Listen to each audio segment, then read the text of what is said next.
Hello, everybody, and welcome back to another episode of Tech Talk. This is our first episode after our short break, which is actually our second episode for season two, but we decided we needed a break, so we took a break. I think it's been about 2 months, and we're back. So this time, before we get started, I wanted to let everybody know. I mentioned it in the chat, and I didn't hear anybody disagree with it. But instead of doing like one central topic for episodes, I think that each of us need to come with our own talking points and discuss what we want to talk about. You know what I mean? At each one at a time. Yeah, I think that's fine, but I think we should probably propose our own topic ahead of time so that the other people can, Yeah, collect some. and at the moment I haven't got any topics. Yeah. Well, As you can see, it's been quite a busy day for me. in that aspect though, like if you don't have to come with a topic if you want to like Right, right. say Yeah. something off about what somebody else has brought to the table, then make your comments and stuff. I mean, Hmm. I didn't mean for any of that to be like written in stone. You know what I mean? Yeah. So It's Mm. I was suggesting, Dave, that I was gonna giving you a heads up that I was gonna talk about the Mine Loco install, but you know, well, I it I was can like talk a little bit about it briefly, but then I wanna do the grand, you know, the grand, I'm really interested to know how far you got that's on. yeah. grand wizard. Give us Well, information to say how it it's is. Give us a little tidbits because I've been curious about it too. Because it's been a roller coaster of problems here and there, right? And it was expected. We have I have machines with old hardwares, and mine runs on virtualization technologies, right? Yeah, So doctor. Is it Docker, doctor? yeah, Is it? yeah. Yeah. So I think what I came up with is a complete roadblock where it's trying to install, it's trying to execute some Docker command, and it's just not supported by the hardware architecture. I can Okay. give you a, Uh, can give something you a, I've been thinking. Sorry, something I've been thinking about is to I've upgraded this machine, this workstation, within the last couple of months, and stuck a 2 terabyte hard drive in it, and upgraded it to 64 gigs of RAM. It's mm, 62 according to what's reported. And I was thinking about creating a few VMs in there for that purpose. that would be cool. I mean, if that's the only Mm. machine you have, I'm my With next absolute capacity. my next step is to actually go with the VM to create a VM off of my workhorse machine, dedicate like Mm. 16 of RAM to it, and set it up there. And if that works, I want to do something. I don't want to hog tied up my work machine for this kind of stuff too much. But if that was That's the why I proof of, suggest VM. Yeah, well, sticking a VM and then. the VM is on my box. It's on my Oh, dev, so it's still taking up half of the resources, right? So mm, it's noticeably slower when the VM is up. now I just Uh, recently found something out, Tan, when it comes to my graphics and everything. yeah. Um, now the guy I always bounce my ideas off of, freaking, he told me that freaking with my build on my computer, I was fine with it. But what I needed to do was double my freaking RAM. And he said for good graphics and everything to go from 16 gigs to freaking 32 gigs on the RAM sticks. So if I was you, I would probably go with 32 gigs instead of Get more 16. RAM. I already have 32 gigs of RAM on Okay, my all on right, my good. machine, Yeah, but it might want more if I my want. my my problem at the moment is all the other machines I've got. all have a maximum of something like 4 gigs. You have got a couple of machines there that are got a maximum of 2 gigs of RAM. Yeah, but So you're obviously not suitable for that job. you're not into the graphics and stuff either, though. So like those graphics will Yeah, eat you alive. yeah, but as far as I'm concerned, server administration, you don't need to worry about graphics. As long as you can get text input, Mm-hmm. because Give you an idea of what I was going through. Let me show you. Let me see if I can I have to screen share. screen share.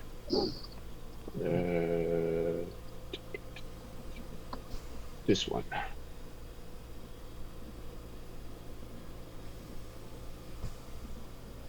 You seeing this? You Yeah, I can seeing see my it. it's black. puppy terminal window? I can see it. It could be black. As far as I'm Okay. concerned. So let me show you my Oh shit. uh, hardware config here. All right, so this is a Hewlett Packard old. It's a I don't know what it is. Like Pavilion P6000 series, and it's got 4 gigs of RAM originally. I just added 4 more to it, so now it's got Yeah. 8 gigs. But it's got Oh, yeah. AMD Phenom 2 processor, which is like ancient, right? It can Yeah, do virtualization, but I think that, like, there's new virtualization technologies that are being used by Docker that this guy is not supporting. So when I Uh, try, the hardware should be supporting VT/I, if I remember rightly, which is the allows for things like QEMU and XM to take control of some hardware devices. And if I remember rightly, we were looking at this machine about 2, 3 weeks ago. I reckon it was about dating around 2012. okay, this might be around there. It has XT virtualization, I think, but there's might be something, this newer stuff that it's that Docker needs. Let Docker me show doesn't you. need hardware. It's a type I 2 know, I know, I know. virtualization. Docker Yeah, is doesn't need. virtualization container, but it needs to Yeah, make use of some virtualization hardware that supports some instructions that it needs. yeah. It uses virtualized hardware, so things like Yeah. graphics cards that will virtualize and network cards that will virtualize. Unlike Type 1, which would actually be or is able to take over the actual physical hardware. It's I'm pretty. showing you a I'm showing you a log of my mind's install command, and Again, I cannot see anything on your screen.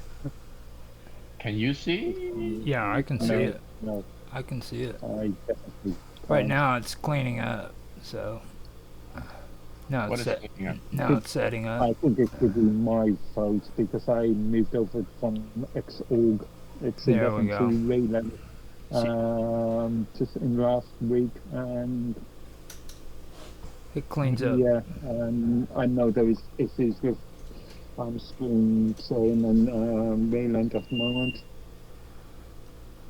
Yeah, let me see on Roger's stream. What is this rendering? I'm just basically playing back the install log for Yeah, mine. Okay. pretty much. You see, it's going through install. It's building up the apps, building the TypeScript server, and it's going to do some cleanup, doing some Elasticsearch provisioning, and then at some point, installing mine is the server fail. No, that right there, I didn't know you was talking about like installing the actual entire mine server onto I'm the installing computer. the actual mine server. What do you think I was talking I about? thought you was talking about like freaking starting an account or using freaking mine No, server man. and shit. I'm not using Some, I'm not using their Minds network thing because that costs money. Well, I mean, you know what I mean, something like that has surprised me. just getting Something that on has there. surprised me is that all the frameworks are being served on the same server. Yes, yes, There they isn't are. a split. There isn't. You can split them up, but the simple install is just to install everything on one server. I Well, mean, I would have my authentication, if possible. If possible, would have my authentication database on the same server as the web server. well, I know you helped me Uh, out, Tan, whenever you were talking about the HTML the other day. Like, when we were talking about doc types and everything. Like, Mhm. I've never, well, since HTML came out, freaking, I've never really taken a serious chance on, or, thought of trying to set up a website and everything. And then you was telling me about what was it, freaking ex- XHTML? yeah. That, I mean, and even then, after you told me about that, it was like I found out that you have to freaking set it up in a different. It has to be or XHTML, uh, uh, HTML MIME type Mm-hmm. or Are you text. talking about the doc type? Yeah. XHTML is the default, isn't it? Mhm. Yeah, generally speaking, when you're using Apache or Nginx, I think you can configure it from the server's own configuration. And the thing I was checking into it too, whenever I was talking to you guys about the what was it, the canonical URL. I, Okay. I found that interesting Mm, too because like with the canonical URLs, that's what they use for like whenever people are streaming and they're using freaking algorithms in HTML or not HTML, but uh, I basically don't think trying to I've get. ever used it. I don't think I ever used the chemical metadata tag. Yeah. It's just a never optional, not fairly useful tag these days. Well, Okay. it's actually All right. useful because it. Okay. Okay. So I'm at the end of my install log and look at the error it's giving, right? Yeah. Illegal What's instructions for dump error code 132. So yeah. So and 132 Docker return code. I think it's like a instruction not found or illegal exit instruction. code? So Yeah, yeah, just that's the that for the hardware. But um, I'm still going. I'm not giving up. I'm gonna switch to the virtual machine. I'm gonna try it there, and my goal is to set up my own node of Minds. Right? It's like Minds Network, except not hosted by technically, Minds.com. is it a node? Technically, is it just a single instance rather than a Yeah, node? it's an instant. It's a node in the Fediverse. Yes, it's going to participate Okay. in the Minds network. Yeah.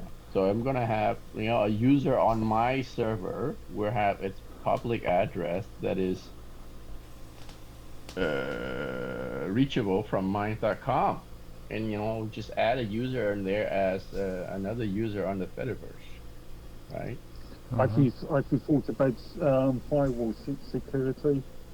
If Yeah. you're going to make I yeah. I punched a hole through my firewall so that SSH and HTTPS is accessible from the internet, and I uh, tested mainly SSH yeah, port 443 would be the most for free important and port port. 22. Yep. SSH is I just for my always doing stuff yeah offsite. I always And change the SSH number because it's just part of the yeah, security sort of process. yeah, yeah, yeah. It's a good idea, but I'm I'm I'm itching to see who would be hacking it. So I'll be monitoring the log just to see. Especially on the Fediverse. I mean, you gotta be pretty pathetic if you're hacking some shit on the Fediverse. You know what I mean? No, I mean if people are hacking your server, that means you're kind of popular, right? Yeah. Yeah. One thing I have done with all my SSH sessions is to secure them not only with a password. I Right. didn't worry about the certificate security, but I did add Google's TLTP libraries. Okay. To which So your server? Do you have it now? yeah, You're using it now? Okay. if you try to SSH into it, it will ask you for a password, and then it will ask you for a one-time verification number. Mm-hmm, mm-hmm. Okay. Yeah. Uh, yeah, it can I can get to that if it gets more complicated. For now, I don't feel the need Yeah. to get overly complicated. Just make it to where freaking it takes and does Yeah, does yeah. like a freaking facial recognition, or maybe shoots a ray into your eyeball. Like retina scanning. Yeah, like the good old days when we watched those sci-fi movies and they said they were going to have this and that, and then they didn't come out with shit. You know. Uh, uh, yeah, You just got me thinking. Could you incorporate Windows Hello into an SSH session? Windows Hello. Yeah, these You little just facial crashed my recognition. mind. You just crashed my brain. I'm on a Linux system and you're throwing in Windows Hello. Hello. I did I have come across a sort of Windows Hello type thing for Linux, Right. which allows it to be incorporated into the, the standard user accounting system. Mm. Did you hear the cool mix I freaking put on the chat the other day? Dude went and freaking did a freaking music mix with the sounds from Microsoft. Okay. I saw your video, or I saw a thumbnail. I It didn't was, have to look at it. it was out. It's been out for a while, but it was the error reports. He actually made a freaking song out of the error reports that you get from Windows and shit. So Yeah, I think I've seen people done that before. it's pretty cool. You were Starting from using a Windows Windows 95 X. on You were to the using latest, or 90. Yeah, you were either using XP or 90X. Yeah, I think it yeah. was XP. So No, or same generation. so there's one thing I do want to ask you guys. Okay, Mm. and this thing that I ran into is about Quarks mode. From what I hear from it, like websites actually use Quarks mode on purpose. Is that true? As far as I know, it is only related to rendering older browsers, so rendering from what I read, it was things like rendering old versions of IE. Yeah, Browsers. yeah. So, I don't know and too much Netscape about it, but it's I think it's for backward HTML1 compatibility and with actually IE4 only or HTML1. IE5. That's Yeah, really old Mm-hmm. stuff. HTML1. Yeah.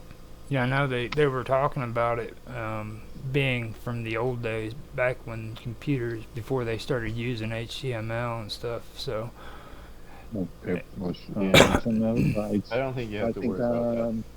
if I remember rightly, it wasn't until um, IE6 before HTML2 was incorporated. hmm well, that was one of the reasons why I was worried about the doc type and everything, because I do remember with HTML, it was important to have your doc type defined. You know what I mean? And It that's is no, I think it's no longer really necessary, even though it is a part of W3C's, the World Wide Web Consortium's RFT documentation. RFC documentation. I don't think it's really necessary anymore. okay. I was wondering that. Yeah, I know that what I found out with that XHTML that Tan was talking about, like you don't have to worry about the doc type if it's freaking what was it HTML plus XML or some shit. X, Or, yeah, man. But like again, I think that's can be configured at the server level. If I remember Apache's configuration, and you can just change that at the server level in the server configuration file and ignore that completely. And I think the default in Apache, possibly in Nginx, I'm more familiar with Apache, is HTML slash XHTML. yeah, I I was think your stream is kind of pretty laggy, Roger. So maybe probably a good idea to have that recording.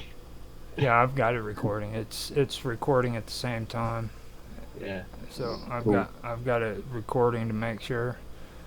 Um, and I hate when I do that. Yeah, I have to go on or I have to switch off there and it makes the screen go dark. So I'm trying to not do that. But yeah, I've been keeping a tab on everything, make sure that it's good to go. Cause so yeah, that was the thing. Yeah. That was the thing that I was talking about with that, and the another thing that I did notice on there too is I went through and I actually looked at like freaking because I got curious and I just went in and I pulled up a freaking free Meta SEO inspector app that you can put on any browser. And I went and Yeah. I looked at a lot of these profiles, man, and you'd be amazed with how many freaking profiles really do things like just sloppy and shit. You know what I mean? Like when I was looking at mines, for example, okay, and there when I was messing around with websites, I always knew that there was low priority and high priority, and when it comes to where you put things on your website or your pages and stuff. And like they've got like crap loads of stuff that's high priority that aren't really placed where they need to be on the frickin' on your profiles and everything, And it's been a while since I've done stuff like that, but Yeah. This is the reason why I did create the MCRSI.org site back in 2018. Because at the time, mine's SEO was absolutely non-existent in reality. So I decided to create a sort of satellite site just to shuffle users over. Did you help them improve the SEO, Mark? Or No, I've not really looked at it. I know there's been improvements, but Bill at the time was making the excuse that it was all Google's fault. Google's locking them, when in reality it was SEO issues around. and see that's the thing that goes back to what I've been saying. I'm getting frustrated with this open source versus not open source shit, and I know you're a big proponent of it or advocate of it, whichever one, Mark. But you know what I mean. I'm just as a person who does stream, you know what I'm saying. It's really frustrating because like these VoIPs, okay. I as somebody who uses them, I don't have a choice in which voice or VoIP I get to use. You know what I mean? Usually, whenever somebody like uses freaking Discord, and I want to get like an interview from them, I have to use Mm-hmm. Discord. Yeah, Um, yeah, yeah, you yeah, know, or Skype, vice versa. yeah, yeah. You know, And so then some people will stay away from Microsoft altogether, and if you want to interview them, you have to cater to them. you know, but Was Mr. Robot that had the oh issue god, with Skype? yeah. Yep, He yep. has an Yeah. issue with everything. He thinks the CIA is infiltrating freaking Discord, and I found Yep. out he's not the only one. There's more people that believe that stuff. They just, well, you know, I mean, if they are, I mean, what site are they not freaking infiltrating? You know, Mm-hmm. Mm, so Yeah. Um. yeah. This is why I'm a fan of using self-hosted sort of material. Anyway, Self-hosted frameworks. open source is good, but I mean, why there's a certain amount of trust that you put in when somebody says their software is open source, right? yeah. When's the last time you actually Mm, look at the source code and yeah, but you could say that about any. Do you trust Microsoft and Microsoft Windows? Right. well, Do yeah. you So trust I mean, Mac if I used OS? it, then I'd have to, yeah. But that's what that's what I'm saying. Even though they say it's open source, you you you are trusting somebody to just because they're saying it's open source that it's all up and up and there's no underhanded Oh, logic you know there, there right? is. You know there is. Like, okay, I use Oh, Blender, which no, it everybody depends. claims is open source. But Mm. me Mhm. and Mark went through and we looked at the sponsors and the amount of people that are, or the companies that are freaking supporting it. You know, Right. when you Just because just because you've got five companies supporting products doesn't mean that the products huge, themselves are not open source. huge companies. Okay, and Yeah, but you could say that about Android. You could say that about a lot of Linux Yeah, yeah, distributions. but are the other sponsors questionable sponsors, or are they just yeah, Adobe, is this normal? Adobe, the Okay, biggest crooks on the internet. I mean, yeah, if if okay. if I'm wrong, quote me or set me straight there. But you know what I mean? Who's the biggest freaking open source thief out of the whole bunch? I wouldn't call it a thief because that's the point of open source, isn't it? Well, it Right, is. right. It is if they want to go in and they want to use it and then make it free. But you know, when they take freaking open source content and then they create something and charge you for it, and then you get in trouble because you want to use the same thing later on. You know. Depends on the specific license. Not all open source are copyleft license agreements. Hmm. Take the MIT and the BSD license agreements. It, initially, it is copy left. Anybody can copy it, but you can add additional code to that and not provide that additional code. Okay. Mm-hmm. Mm-hmm. Again, it depends on the license agreement. The GPL, the GNU GPL and AGPL licenses, you've got to disclose everything So that technically. so that means anybody who uses it has to go through and read it carefully because they're going to catch on to them basically trying to screw you because they left one piece out. I've, I've, I've actually got a blog post discussing, explaining about different licenses. If I can find it. Or any business organization who is looking to use open source software is definitely have to have their legal department scour through the open source license to make sure they're But okay. arguably, any company that's, using any software should be looking at through the end user license agreement. Mm-hmm. Well, I mean, for people who pay for proprietary software, there are license agreements they explicitly have to sign. So of course they have to go through them, right? But for open source, it's more of a like do your own due diligence kind of thing. Actually, think of all those SMEs that have got this sort of end-user mentality that will just tick the box and ignore the license agreement. Yeah, I know. Seen that done many, Those many people, times. those people suck. They're sick. Oh wait, me. Yeah, most users. Throw Why do you think I always go on the rant of throw the receipt away. We don't need that shit. end user Sick license? bastards, those guys.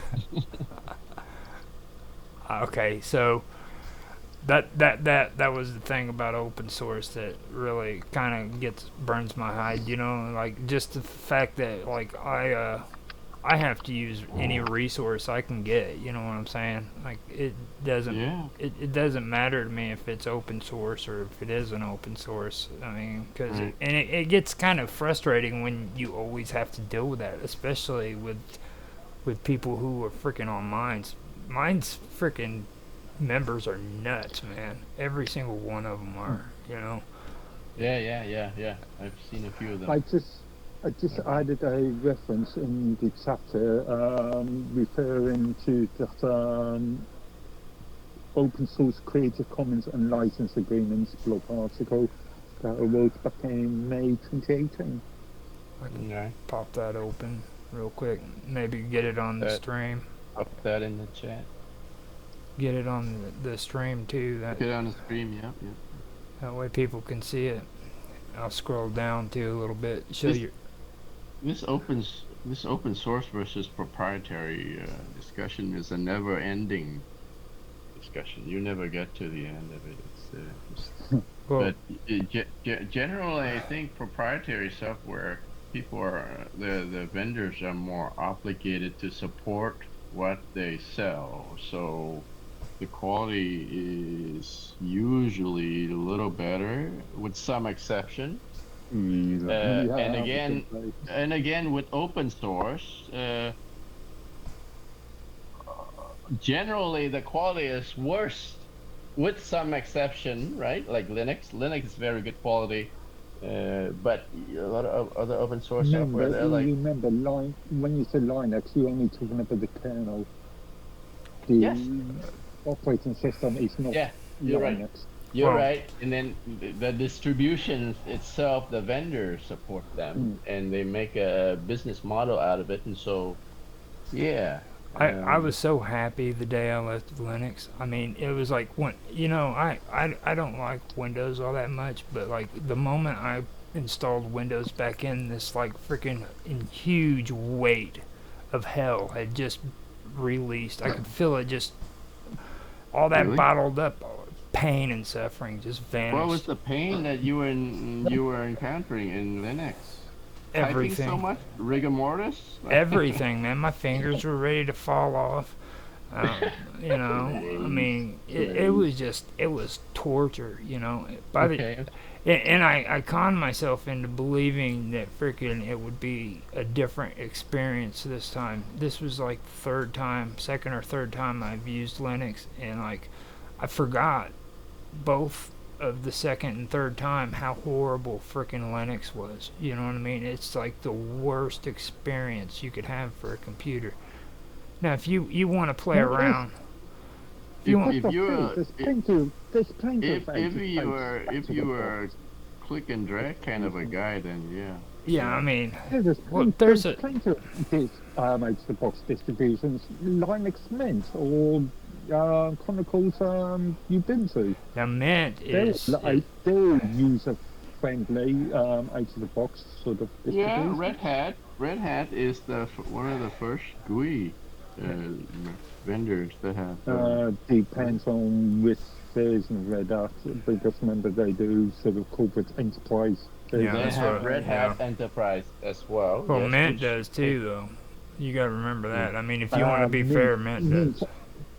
Mint doesn't do things like server enterprise contracts. Ubuntu also has the server professional edition that you pay for now. That's why you go Do with they actually Ubuntu. do actual contracts, maintenance contracts and support contracts?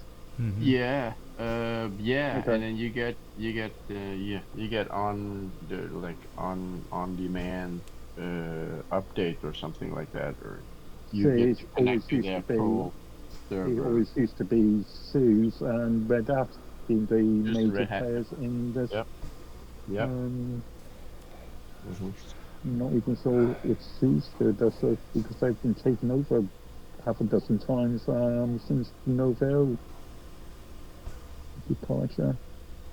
What would happen if somebody takes mine and spin a new company out of it? Is that legal? Well, I Uh, ended.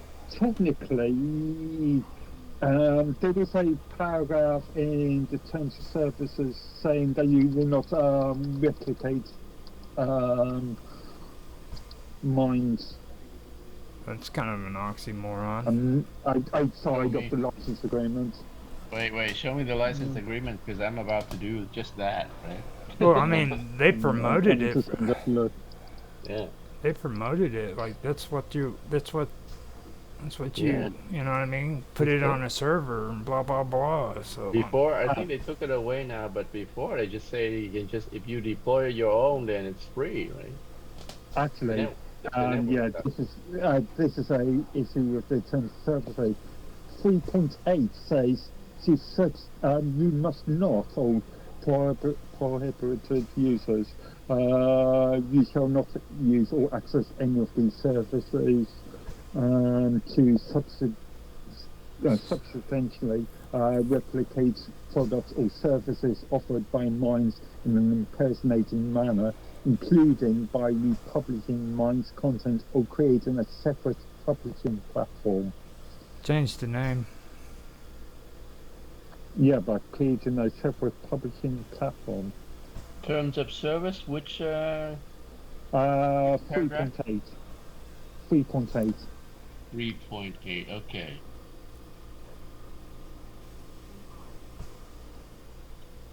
All right. Three, prohibited use, basically. Section three is all Mm. about use. Maybe you can put it up on the stream there, Roger. We can You read got the through it. link. Yeah. Pop that. Mines.com slash I'll pop it PE up in the slash. chat. The slash terms there. And I'll Yeah. put it up on the chat. There we go. Oh, you want me to scroll down, or are you guys cool with just that? Are you sharing it on this? Let me see. You're not sharing on the stream yet? Yeah, it's probably not live. Oh, okay. Mm. Gotta give it a second. Man, Yeah, okay. See it now. Rumble. Scroll down to section 3. Okay. Let me, Prohibited use. Section 3, prohibited use. This is Go the down. good There's a stuff. section number. There's a section number. This is just the gist, which is like too long, did not read kind of thing. Page down. Some more. Prohibited How many uses. times have I read this? Yeah. You shall not use access of any of these services. 1. In any way that violates the applicable United States federal, state, or local law, rule, or regulation, including without limitation any intellectual property laws or privacy laws or laws regarding sanctions on the export of data or software to and from the United States or other countries. That hurt just saying Okay. it. Ah. That hurt. Creating. That kind of. It's kind of. Like the 3.8 is kind of fishy, right? We're not replicating their services. Yeah, Doing basically our all own. creating a separate publishing platform. Yeah. Hmm. Clause is What do you think about that? Does I've that not prohibit? noticed it before, or I haven't Yeah. thought about it in this sense before. But yeah, if they are allowing people to redeploy mine servers, Redeploy it, yeah, and put it that in your is own name. invalid. Just Yeah, but it's clause 83.8 is invalid, mm-hmm. Yeah.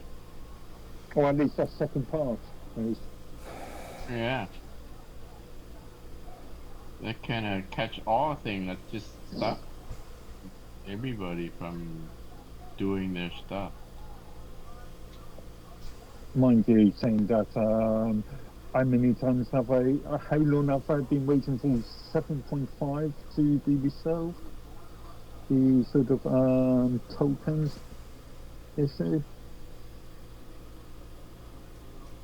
Been waiting 3 years for that to be resolved. And I've 7.5? noticed, and I've yet to write a GitLab ticket for this, but the support site, the mine support site, has been updated with a new chat route. Yeah, but back to 8 though. I'm still trying to interpret it in the sense Okay. that it says you're not you're prohibited to substantially replicate products or services offered by mines in an impersonating manner. Yeah, see, that's what caught my eye. That's what I was saying. Change the name. Okay. Read it slightly different. Services offered by mines in an impersonating manner, Yeah. including republishing mines content or creating a separate publishing platform, as in to impersonate. Yeah, see, that's Right. called Right. cloning. Right. If So you create a clone we're doing website. our own thing. We're not replicating mine services at all. We're not impersonating any user Yeah, profile on. yeah. It's the way you read this sentence. It can be misinterpreted easily. Yeah. So I mean, creating, republishing the content or creating separate publishing platform relating to the fact of impersonating the original mine service, right? Right. That's sensible to prohibit, right? Yeah. Yeah. But if you're creating your own, your own instance off of the internet, doing your own thing, then I don't see why it would be prohibited. Otherwise, it would be, uh, No, the only thing I can see is sort of branding trademark issues. yeah. I guess that if somebody does this, and well, they definitely have to start a legal conversation with Minds Inc., right? Mm-hmm. If, if they're gonna do that, if they're gonna, I don't know. What is the license saying if they have to do, if somebody's looking to do that? The license is AGPL. Okay. AGPL, so really just all the source. It's AGPL. Okay. So does that mean we have to mention Minds Inc. in somewhere in our deployment? Yeah, generally in the header, it will be included already in the headers. Like rogerhanson.com, powered by Minds Inc. or something. Powered by Minds Inc. technology or something like that. No, it doesn't actually need to be physically displayed to the end user, as long as it's replicated within the source Take code. it and write it under the header in small writing, like and you the say. footer. Yeah. The footer. Like I say, it doesn't necessarily need to be displayed. AGPL is really related to the source code being provided as. Yeah, sure. Yeah. Definitely. Yeah, I mean, we're not gonna be hiding we're not gonna take an open source project and turn it into proprietary. It's still open source. Okay, I got something. I got something. Hey, Didn't hold on. Hold the on, guys. Thompson Network try to do that? No, we've got to get this in before the hour, and this is very, very important. Okay, the Mind's new chat. Yes. Let's talk about the Mind's new chat. That's got to be talked about. So Mind's old chat is going away. The Matrix chat. You want to show a glimpse of the new chat? Yeah, I can do it. Let me go and get on the proper area where we need to go. Yeah. And I won't say that the Mind's old chat is going to go away anytime soon. We've had yet had that confirmed. I think, well, right now the new chat is in alpha release. As soon as the new chat goes GA, which could be never. It could be end of next. Yeah. But yeah, well, you know the sort of. Well, I had a debate with you the other day on Canaries about this. And yeah, I'm kind of stricken. You know what I mean? I'm kind of in the middle of it because I mean, how many times have you heard me bitch and yell about how I used to love the freaking original version of Minds? You know what I mean? And then they go and they freaking put this up, and they're wanting to take away this. I've already gotten attached to the new freaking chat, and I really do like you know, being on here and hanging out with everybody, and. But at the same time, they do need to make improvements, like we were talking about earlier. You know, I think they deployed it way too early. well, that's what I said the other day. When I went on that bit of a rant. And I forgot all about the porn. And my argument was that it's okay to release early so long as you update often, right? Yeah. It's been 2 weeks. There's no new feature being updated. Well, the thing that annoys me the most is, like, you know how I forgot who it was that gave me the link to freaking go into canary mode, but I did it, and I have no clue how to get my minds out of freaking canary now. It's still, you go there and you turn it off. It's the same link. Where was the link? That's the. Well, if you go to the main site. Off of the left sidebar. Like, it's still in canary mode. It's still, you can turn it off canary mode. So you go scroll down on your page there. Scroll down all the way to the bottom on the left side navigation bar. More. In settings, maybe? No, not in setting. It's right at under more. No, I have create. Right at the bottom where you see content policy, privacy, affiliates, mobile. It's not there. Minds.com/canary. Okay, hold up, Oh, maybe. you see, I can see it. I can see it on your screen. Let's see canary mode. I can see it on your screen. See, it's right there. And I've got create down below. No. Click back on more. Okay. You're just sharing your screen on your stream. That's why it's kind of delayed. We're not seeing your screen share. Oh, okay. I see what you're saying. Canary mode. Yeah. Oh, okay. You found it. Disabled. There we go. There you go. See? Now, ladies and gentlemen, if you're actually watching, you know how to get your minds out of canary mode. There you go, right at the more, and then under those little fine print, there's canary mode. Keep it highlighted for there.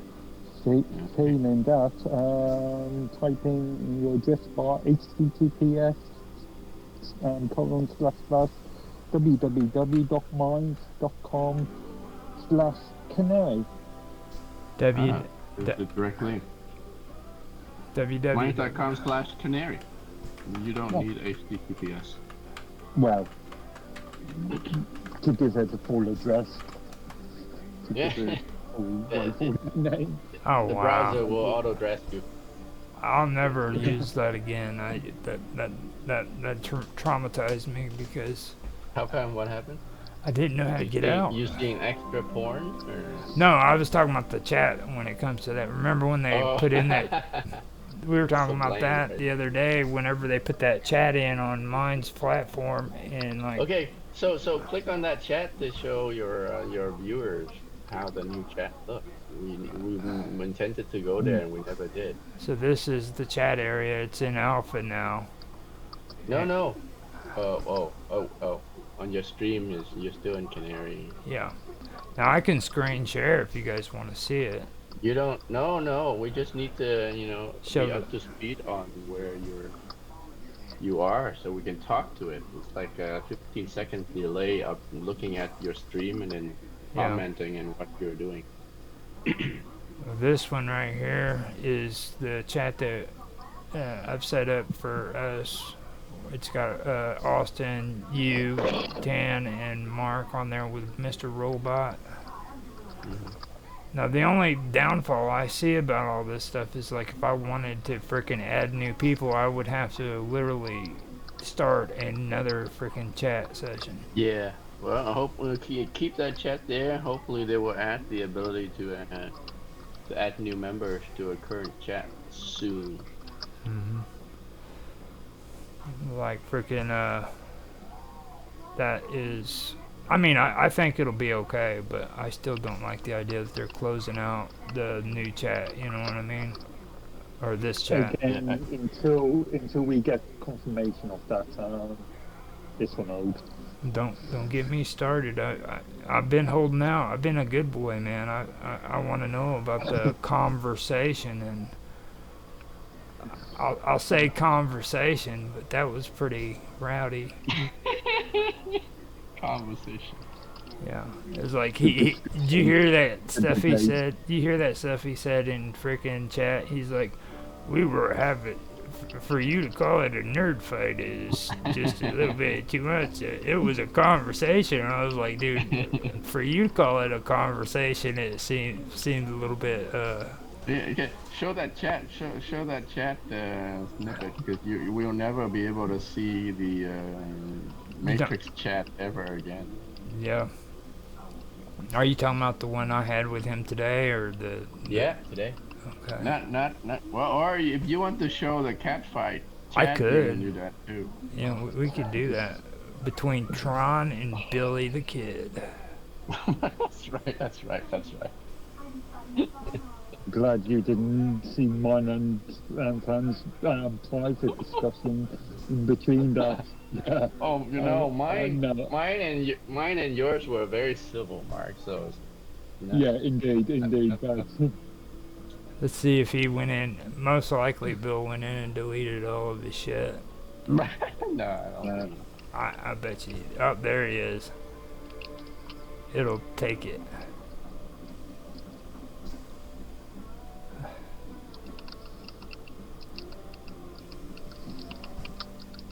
This is where you decided. Wait. What are you showing on the stream? It's all blank.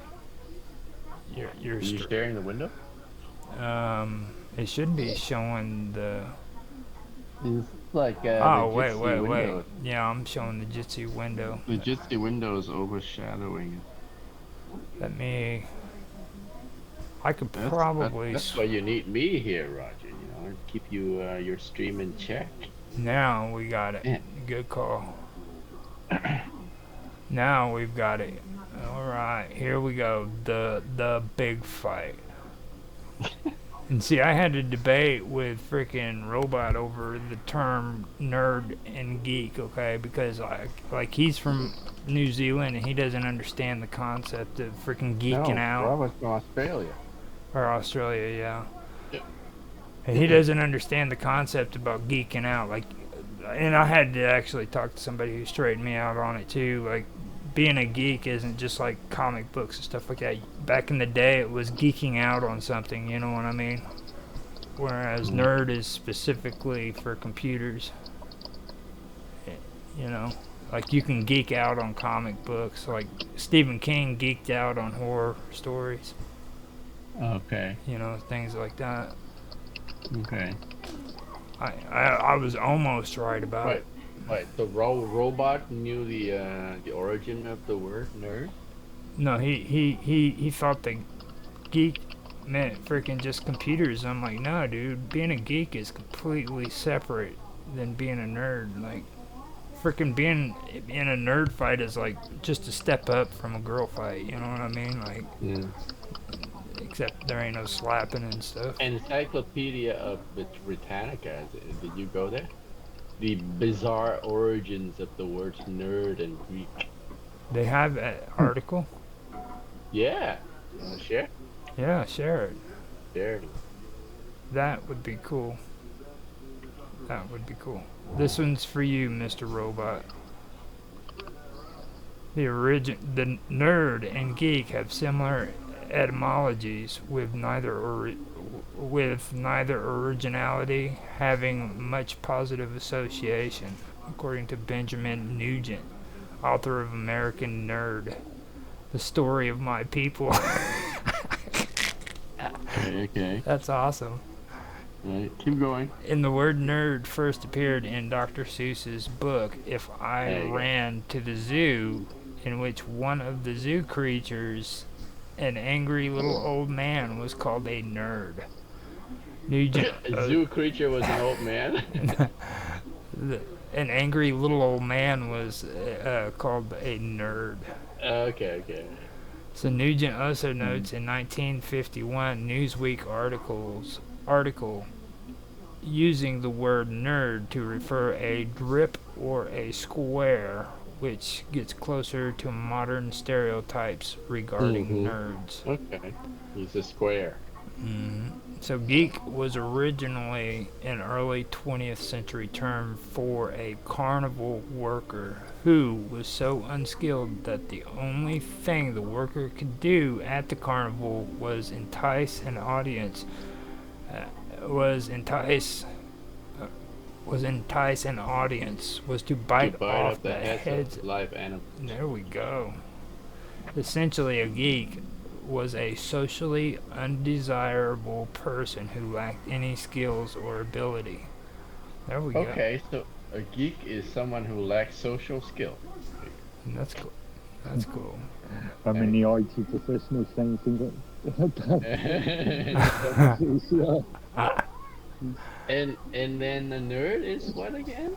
The nerd is a freaking A square. a square. Yep. Yeah. An interesting person, or kind Well, of similar, isn't it? squares back in that day weren't really freaking admired too much, like not by the beatniks, you know what I mean? You had to be cool and hip and say poetry and stuff and snap your fingers, you know what I mean? So Yeah. Okay. 1950s. Yeah. Almost socially undesirable as well, right?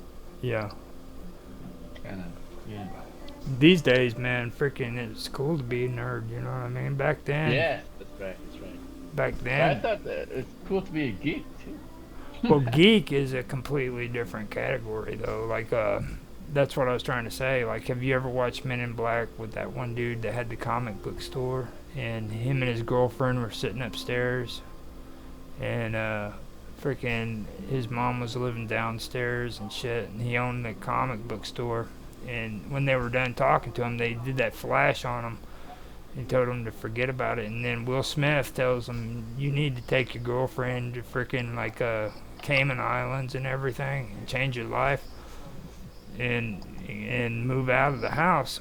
So after he come to, he picks up the shovel and yells for his mom and starts walking downstairs, you know, because that was his way of freaking changing his life and moving to the Cayman Islands. He'd have to kill his mom first. Oh man. Yeah. So, And that's what a geek is? well, comic books, people who are into comic books, they geek out on it. And then, like, people who geek out on freaking horror stories, like I was saying, with Stephen King. And then you have Okay.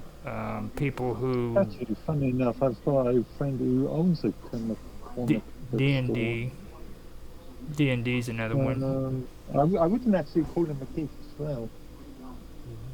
No. Who? My friend who owns the comic bookstore. Yeah. Yeah. What people call him a geek as well? No, I wouldn't call him a geek. I Or would wouldn't call him call a geek? him a geek. Yeah. Right. I'm okay It with it. sounds like a geek is somebody who spends an excessive amount of time and energy on a particular interest. Yeah. Yeah. Masturbation especially.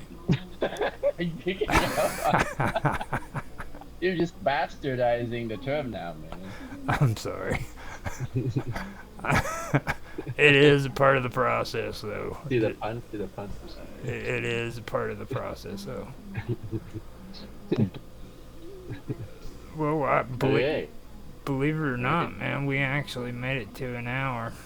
Yeah. How was that? Was that a stretch? Was that a struggle? Not really. Yeah, I think we did it naturally. I There's I more stuff to talk about, but I was really amazed that we got it done, though. I didn't even realize it was an hour already. To be honest Yeah. with you, Yeah. we actually pulled it off. Cool. So, before we do get off here, though, I want to let everybody know that we here in about, I guess, another hour. Yeah, about another hour, we're going to be doing an interview with Minds Gaming. Finally, 7 Central. What time is Mind Gaming? What time zone? it would be he's EST. Pacific Oh, or no oh, he's EST. You're right. You're right. EDT. No. EST. He's Eastern? Yeah, So he's he's on same. my time zone. He's same Yeah, time. he's Eastern. Yeah. Okay. So we So what time? it'll be in another hour. So 8 p.m. Eastern. Right. And if you guys want to come in, man, this is gonna be good. I'm gonna record that one though. We're not gonna stream it. I'm sorry. I thought he said an hour from just before we started it first. We start. Oh, okay. No, we start at the top of the hour. Oh, okay. No. Oh no, that's you. Sorry. Yeah, I'm getting confused now. What is he using? He's using his own bridge. Well, right now, that's one thing that I was gonna bring it up with my talking points about hubs, but then I was able to get Minds Gaming to agree to come on with us. Like, this is gonna be cool because like our second interview is going to be with frickin' Minds Gaming, and you guys know how I am when it comes to Minds. I've been searching him down for the last 8 months, Yeah. you know. So Alright.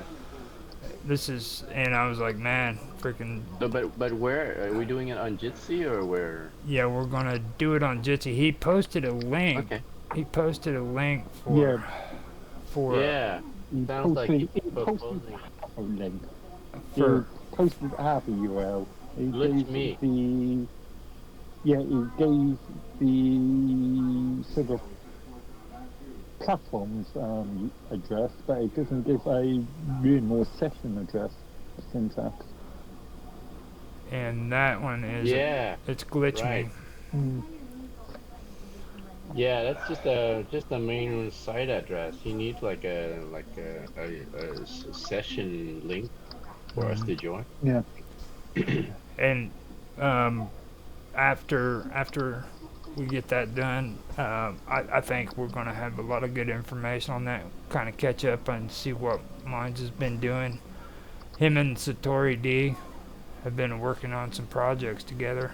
And from what I've seen, I mean, Mark's seen it too, you know, but I think it's actually pretty interesting, you know, the direction he went with everything. So, With the Wind token? well, with the No, with the VR now project. Ah, he's got Which is, he's got so much to going on in there, man. It's amazing. It's like you're freaking going into a whole freaking techno freaking weirdo world. You freaking just craziness. Does he have his own website now? Because he hasn't been active on mine for a while. I think he started becoming active now. he has been active, but he has been a lot quieter recently. But I mean, he, in the past couple of years he has been. But recently he's been a little more active in the last few weeks, couple of days. He Since the was quite a big player within the NCRSI and also within the community health support rooms that we created.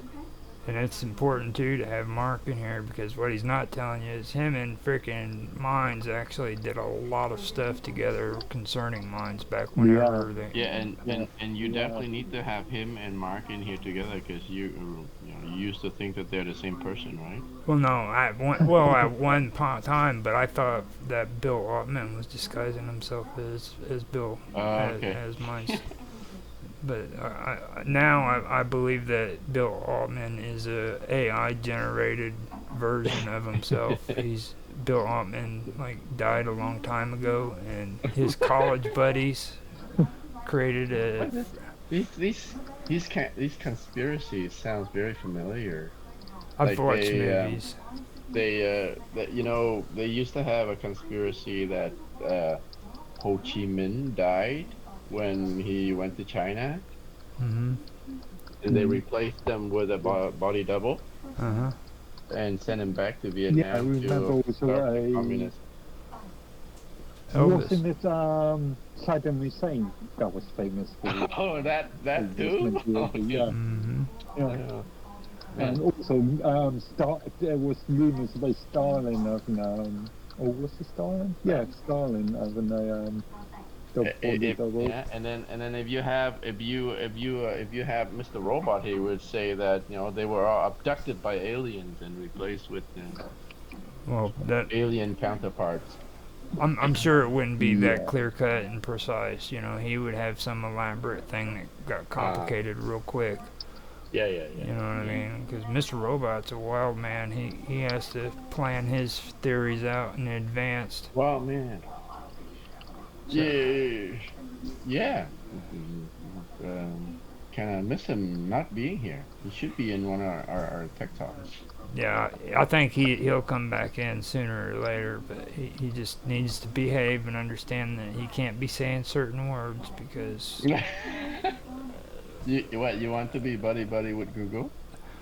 well, I don't want my freaking channel to get kicked off the freaking internet because he said the one word they didn't want to hear. You know what I mean?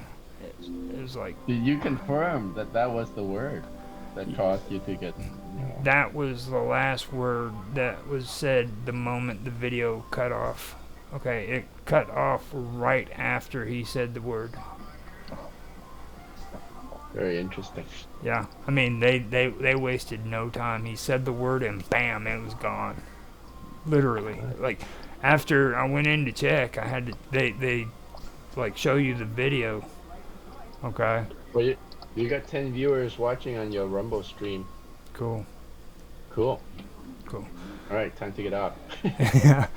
Well, with that being said, I'd like to say thank you to everybody who did watch us, and thank you to Tan and Mark Edworthy for showing up to get everything going again. And like I said, when we do these from now on, just bring some talking points. And you don't have to get complicated. Just write down a couple notes of things you want to talk about, and we can just have a conversation like this. I enjoyed this. I thought it was pretty cool. Yeah, there's the good things to be said about improvisation, but I would probably keep on, if I need to talk about something, I'll just put it out there on the chat before we get on, so you guys can, Yeah. pre-brainstorm what you want to discuss. Well, I'm pretty much see-through. You guys already knew what I was going to talk about. I'm pretty sure you were. I really did want to talk more about Edworthy's freaking fight. That was just so cool, dude. I haven't seen a freaking nerd fight in years, It dude. was a professional disagreement. Yes. I thought it was. You were fairly confrontational, I'd say that, Mark. And then I admire that you had no problem challenging Bill Ottman. Yeah. So, And kudos. you had every right to do it because you were trying to be a gentleman about it and keep it professional. So I just found it amazing that Bill Altman just acted like a sissy and freaking just completely had a freaking meltdown like he did. You know what I mean? Like, you just don't understand us hard-working programmers. Well, if you see Yes. things from his perspective, all he could have just come off of like putting off a huge fire on on that mine server farm, and then you unload on him. Please. I've been I've been in the industry shy shy of a couple months of 30 years now, Mm. and I've been in all kinds of environments, and for him to go down that route was It was, laughable. and the whole argument started over professionalism. To be fair, I mean that was what Mark brought up, was trying to be professional, especially if you're freaking the one who is the founder of Minds. You shouldn't really be Yeah, presenting precisely. He's the yourself. CEO.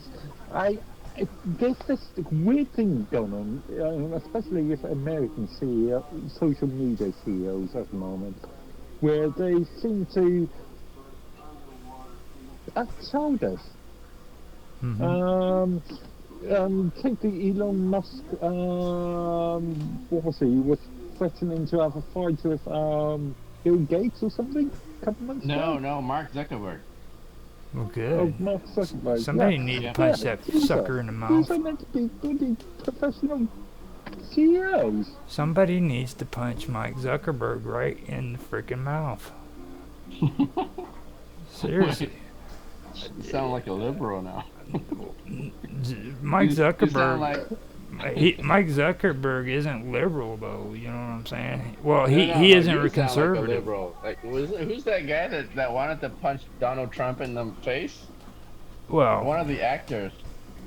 I I I mean that's just, I mean, you can't be punching Donald Trump in the face, dude. That's his money Oh, you maker. punch him in the nuts. Yeah, that might be acceptable, but his face is his money maker. You can't be. Oh, Robert De Niro was the guy. Oh, that's cool as hell. Oh Yeah, yes, I saw yeah, yeah, a yeah, what's it yeah, a Rubin yeah. report on him just a couple of nights ago. He was reviewing an interview between That He's would the, that would actually be cool. MSDCN and De Niro. yeah. Seeing De Niro threaten freaking Donald Trump would just be freaking cool as hell. Can you imagine the conversation? You talking to me? Are you talking to me? Yeah. Oh my God. Well, we better get off of here before Yeah, we let's get out cause. of here, man. I We're was, getting nutty. yeah, I was just talking bad about robot and everything, and now all of a sudden. So I will talk to you guys later. You have a See you good one. next time. Now, Bye. All day, all day. Right, Roger. yeah. 3, 2, 1.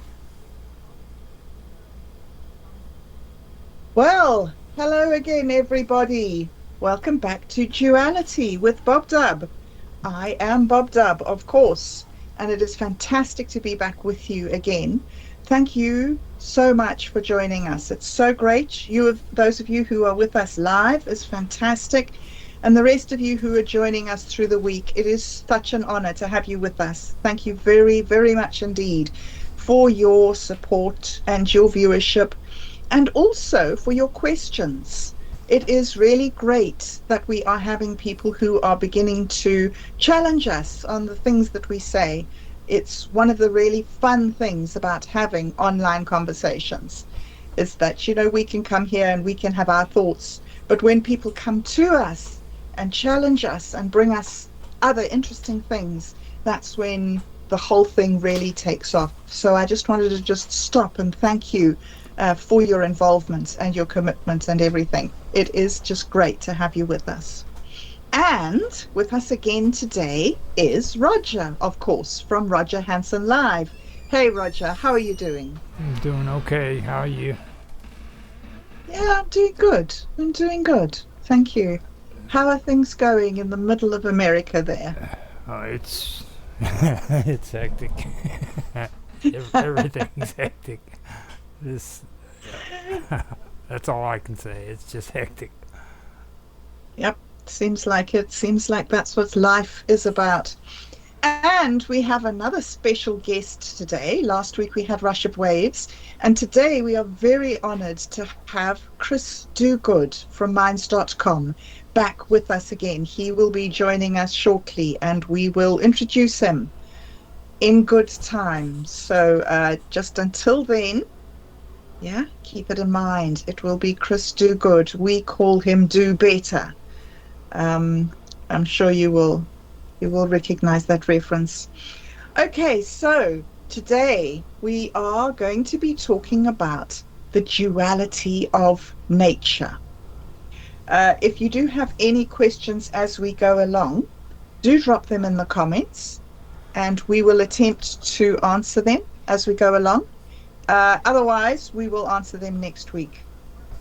Oh, Reginald. Reginald has just decided to join me. And let me move him out the way before he steps on the speaker. Right, okay, so right, the duality of nature. All right, so Roger. Yeah. We've been talking a lot about how these forces that we see, these oppositional forces that we see, are actually something that works together. They work together to create one thing. And one of the things that I thought that was really interesting that we touched on last week was night and day, and how night and day isn't actually night and day. It's a product of the rotation of the earth. So there's this one holistic force that then causes two separate perceptions. What do you think of that? How do you think that informs our opinion of duality? Well, when I read up on that right there, that kind of got me interested because I've actually gotten involved with like gardening and planting stuff and everything. So I'm really big on plant life and growing stuff. And when it mentioned duality, it also spoke about what the duality of that was, and the rotation of the earth, it creates the duality of day and night, like you said, okay? But the cycle of day and night, it influences aspects of life here on earth. That includes the climate, it includes photosynthesis from plants, and then animal behaviors, So, Yeah. like, I know personally, like when I'm growing something, okay, like a plant needs the daylight in order to gather its nutrients, okay? But if people don't know much about planting, they also don't know the fact that plants need night just as much, if not more, because that's when they take and all those nourishments, and that's when they actually start growing because they're feeding off of what they've gathered in the daytime, Yeah, So, absolutely. And I think that's fascinating about people as well. I read an article a while back that was talking about learning, and it was just an example of some kids who'd been exposed to a bicycle, and they'd sort of been, given their first wobbly lesson on a bicycle, and then they'd gone to sleep, and then the next day they were measured again and their performance on the bicycle, their ability to balance it, had increased significantly after they'd slept for the night. So it seems that there's this real important thing that happens to us during this sort of, well, what you would call negative space, I suppose, sleep time, the time that we're not here, even though we are here. I've even I don't know how scientific it is or anything, but I've even heard, like, in the morning times when you wake up, you have a natural clock, and if you set that natural clock inside of your body to watch the sun go up every day, it'll literally train your mind, Yeah, and that's amazing. Yeah, I do that. You know, the days that I don't tell myself to wake up at 6 o'clock are the days that I sleep till 7 or 8. The days that I say, okay, tomorrow morning, 6 o'clock, I'm doing this and this, then 6 o'clock, I wake up, just boom, no alarm clock, nothing. Just, yeah, it's just an automatic clock in your head. Oh, I think that stuff's pretty amazing. I was checking that out, amazing. and then like the behaviors of animals too. Like Yes. I know it's probably, I don't know if it's inappropriate or not, but like they like with women, you know, with Mm, their you know monthly cycle. monthly cycles. Yeah, there you go. See, you would be the one that know the proper way of saying that. I knew the word, yes. But I've heard that the moon influenced that, so that 100%. that was something that really stuck out to me Mhm. on that when it comes to day and night too.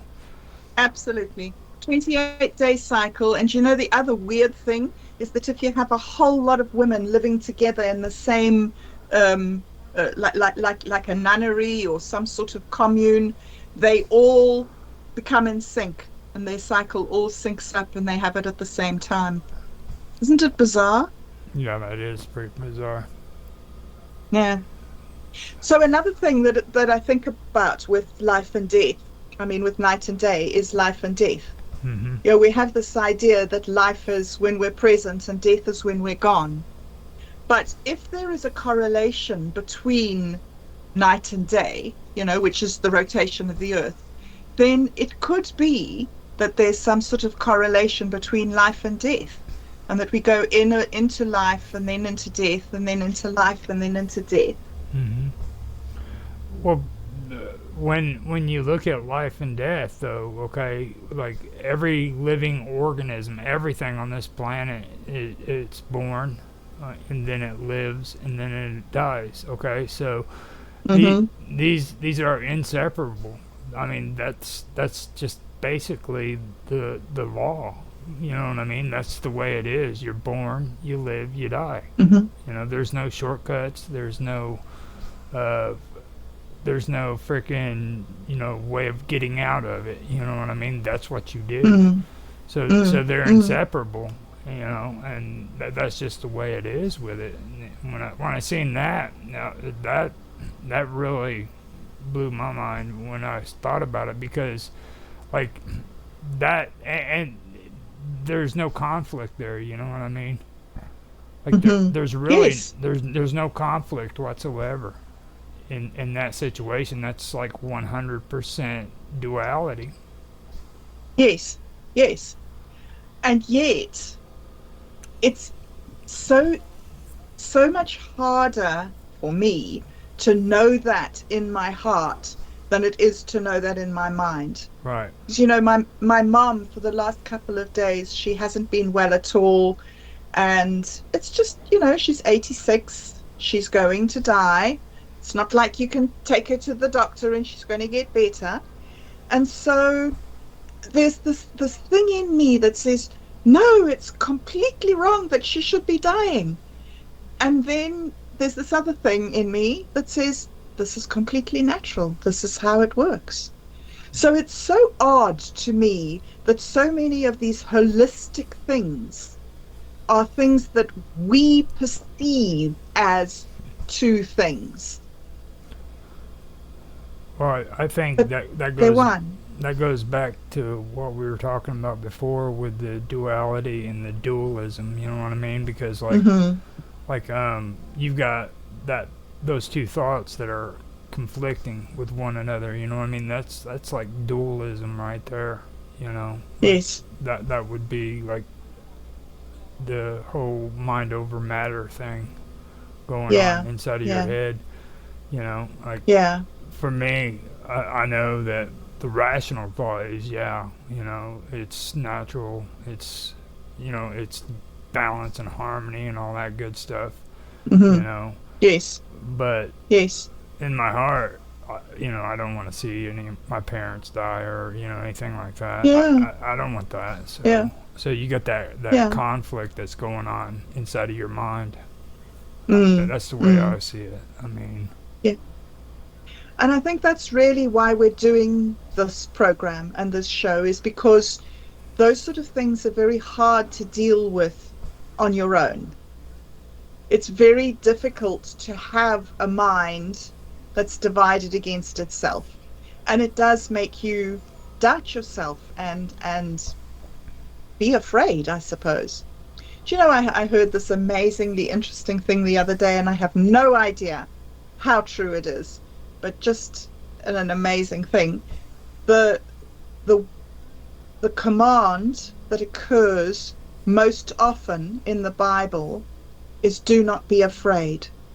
Mm-hmm. Isn't that interesting? That's the main thing that these religious scholars who put together all these stories, that's the main message that they've been trying to get out, is Mm-hmm. do not be afraid. It's like all these fearful things happen, and all these like really difficult things. I mean, we live on this planet where we are basically the prey for every single predator that there is. And we have had to go to extraordinary lengths of grouping together into communities and building weapons and shelters and walls and everything to protect ourselves from predators of other species and of our own species who want to obliterate us. So, our whole world is about surviving and beating death, and yet death is the thing that comes for us all. Yeah. Well, Yeah. it was like with what I was talking about in my notes, the survival Mhm. and evolution thing, when you stop and you look at it, okay, it's about predator and prey. When you talk about that, okay, there's a relationship between the predator and the prey as well. You know what I mean?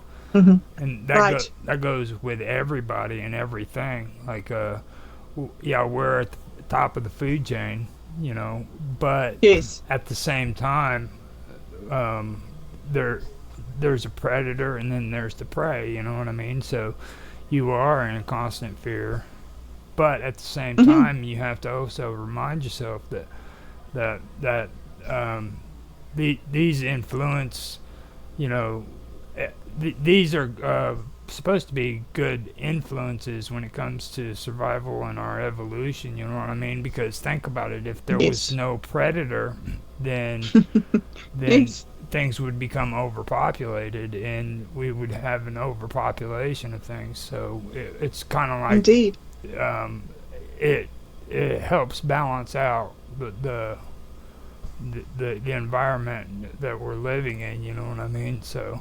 Mm. And even though Mm. you know that, you're still afraid. And like that right there in itself is kind of like dualism, I guess you could say, because there's that conflict in your mind, you know what I mean, where you're not Yeah. supposed to be afraid, but at the same time, you are afraid. You know what I You mean? are right.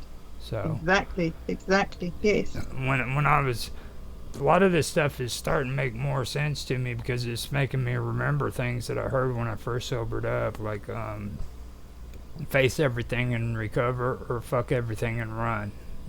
Those are your two options. Wow. That's a Wow.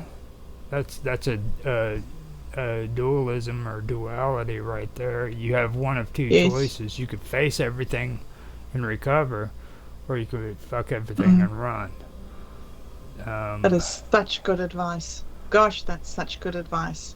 It's also really interesting because when you're in these dualities, you're living them. You don't often stop and think about them.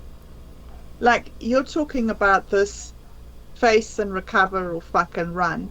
Like I always used to run away from things, but I didn't realize that in running away from the thing, I was fucking it up. mhm. It's been so interesting to me realizing that these dualities come in dualities. You know?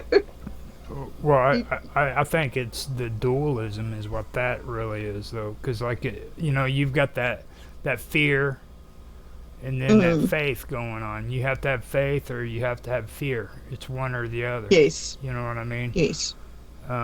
So, Yes. so like, and that's a constant state of conflict right there. If you think about it, you're either, you have faith that something's going to work out, or Mm. you're terrified that it's going to fail or something's going to go Mm. wrong. You're waiting for the other shoe to drop. Yes. Yes. Exactly. Yes. You know. Okay. Well, before we go on further, I would like to now go back to introducing Chris Dogood. Chris has been a long-time friend of mine. He is one of the first people that I met on minds.com, and he invited me to join into a conference which was run by a woman who was talking about non-violent communication. And she was fascinating because she says there's two ways to communicate. You can communicate by having or by attempting to have power over the person that you are talking to, or you can communicate by attempting to have power with the person that you are talking to. And so that was one of the first things that Chris and I explored together. And later on, we started talking about his idea, which I find a fascinating idea, of all things are connected. And a couple of weeks back, when Do Better was on our show, he was mentioning his ideas of this connectedness of all things. So yeah, Do Better, I'm really interested in you coming along today and giving us some more of your perspective on connection, because I think it's really, really relevant in talking about duality to be able to understand the underlying connectedness and also the duality within connection. So welcome to you, Do Better. Hey, hey, how's it going? It is going very well. It is a gorgeous Hmm, day here. How is it going with hmm. you? Not bad, not bad. Still kind of finishing my dinner. Got a little dessert, Oh, very but nice. Two courses. oh, Duality of dinner. yeah, main Uh, course and dessert. so one of the things that one of the times I first heard about your ideas about connection, Do Better, was when somebody was Hmm. talking about aliens. And you were saying there are no aliens, we are only one. So I was wondering if Yeah, you could yeah. maybe like jump in and give us a little bit of your perspective on the connectedness of all things. Well, I mean, it's something that I've learned through the process of just exploring our world and thinking about all the things, and then some books that I've read that led me on to that belief. Neil Donald Walsh being Mm, one, Marshall Rosenberg with the nonviolent communication. That's another. I mean, it's it's all about how we process it in our minds, hmm and then we experience it in our world. right. So why is it important to believe or to have this understanding of the connectedness of things? What does it bring to our perception? um, Sorry, I was getting interrupted here. Can you repeat that? Oh, I was just saying the idea of connection gives Hmm. you a new way to think about things and to look at the world. In your perspective, what do you think, viewing the whole of creation through this lens of connection, how do you think that it changes our attitude to the world? Oh wow. Well, I mean, I was reading something that Yvette or Yvette Mm-hmm. she sent out an email about the whole nonviolent communication. It reminds you about Marshall Rosenberg and how he saw the world and how he tried to help others see the world. And instead of seeing them as enemies, you see that they're just like you. They're having their internal uh, pains and worries and issues, and their needs aren't being met. And if you are able to see through the seeing a person as a them instead of Right. a them, it's your brother, Mm-hmm. your family. And us. Yeah, and then connect with that person to see what needs are not being met. Mm. And yeah, it can turn around years of neglect with one person. But Oh, with one person taking the stance of understanding the connectedness between, say, the members of a family. right. Mm. What do you think about that, Roger? Well, like what he's saying there too, I think the most important thing for people to understand too, like this isn't like a big subject either. Like it is about everybody being connected, but you have to deal with these kind of situations on a personal balance or level. You know what I mean? So there's that duality going on right there. Like you know what I mean? It's a face to face, person on person kind of relationship that you have to have. You know, you can't be one of those people that are running out trying to save 5 million people. You have to work one person at a time, you know. Mm. And that's Right. something that I've learned. Like it's a personal relationship that you have to have with people to do that. Well, it's also changing the whole dynamic Right. of the power Right. situation. It's And both going on at the same time. and the more people that get to that level of understanding and can communicate from that aspect of connecting with each other, the sooner that we can turn this bullshit around. But Mm-hmm. how do we get to that point faster is being that change. Mm-hmm. And when you say this bullshit, you're talking about the division and the aggressiveness within society, are you? The indoctrination and power structure of power over and control, violence, all these, yeah, Mm-hmm. all that we have kind of just allowed and kind of consented to unwillingly without our real not full knowledge of the ramifications of everything. We're like, this is the way things are. That's what we gotta do. And now that people are starting to look into it more and understand how we got here, it's poking a lot of holes in this society.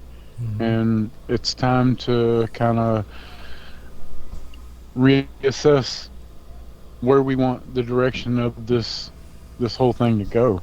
Because Mm-hmm. obviously, whoever's leading the way now is not leading us where we say we want to go.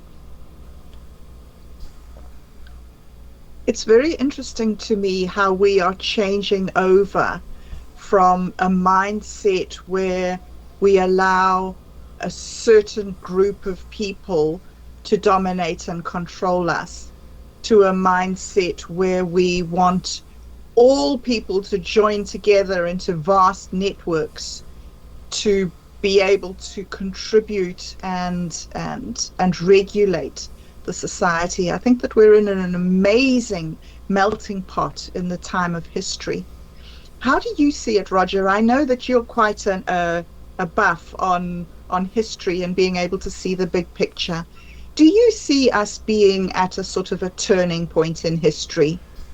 Yeah, I do, but what I see is kind of the direction that um, do better is talking about right there. But I see it more in a scientific approach because like a lot of people don't really get into like scientific method, but I geek out on things a lot, you know.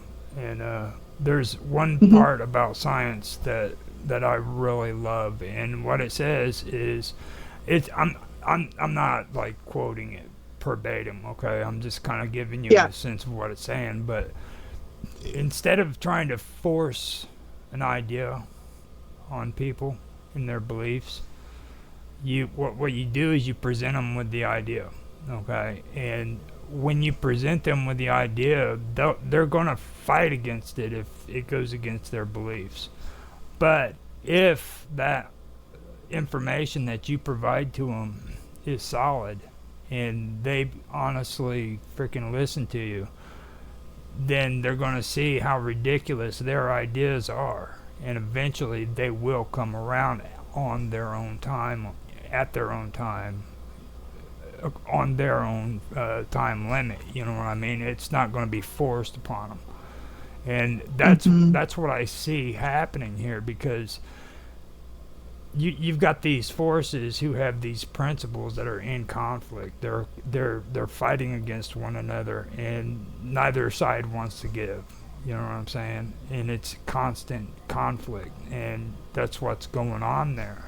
Now, what you want is for them to freaking kind of these opposing forces to freaking kind of work together and try to come up with solutions and everything, but you're not getting that because nobody wants balance and they don't want harmony and they don't want all that good stuff. They want their point of view to be recognized as the true point of view, and the other they're opposing, you know, group that they're against them. They don't want to hear them. They just want to fight against them. So you have that conflict going on.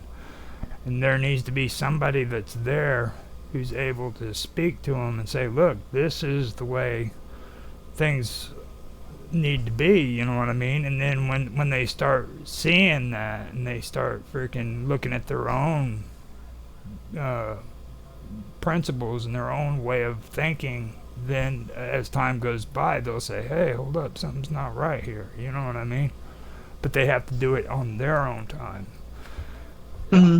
And that's the part that sucks because there's no timetables. I mean, there's no way you can measure how long that's going to take. It could take 10 years, it could take 20 years, it could take 50. We don't know. Hmm. You know. And there are definitely some ways of talking to people that have a better response, that the people can have a better response to you. There are ways that you can speak to somebody, like I know this. I'm quite I'm quite abrupt with what I say. I'm like, this is the way it is, and this is how it is. And for me, that makes total sense. You know, there's night and there's day, and that's it. Boom.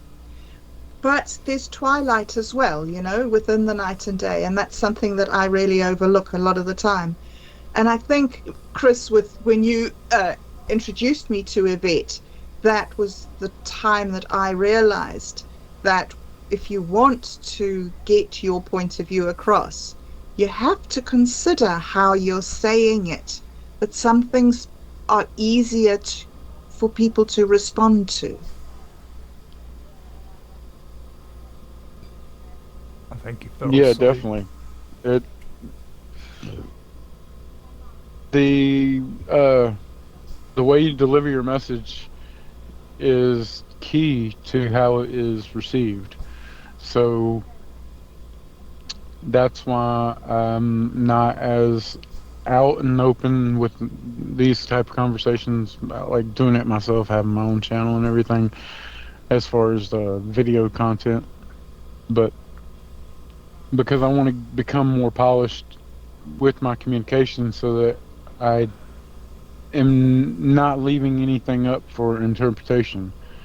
And Hmm. part of that is possibly creating a whole new language. And there's people that have pretty much started doing that, and they're laying the foundation. Not saying that their language is going to be, what we have to use, but Yes. there's definitely something, getting stirred up in the pot that we're about to all start eating some good soup and maybe communicating a lot better to unfuck a bunch of deceitful, um, conniving, just corruption, abundant, just Yeah. ridiculousness, Yes. and Yes, indeed. having a language that is clear and concise and um, mathematically certifiable leaves no room for interpretation. You say what you mean, and you mean what you say. Now, that doesn't go to say that this way of communicating will die out. It's just like more for legal contracts and public message type things, stuff like that. When you're dealing with uh, a public situation, you'll use this language, and maybe you'll have your own language when you're at home in the house, but Mm. with family and friends. But we got to have something that says what it means and means what it says, instead of Mm. having all these wiggle rooms that are leaving all these people to companies, corporations, Mm. governments, allowing them room to lie and deceit. Just yeah, Mm. It's that's making me, what's got to happen. yeah, it's making me think of what Roger and I were speaking about at the beginning when we were talking about predator and prey, and how I'm listening to you and I'm listening to your ideas of taking steps in order to protect ourselves from the injustices that have occurred. And I'm thinking it again in terms of this duality between the weaker and the stronger. Often it looks as if the weak people get a bad deal, but you look at it from Hmm. another point of view, and the weak people in some situations could be the strong people if they were empowered. Exactly, Hmm. exactly. Mm. And that is the case, because the power that the weak people right now have, that they aren't realizing and utilizing, eclipses all this power over structure. And as soon as we figure that out, Mm. like the whole ants movie scene where Yes. uh, Hopper was talking about, oh, you're gonna let that one ant push this around? No, who cares? It's just one ant. Well, Hmm. when the rest of them figure it out, it's gonna be the Yes. end of our food situation, end of our cattle. That's what we Yes. are, tax cattle. We're just making a bunch of money for them, Hmm. Hmm. so they can push us over the hill like lemmings. Yeah. True. Tired of it. I'm tired of it. Mm. And I know a lot more people are, and the only way to do something about it is to learn to communicate better and help, help bring about a way that is more clear and concise form of Mm. communication. Mm. How do Yeah. you respond to that, Roger?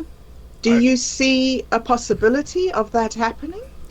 I think for that to happen, people need to realize who it is that they need to reach out to.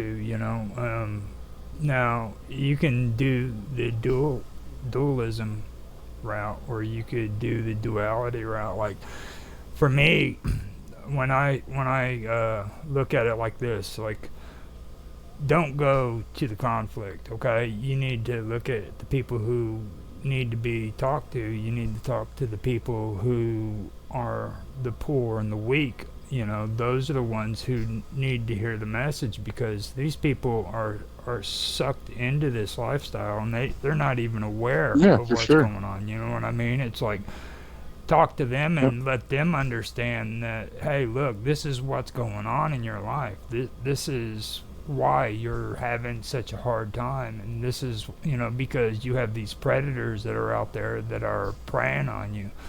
Now, with dualism, or duality, I should say, and it goes to the predator and the prey. You're always going to have predators. It doesn't matter. They're always going to be there. The thing of it is you need to also understand that freaking the prey are there too. They're the ones that need to be talked to. You know what I mean? So that they can stop the predators from freaking knocking on their door. You know. Yes. Yes. Yeah, And, the prey have to become the predators, basically. you know, it's and I it's hard to get people to understand that message. You know what I mean? They don't really want to hear that. They want to root for their hero. You know what I mean? Because their hero is going to save them from their problems. And the truth is we're going to save ourselves from our problems. Maybe together, but we have to. It's something we have to do on an individual basis. I can't sit back and wait for somebody else to do the job for me. You know. Mm-hmm. So, Mm-hmm. Mm-hmm. and I really think that Be the change. yeah, I I think that is one of the biggest problems in today's world. You know. Mm-hmm.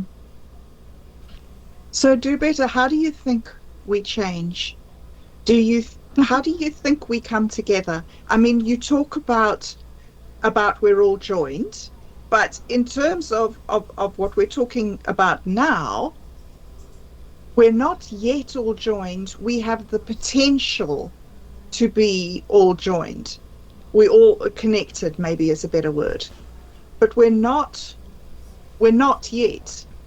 What do you I think think we I need? think I think world projects like going to space to Mars. That's going to be something that helps get us Mm, there, because we're going to have a whole new landscape to be able to create a whole new way of doing things, mm, and that could lead potentially lead to, who knows, like, wow, look at the way this is going over here. Let's try to recreate it here. mm, And then see little pockets growing to eventually we have a whole new system. And maybe it's led on love instead of hate and fear and all that mm-hmm. The good of corruption type shit. humanity. Yeah. The good of humanity. Yeah, yeah. Okay, so I want to take a little bit of a little bit of a different direction now. And Roger, uh, another thing that we wanted to touch on today, and I thought that you could maybe elaborate on it for us from a scientific point of view, is the Hmm. concept of buoyancy, which is actually a fascinating Mm. way of thinking about our own power in the world. So maybe you can just give us a little bit of a sort of scientific background to what buoyancy is. Okay. Well, do you mind if I kind of give a little background on why we're talking about this though? Because No, absolutely. okay. No. So last week Yeah. after we did the episode, we had me, you, and Russell Waves were having a conversation, which really we should have been recording it because it was even awesome. That conversation was like, Yeah. and he started talking about bees, man, and like first he came in and he started talking about electricity, which was really cool. And then he started talking about bees, so I went on and I started doing some research because before we ended it, I said, "Well, I wonder what buoyancy if it would have anything to do with duality. And I went on and did some research and found out it did. It was actually buoyancy when it comes to physics. Duality of buoyancy is the fundamental principle in physics. It's crucial for understanding various phenomena in nature and technology, such as like floating of ships and diving of submarines and stuff like that. So that's the one thing I found out about, and I was, I mean, I know like basically how water works when it comes to buoyancy and everything, and how weight determines if something sinks or if it floats. But it went on to explain a lot of it. It says that in a sense, buoyancy exhibits a form of duality between the interplay of the weight of the object and the weight of the displaced fluid.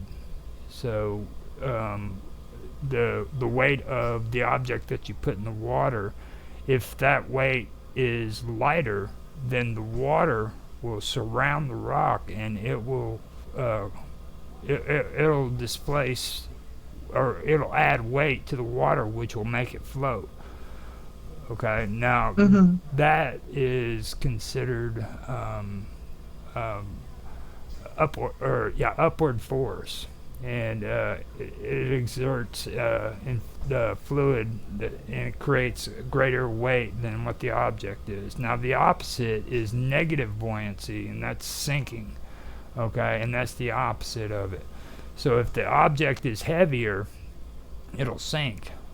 And Mm-hmm. according to that, that's an aspect of duality. Just like we were talking about hot balloons, or no, helium balloons, it would have the same setup when it comes to buoyancy as well, because of the weight of the helium versus the weight of oxygen.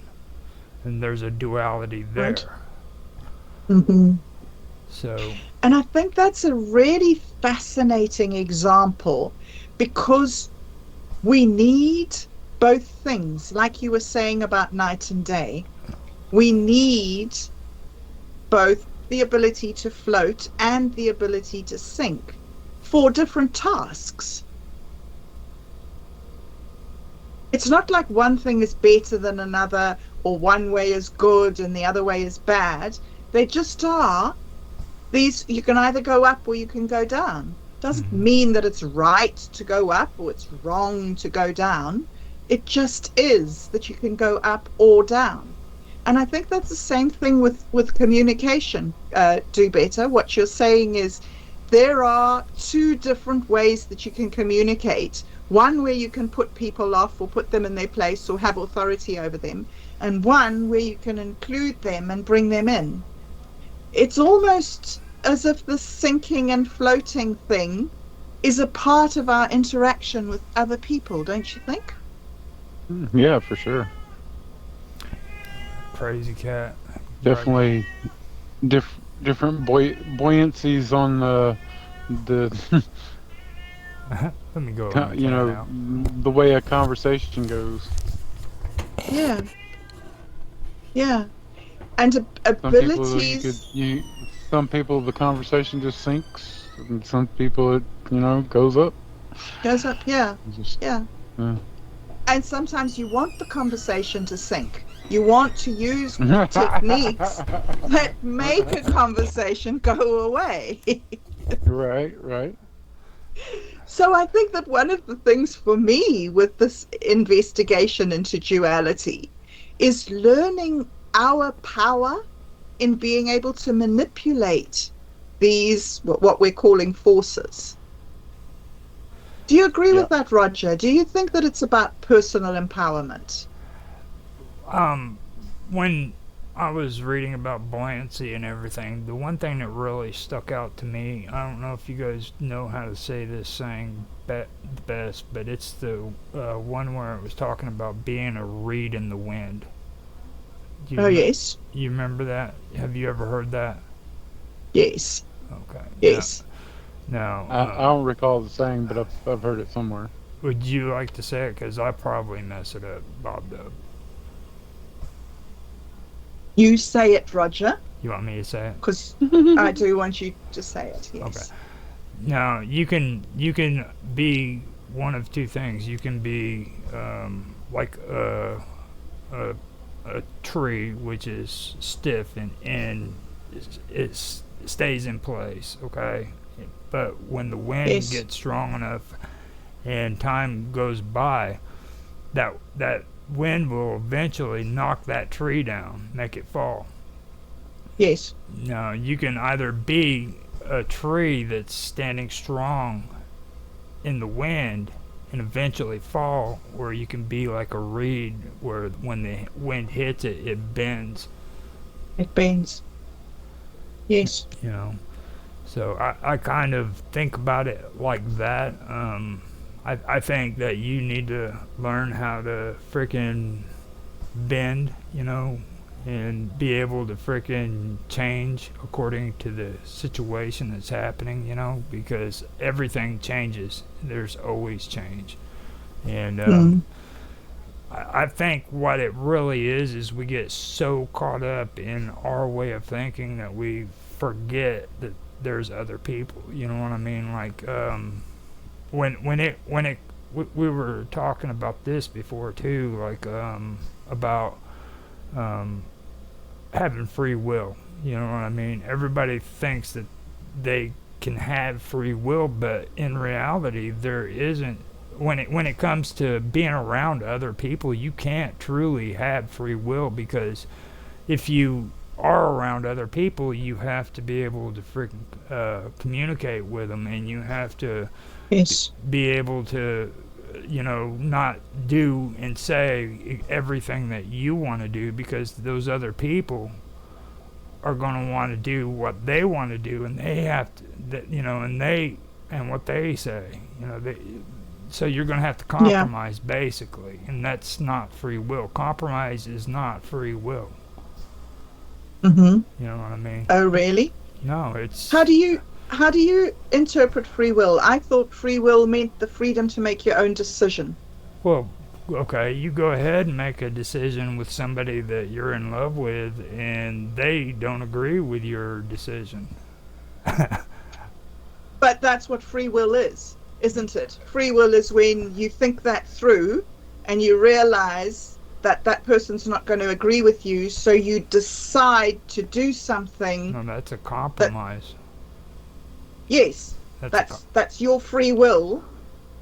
That's your free will to compromise, isn't it? It's your choosing the attitude of compromising. Free will is me wanting to do what I want to do when I want to do it.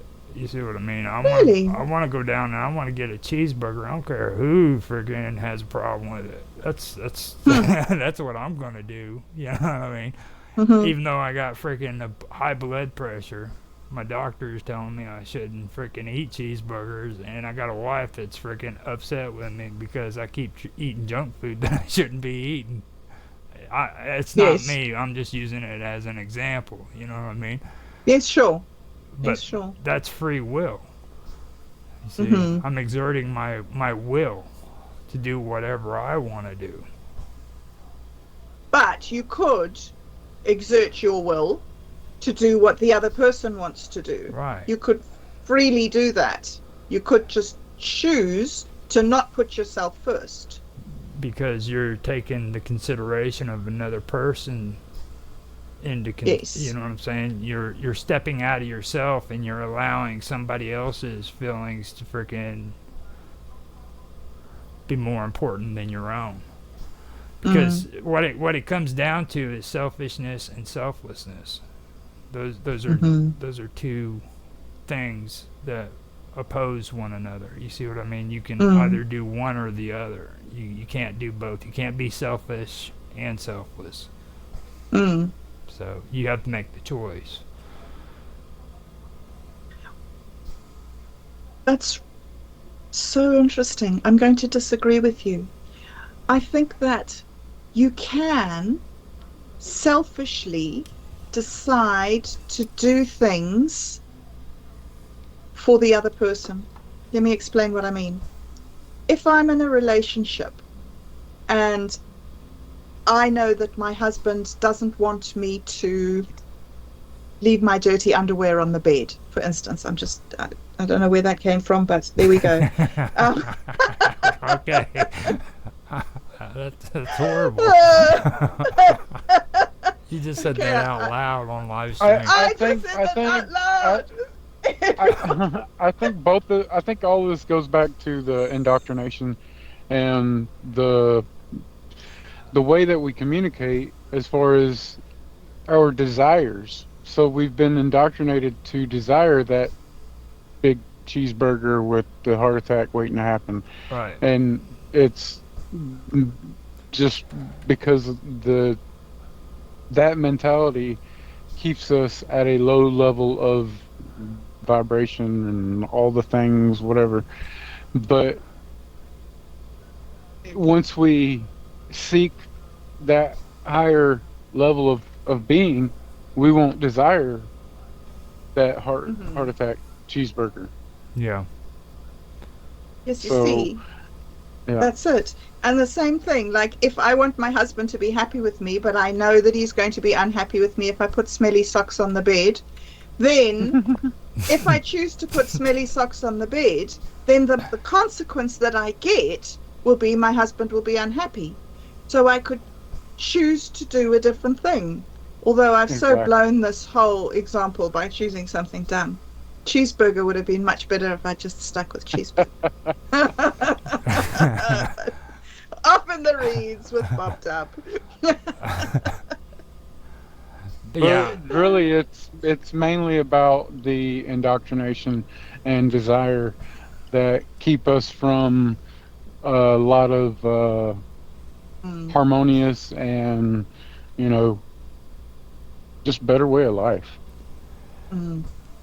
Like just doing what somebody else has told you instead of thinking it out for yourself and coming to something that's a better decision. And Not it so all goes much that it would be more we would be making the right decisions because that would be our desire is to do what is the best for not only ourselves but for all of humanity. and that's what Hmm. he's talking about with remember how we were talking about the good mind? Right, Okay. right, right. And this is kind of what I'm was getting into earlier. This has to be on an individual situation, you know what I'm saying? Like Mm, these are decisions that you have to make for yourself on an individual basis. It's not about For sure, yes. everybody else. You know what I mean? You have to do it for yourself. You have to make these decisions. You know. mm, So, mm. I mean, I agree with that 100%. Like, Yeah. it's you know, um, and the thing about selfishness is like you have to define what you believe selfish to be. You know, I mean, a lot of people believe that being selfish is like a human basic instinct, and being high-minded and having that good mind is above the instinctual desires. You know what I mean? Right, right. So The natural.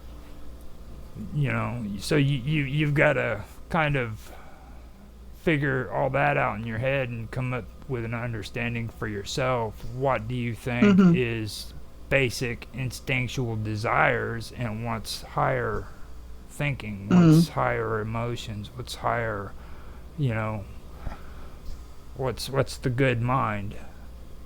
I mm, wouldn't even say basic desires. I would say indoctrinated desires because Mm-hmm. a lot of the things that we call normal are super abnormal. Mm-hmm. Like when I first took my first drink of alcohol, it was like, what in the fuck? I was I was freaked out. Like this is the good thing, and everybody like, yeah, it's good, go, yeah, drink Mm-hmm. it. And then eventually you acquire a taste for it. hmm. And that's with a lot of different things that you see in society now. It's become an acquired taste, and we've just shrugged it off like it's normal and it's a basic instinct. No, it's not. It's an indoctrinated bullshit instinct that Yeah. is keeping us from getting to our true instinct, which is to love each other, to help each other. Hmm. It's taken away. It's taking Hmm. away more than what it's given. Like now, I've been joking around about it, and I've said it a lot of times, and people think it is funny, which it is, but it's also true. But like the first signs of civilization when it actually happened was also the same time that beer was invented. Okay, so that's something you need to look at. Okay, people invented beer, and then there was civilization. Oh boy. Okay, now I mean that's messed up. It really is, but it is true. If you look at the history and you find out they started at the same time. Do you know, when I was Yep. traveling around New Zealand, after a while I started realizing that the very first building you see when you drive into any town is the liquor store. It's right there. Hmm. So yeah, I that's it's still happening. Any town, I'm sure they put up the liquor store. Come to our Yeah. town, guy. We have booze. Yeah, I Hmm. don't know. Hmm. Here So in the United States, a gallon of milk is more expensive than gas, but you know what? Beer is still cheaper than both. wow, priorities, hey, priorities. Hmm. It's It's amazing. That's amazing. crazy. It Crazy to is. think about. Wow. It is crazy to think about. Wow, so many of these things that we are thinking about are actually really crazy to think about. That the two shall be one and the one are two, and yeah. So unfortunately, we have come to the end of our time again for today. But to end off, maybe Do Better and Roger, you can just give us a final thoughts. Start with you, Do Better. End thought for today. End thought for today. Yeah. Try to love each other and communicate better. It's gonna lead to more harmonious living, and that's what I'm looking forward to. How cool. Thank you. And Roger? Well, the best I can say about all of this stuff is, it's always good to be like Do Better's first conversation with you that you mentioned with the woman, because instead of trying to be in control and be the boss, try to cooperate with one another and come up with a solution together, because that's really the easiest way of doing it. All these opposing Mhm. forces are just causing friction and chaos, and it's not going anywhere. It's just escalating. So, you know, there's always a better way of doing something if you work together instead of fighting against one another. And bees are cool too, by the way. I just wanted to say that. Bees. Yeah, bees are cool. Bees are cool. Bees are cool. And we will probably be talking about bees in depth on an upcoming show because Rush has said that he would come back. We are also very honored to be going to be joined shortly by Mark Edworthy, who is, well, you'll have, if you follow Roger, you will know that he is an expert on a great many things and also very involved in minds.com. So we have some really interesting discussions that are going to be coming up in the future. So thank you very much for being with us again today. Thank you for all of you who tune in and who take in what we say. It's really great. As I said at the beginning, we're really, really honored to have you with us.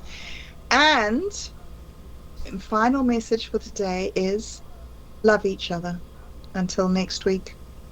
See you then. Bye-bye. Back to the first episode for this season, I guess you would say, of Roger's Real Time Talk Show event. This is actually the 13th episode. I thought we were going according to seasons and episodes in our last videos, but I guess we weren't. Must have been something else. Today, we have Bob Dub with us and Auto Excelsior. Before we get started, I'd like to welcome you guys to the show. And if you want to, we can go around and do a brief introduction, let everybody know you, give a little bit of your background since this is the first time you've been on this specific show with me. So, with that, I'll open it up to you, Bob Dub. Hey, Roger, thank you so much for having me. It's wonderful to be here. I'm actually really honored to be on this show. I am from New Zealand. I grew up in Rhodesia. I moved from Rhodesia, which was in civil war. I moved to South Africa and lived in there through the change of government from the colonial government to the self-governing South African state. And then after 10 years of being there, I came to New Zealand, and I've been here for 20 years in this sort of semi-socialist world, I suppose. So yeah, I've been on Mine since 2017, and most of my content revolves around mental health and support and yeah, kind of like making the best out of your life that you can. So yeah, that's me. There you go. Okay, now with that being said, I'd like to welcome you and pass it on to Otto. See if we can hear a little bit about you, Otto. Well, thank you, Roger. It's a pleasure to be here. Good to be here with you and Bob. And well, let's see. What about me? I'm a musician. I am something of a an intellectual maverick, and I always like to walk around the table, look at every aspect of things, and I guess I'm generally a commentator on our post-industrial death culture, as somebody used to call it. Just kind of keeping an eye on things and commenting on it. And other than that, I pursue Buddhism.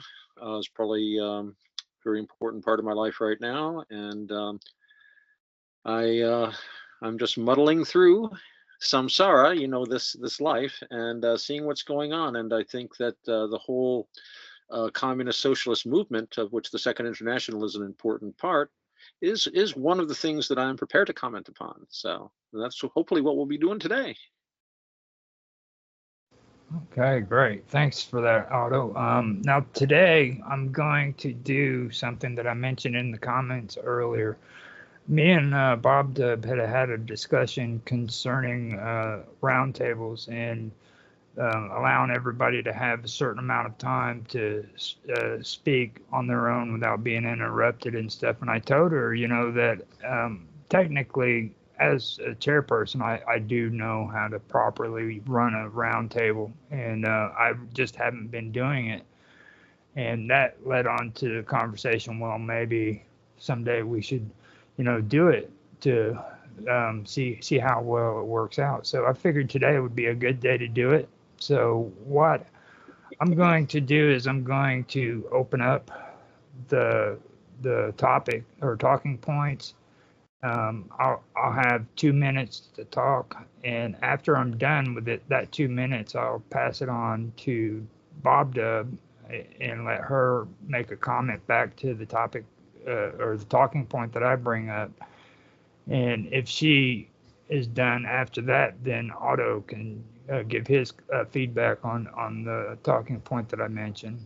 And then when that's all said and done, or when Bob Dub makes her comment, I can answer it back, and same with Otto.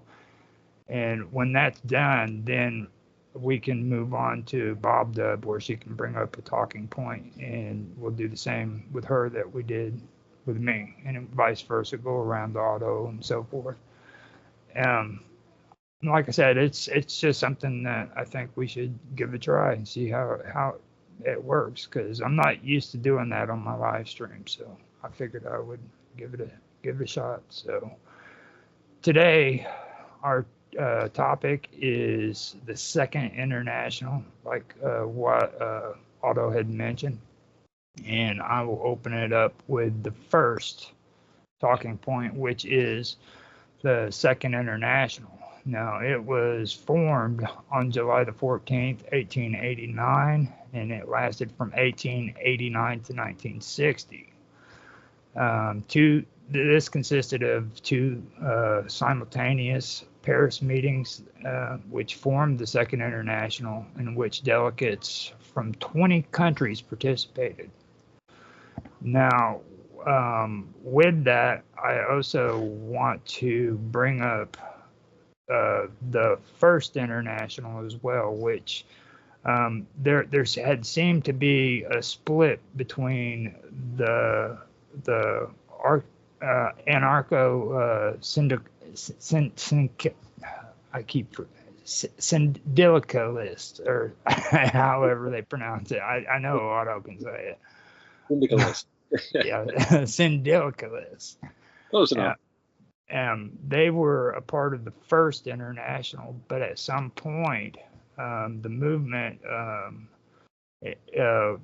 was pushed out of the Second International for some reason.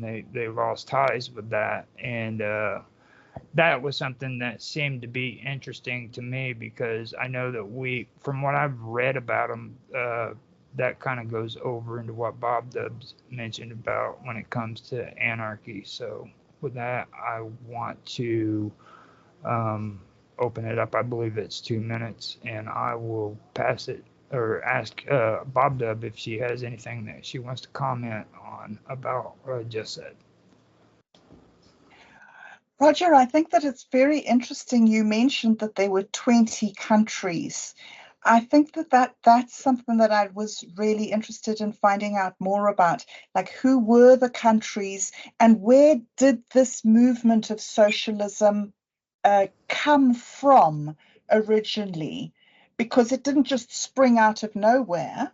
And so the First International was also something that came out of something. So this is a beginning, but it's not quite a beginning. Who are those 20 countries? Now, for me, I can tell you 3 of them, no, to be honest. Well, 4 actually, because you got to include Spain into it. They were a big part of it, but there was Spain, there was England, there was France, and there was Germany. And right. I later on, I know that Russia was involved, but I don't know if at that point they were actually a part of it. So if they were, that would make 4 of them. So okay, so it was a big widespread European movement. Yes. Right. Okay. All right. Okay. So with that being said, I'll hand it over to you, Otto. What do you have any comments that you want to make, or?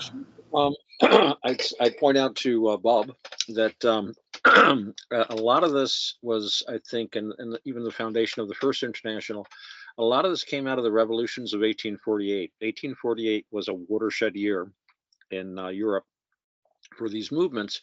And the First International, I think, was more of, and again, I'm no expert on this, but I believe the First International was more of an attempt to get an umbrella kind of an organization going for all the different socialists and anarchists and communists and left-wing people in general. So I get the feeling that that was more of like an umbrella. I think it was technically called the International Working Men's Association. And that gets to the focus these groups had on manual labor and on especially industrial labor. And, we're talking about anarcho-syndicalism, and their whole point is that at that time, the Industrial Revolution scared the hell out of a lot of people, and it just amazed them, because suddenly you had this huge amount of a huge amount of resources was suddenly being released, and all of a sudden they're building things like battleships and huge buildings and monstrous urban sprawls, trains. Things were being transported faster and faster, and the center of this power was seen to be the factories. And the anarcho-syndicalist idea, I think, was basically to seize the control of the means of production by basically saying, look, we're the workers, we're doing all this work, we don't need foremen and supervisors and owners, we'll just do it ourselves. So I think they were proposing like a general strike, because like I say, at that time the factories were the center of power, political power, economic power, which are often the same thing. And they felt that if they were in charge of the factories instead of the owners of the factories, then they could remodel society the way they'd like. And this went against Marx's idea. And Marx apparently was a real, let's just say he wasn't easy to get along with. He was very argumentative and very fussy. And his idea was that they should seize control of the state and then use the state against it. I think the anarcho-syndicalists were like, they wanted a more direct path to just let's knock everything down and we'll just run things. Now, of course, today, I think the most important technology isn't so much the factory and the assembly line as the computer. Things like artificial intelligence, things like search engines, visual searches, information storage and retrieval. I mean, it all comes back to information.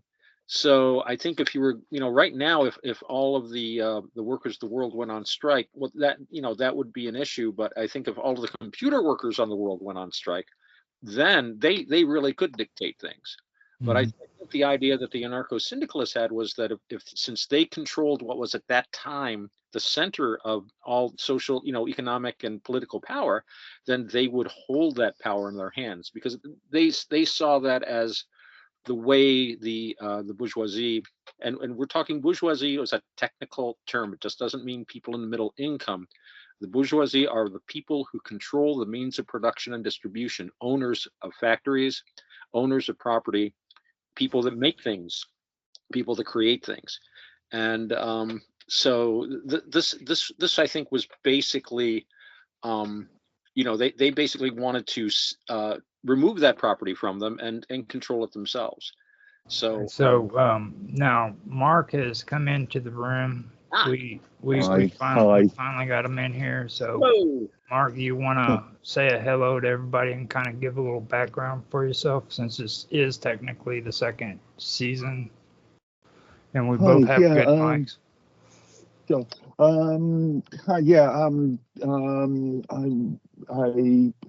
Minds user. I provide a lot of support for the Minds platform, voluntary support, and I'm interested in politics, obviously. Okay, sounds good. Now, Otto had brought up some interesting stuff and with what he was talking about too, and I wanted to also point out too, I did pull up some information on the anarcho syndicalist movement, because this really relates to a lot of the stuff that Bob Dub talks about. And it's a movement that believes in revolutionary industrial unionism and syndicalism as a method for workers in capitalist society to gain control of an economy and thus control influence in broader society. And I also want to note that the goal of syndicalism is to abolish the wage system, regarding it as wage slavery. And anarcho-syndicalist theory generally focuses on the labor movement. So that's what I was able to pull up from that. So with that, I'm going to shut up now, and I'm going to hand it over to you, Bob Dub, to bring up your talking points, if you have any or whatever comes to mind. Okay, well, I'll talk a little bit, I think, about anarchism, because I would like to say that I talk about anarchism and I identify with anarchism. I identify as being an anarchist. And I think that it's very difficult to talk about anarchism today because of all these sort of quasi-anarchist movements. And it's interesting to me that even though that the anarchists were part of you've so confused me with what their name is now, Roger, I can't even say it myself. Anarcho-syndicalists were part of the first movement, but they dropped out by the second. And it's so interesting that from the very beginning of this anarchistic movement, it was bad-mouthed by the mainstream. And the reason is that what actual anarchism stands for is an absence of rulers. And that triggers people, and they say, oh, everything will go to wreck and ruin. because they never stop to listen to what it is instead of the rulers. Instead of the rulers, it's rules. So anarchism is a very, very information heavy and decentralized movement that seeks for every single person to be their own kingdom and to not seize control of this or that or manipulate anything outside of just themselves. And by manipulating themselves and being the person that they can be, if everybody does that, it forms this mesh which then forms a post-political society. So, yeah, that's kind of where I'm coming into this conversation, with kind of a lot of criticism of a lot of these people who have put forward these ideas, because I see them as really great ideas for 200 years ago, but terribly outdated for being in line with the amount of technology that we have developed since these ideas were first put on the table. Okay, so with that being said, let's open it up to Otto. Otto, do you have any comments with what Bob Dove has just said? Well, I will point out that there's anarchism and then there's anarchism. Anarchism is a really big umbrella. I mean, for me, the anarchist influences that I find most congenial is the work of Peter Kropotkin. I don't know if anyone here is familiar with him. And he wrote a wonderful book called The Conquest of Bread, among others. And he was a guy, one of the things that struck me, he pointed out, and I don't know where he got his numbers, but he said, the population of Britain is X. And he said, why number actually work? Now, of course, this is their definition of workers are only people that are producing things. And his idea is that if everybody, instead of only a percentage of the population worked, if everybody worked, it would produce so much that it would suddenly, you would not, basically, he was talking about no longer having an economy dependent upon scarcity. He thought that if we just unleashed production full power, there would be more than enough for everyone. And a lot of his ideas basically had to do, another book he wrote and he was very big on was mutualism, mutual aid. And this was he was pushing the idea counter to the social Darwinists who says, dog eat dog. And he was saying, no, actually, if you want to take Darwinism, one of the things that helps people survive is when they cooperate, when they give mutual aid to each other, when they're nice to each other. So he was very, very nice. And then you've got guys like the anarcho-syndicalists. And I mean, anarcho in this case, yes, meant no rulers, but a syndicate is a big trade union. So there would still have been an order organization, and you had to toe the line and run that machine lathe however many hours that the syndicate decided you should work it. They still felt that you needed people to direct them, but they wanted to. They called it self-directing. But of course, certain individuals would always rise to certain positions because humans are naturally hierarchical.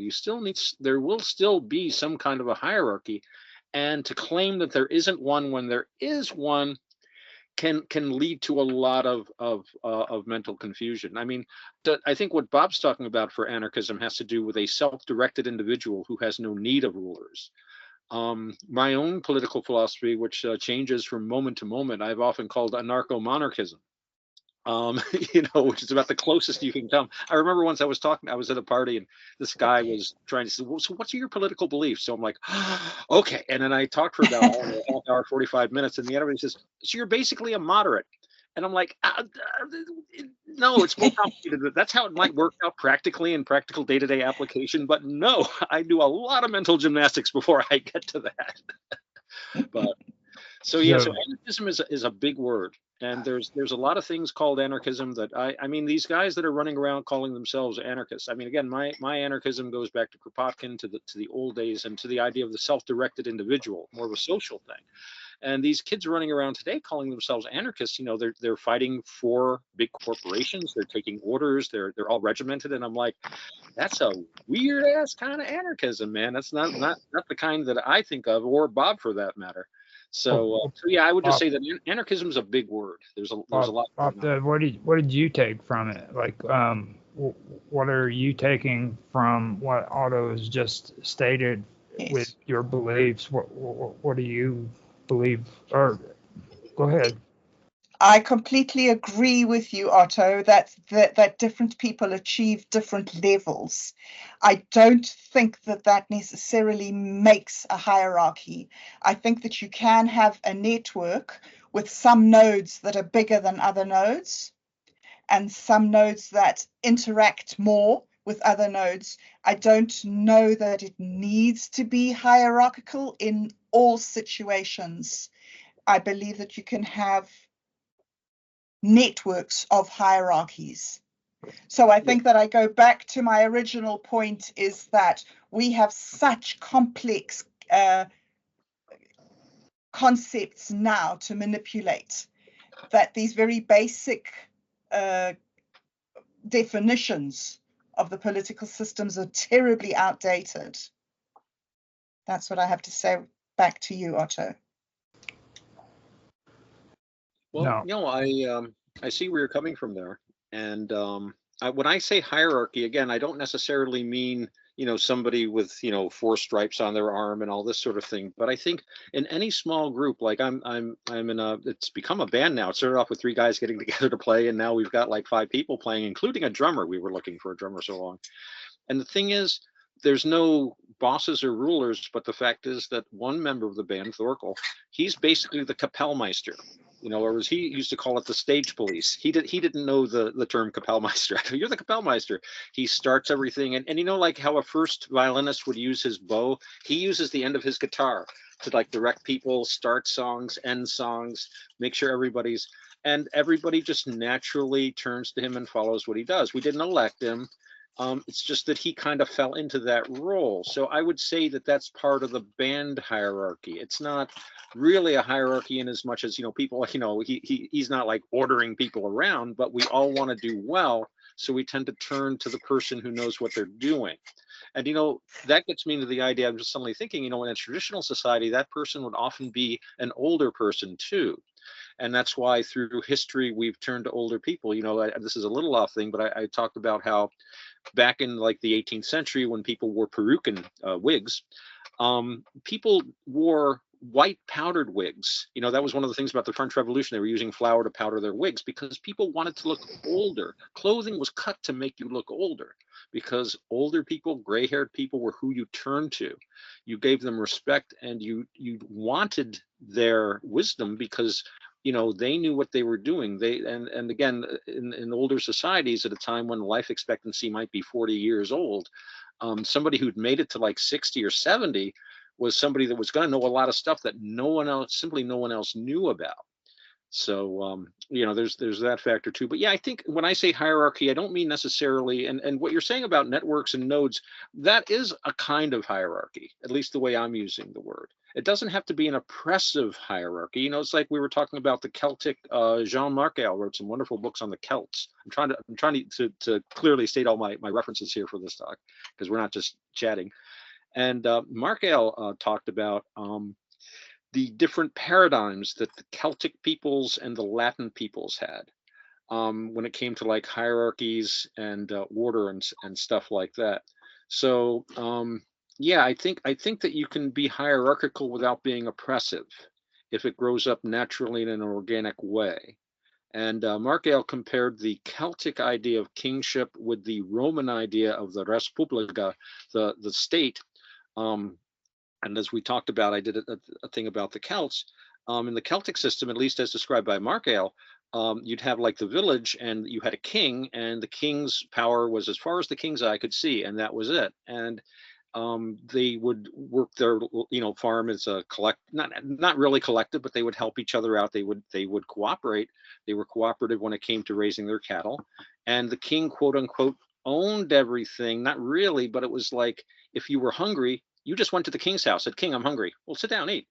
"King, I don't have anything." "Well, come in here. We'll find something." "King, the guys from the next village are trying to steal our cattle." "Well, come on, boys, we got to go." It was almost like a family. And this, of course, this is an idealization. I'm sure it didn't function quite that nicely in actual. If you were living there, it probably wouldn't be that fun. But just the whole basic tenet, as opposed to the Romans. And when the Romans came up into the Celtic areas, a lot of the Celtic, what you'd call the nobility, I guess, were suddenly like, hey, these guys collect rent. They have like borders, and like, you can like have documents showing that you own something. There was a drive among certain classes of Celtic society that looked favorably on that. Not to mention the wine, which I've talked about before. The Celts were under a lot of pressure. They had the Germans coming in from the east and the north, and they had the Latins coming up from the south, and they couldn't hold out against both. Now they had trade relations with both, but the thing is, the Germans had beer. Well, the Celts already had beer, but the Romans had wine. And wine was an incredibly important trade item. So there were economic reasons and also drug-related reasons. Wine is not like beer at all. And the going price for an amphora of wine in Celtic countries was one human slave. Now, a human slave would be, usually they say it's the equivalent of buying a brand new car. So an amphora of wine did not cost a brand new car in Rome. So there was a huge profit going on, and the other way too. I'm sure if they were paying a slave for an amphora of wine, they were reselling it at a much higher profit. So you had an economic kind of a draw, as well as the draw of certain segments of the society would be able to create a more powerful hierarchy. And sorry to have gone off like that, but we're talking about the international. But I was just answering about hierarchy. So yeah, you can have hierarchy, but it doesn't necessarily mean it needs to be an oppressive hierarchy. It's fine. We got enough information to where Mark can actually figure out what we're talking about. Okay.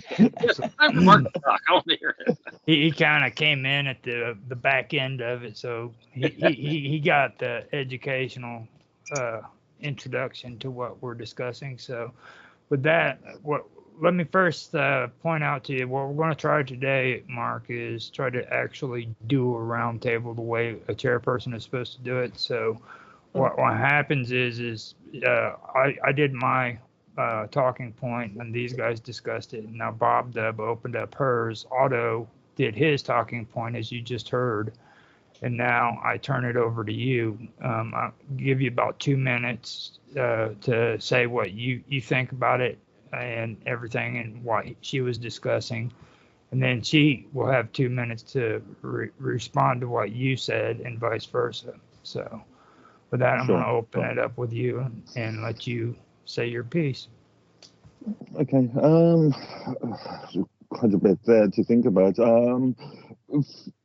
Something that strikes me is can you have a true anarchist system? You're always going to have people that are not going to cooperate. You're always going to have people that are going to be somewhat lazy and wish not to be there at all. Another point that comes to mind is I've project managed a lot of, quite a few IT projects in the past. I understand that there needs to be some sort of structure there. There's the issue of the so-called too many cooks in the kitchen idea, where you've got people wanting to push their ideas, and there is no structure there. Therefore, chaos ensues. There was another point.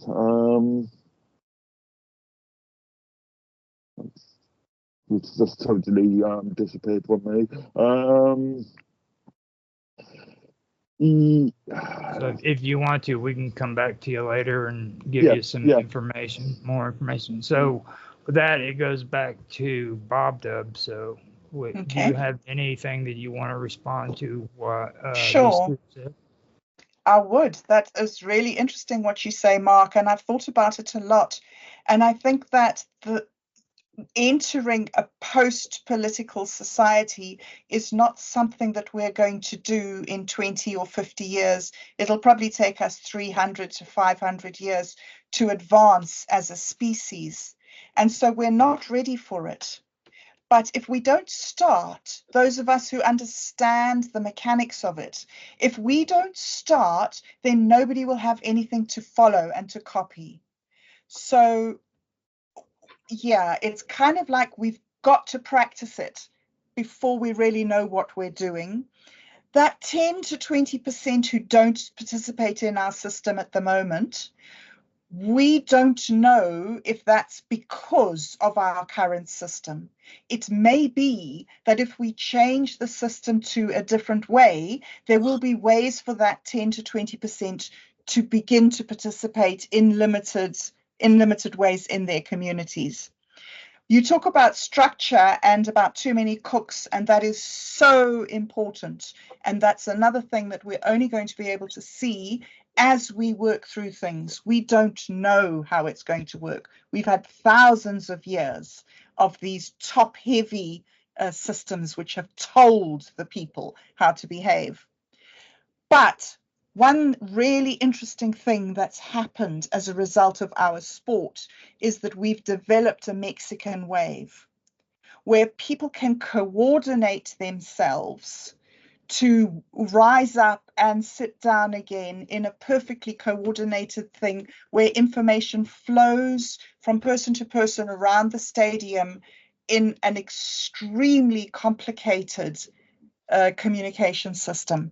So we've already done the Mexican wave in a stadium. What if we did that in a community? What if we changed our structure? Anyway, yeah, there we go. That's what I got right now. Okay, so do you want to respond to that, Mark? Yeah, just to come back to that, I can see that it's going to take a long time for such a system to function to work. But there's the issue of resources. At the moment, irrelevant on what resources we're talking about, there is always a limitation of resources. May that be food, may that be energy, may that be whatever. And whilst there is a limitation of resources, there's always going to be competition. And competition is not necessarily bad. Competition can be extremely healthy.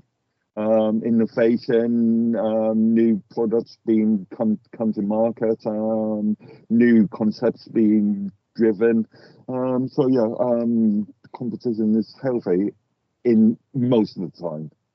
Won't say all the time, but I don't know. This strikes me as a sort of, I don't know, Star Trek styled utopian or dystopian, depending on your point of view, concept. I don't know. In some ways it could be good, and in other ways it could be extremely dangerous. Okay, so now since we've got his response, I want to have Otto bring up his talking point. For you got 2 minutes to kind of go over something that you have as a talking point. It could be from something that was just discussed or something that you brought to the table. Well, I wanted to mention a couple things that struck me. One thing is back to talking about hierarchies. I don't think it's the question, at least for me, my own personal approach to this sort of thing, doesn't have to do with whether there's a hierarchy or not. Like I'm saying, I think people generally will slip into certain roles in certain situations, and these are not permanent roles. They shift from moment to moment, time to time, situation to situation. But for me, the importance is that any hierarchy be non-coercive.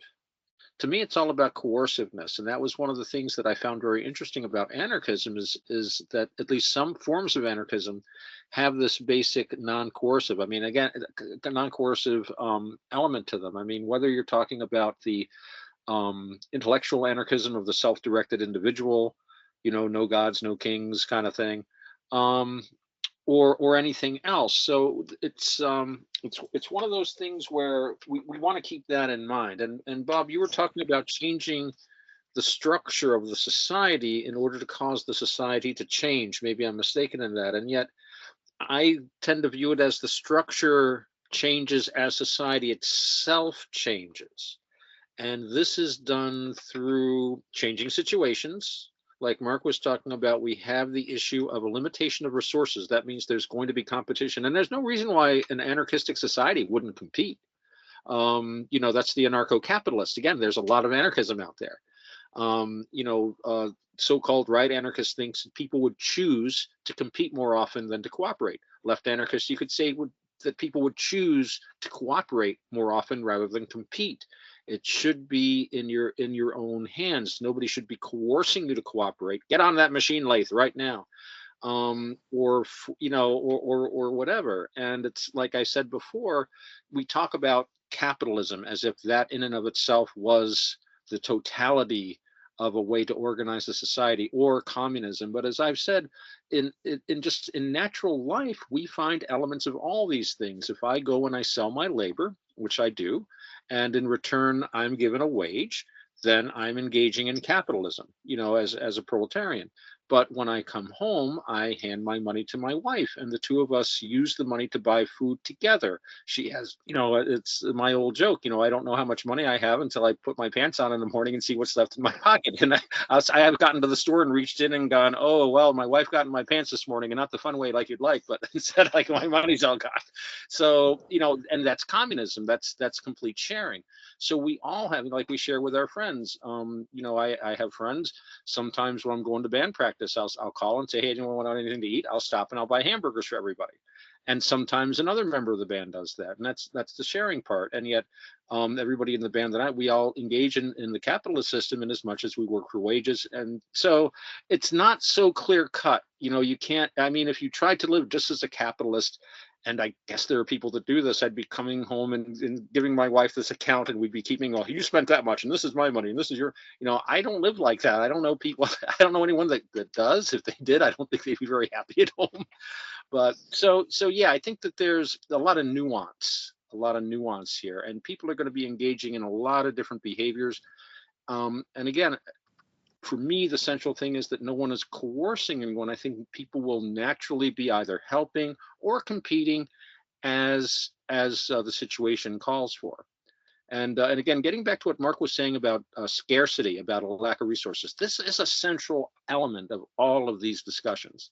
It has to do with allocation of resources, because if there's only so much, then that means some people are going to get less and some people are going to get more. And we, as a society, we try to mitigate that. I mean, I was talking about this the other day about how communities would take care of the indigent, the elderly, the people that simply can't work anymore.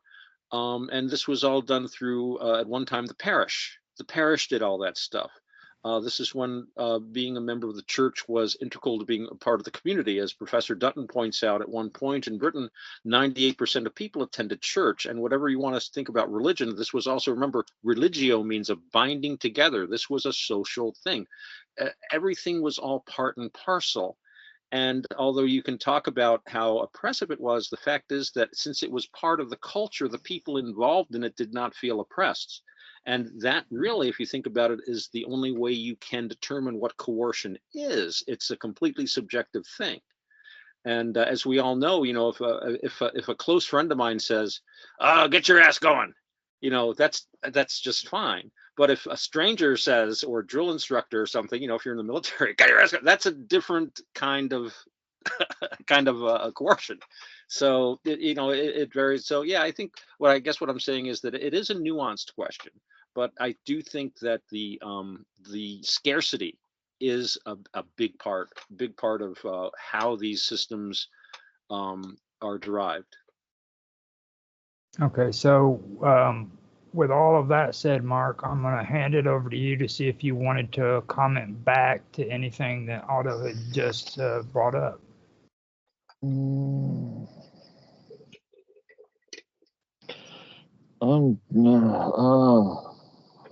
So my brain's a bit today. It's been a busy day. I'm thinking. Sure, there's going to be lack of resources, and there's going to be those who win and those who lose. I'm thinking on sort of community aspect, especially when it comes to religion at the moment. In the UK, there is a real decline in Christian and the church going.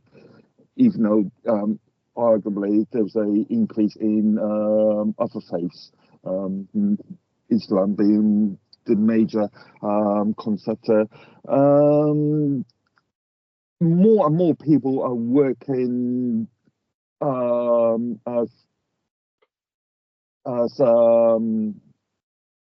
well, more and more people are working from home. More and more people are having less and less interactions with each other. So yeah, these especially since the COVID pandemic,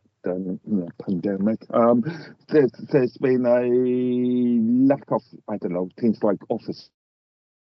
Mhm. Think he froze Sorry, up. Yeah, he froze up a little bit. Repeat that last part you said. okay. Yeah, there's a lack of there's been a lack of there's been a moving from the sort of office culture to individual working hubs, I suppose. Mhm. I'm looking for. So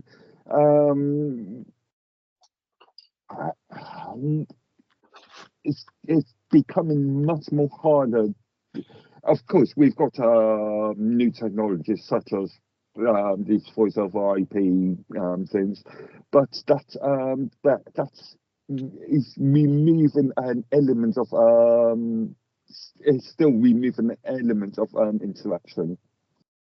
As an example, I can't actually, even though I can see you people, I can't actually I don't know, share a cup of coffee with you.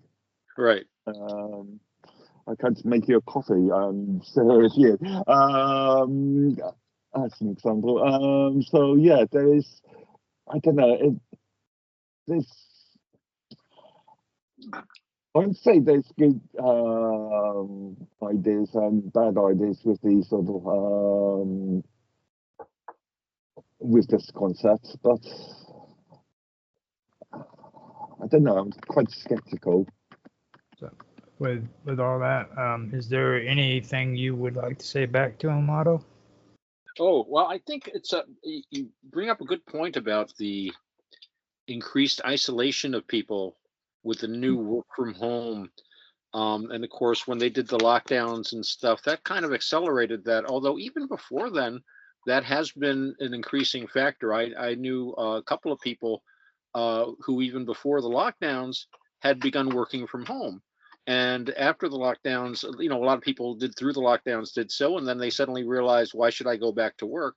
And that does fragment us a little bit because, like you say, we can talk to each other like right now on Skype, but like you say, I can't make a pot of coffee and say, hey, who wants a cuppa?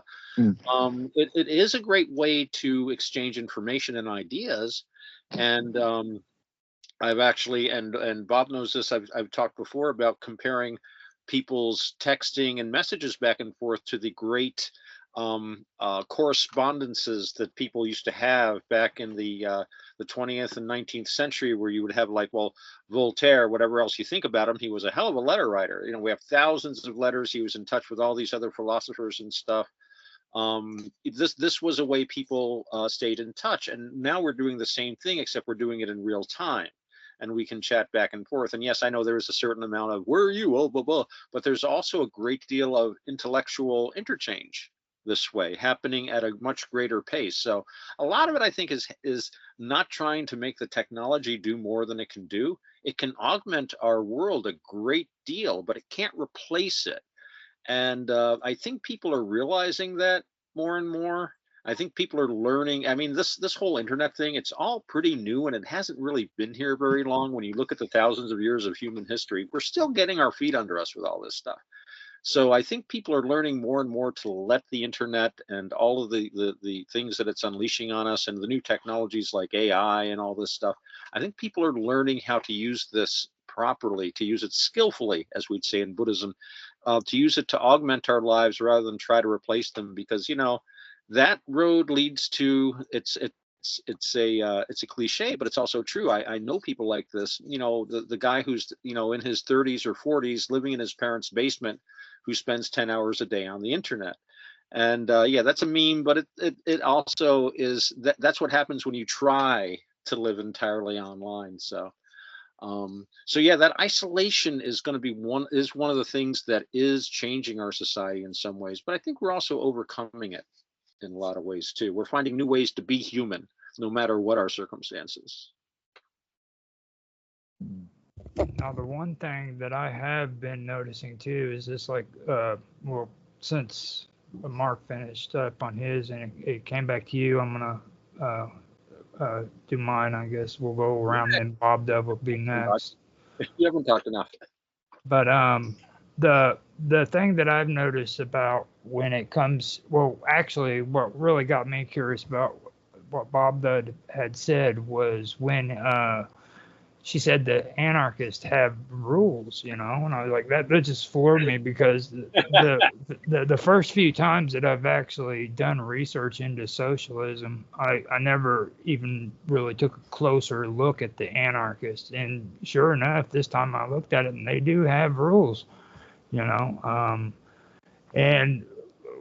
what you guys are saying, it makes me think of the fact that what I've been finding out is the anarchists were these syndicate anarchists, or however you'd say it, that they were big on the trade unions and the labor union movements, and the political parties of labor and everything, which eventually became the Labor Party in England as well as other places. But that's one thing that I do want to get to later on and start discussing as well, is because these labor unions and these labor movements were really important in that. And even though these anarchists were separate from the Second International, I'm starting to read into where I'm finding out they were involved still, even after the Second International. They were there,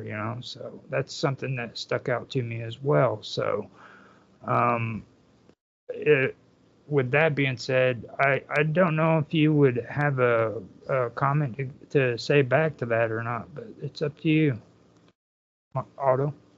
Oh, well, yeah, the thing about, again, like it gets kind of back to what I was saying about anarchism being a big umbrella. There are anarcho individualists who basically say, your right to swing that frying pan stops where my nose begins. And that, here I am, the kingdom of me, and there you are, the People's Republic of your name.